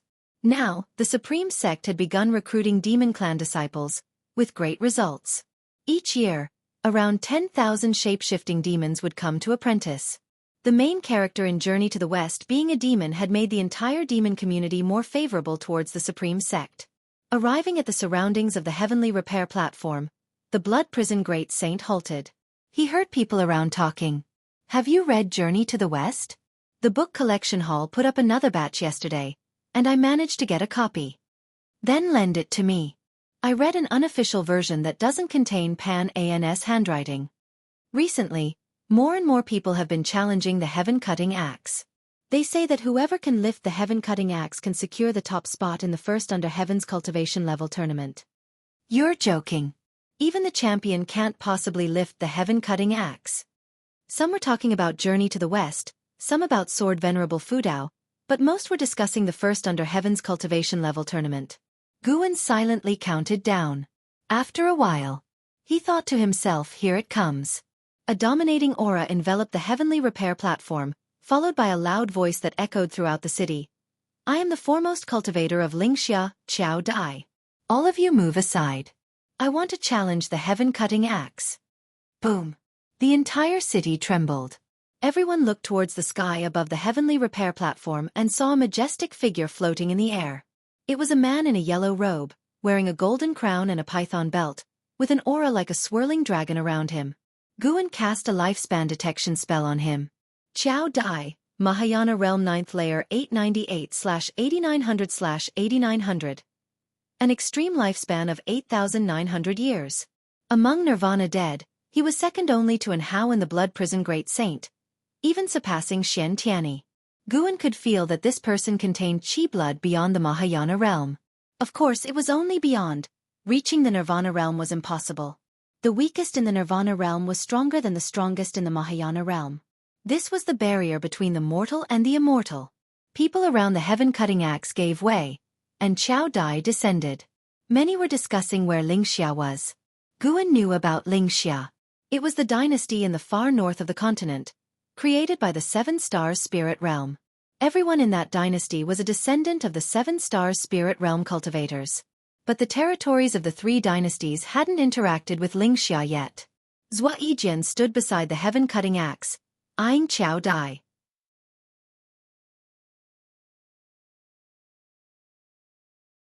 Qiao Dai exuded an emperor's aura, and with each step, a dragon's roar accompanied him, which made Zhua Yijian secretly marvel. When he reached the heaven-cutting axe, Qiao Dai didn't try to lift it immediately. Instead, he looked at Zhua Yijian and said, "Move away, so you don't get hurt." "You!" Zhua Yijian was instantly infuriated, crumpling the journey to the west in his hand. An elder in the unification realm appeared out of thin air and said, "Listen to him, everyone back off." Upon hearing this, Zhua Yijian reluctantly retreated. The cultivators meditating around the righteous words also got up, including Di Xie. Ji Hantian appeared among the crowd, watching Qiao Dai with solemn eyes. The Ji family had close ties with the Seven-Star Spirit Realm, and he had met Qiao Dai in the Seven-Star Spirit Realm. At that time he was still young, and Qiao Dai was already the most famous genius in the Seven-Star Spirit Realm. Though most of the Ji family had joined the Seven-Star Spirit Realm, Ji Hantian had a strong aversion to it, which made him dislike Qiao Dai. He couldn't help but say, "Without immortal path cultivation, don't dream of challenging."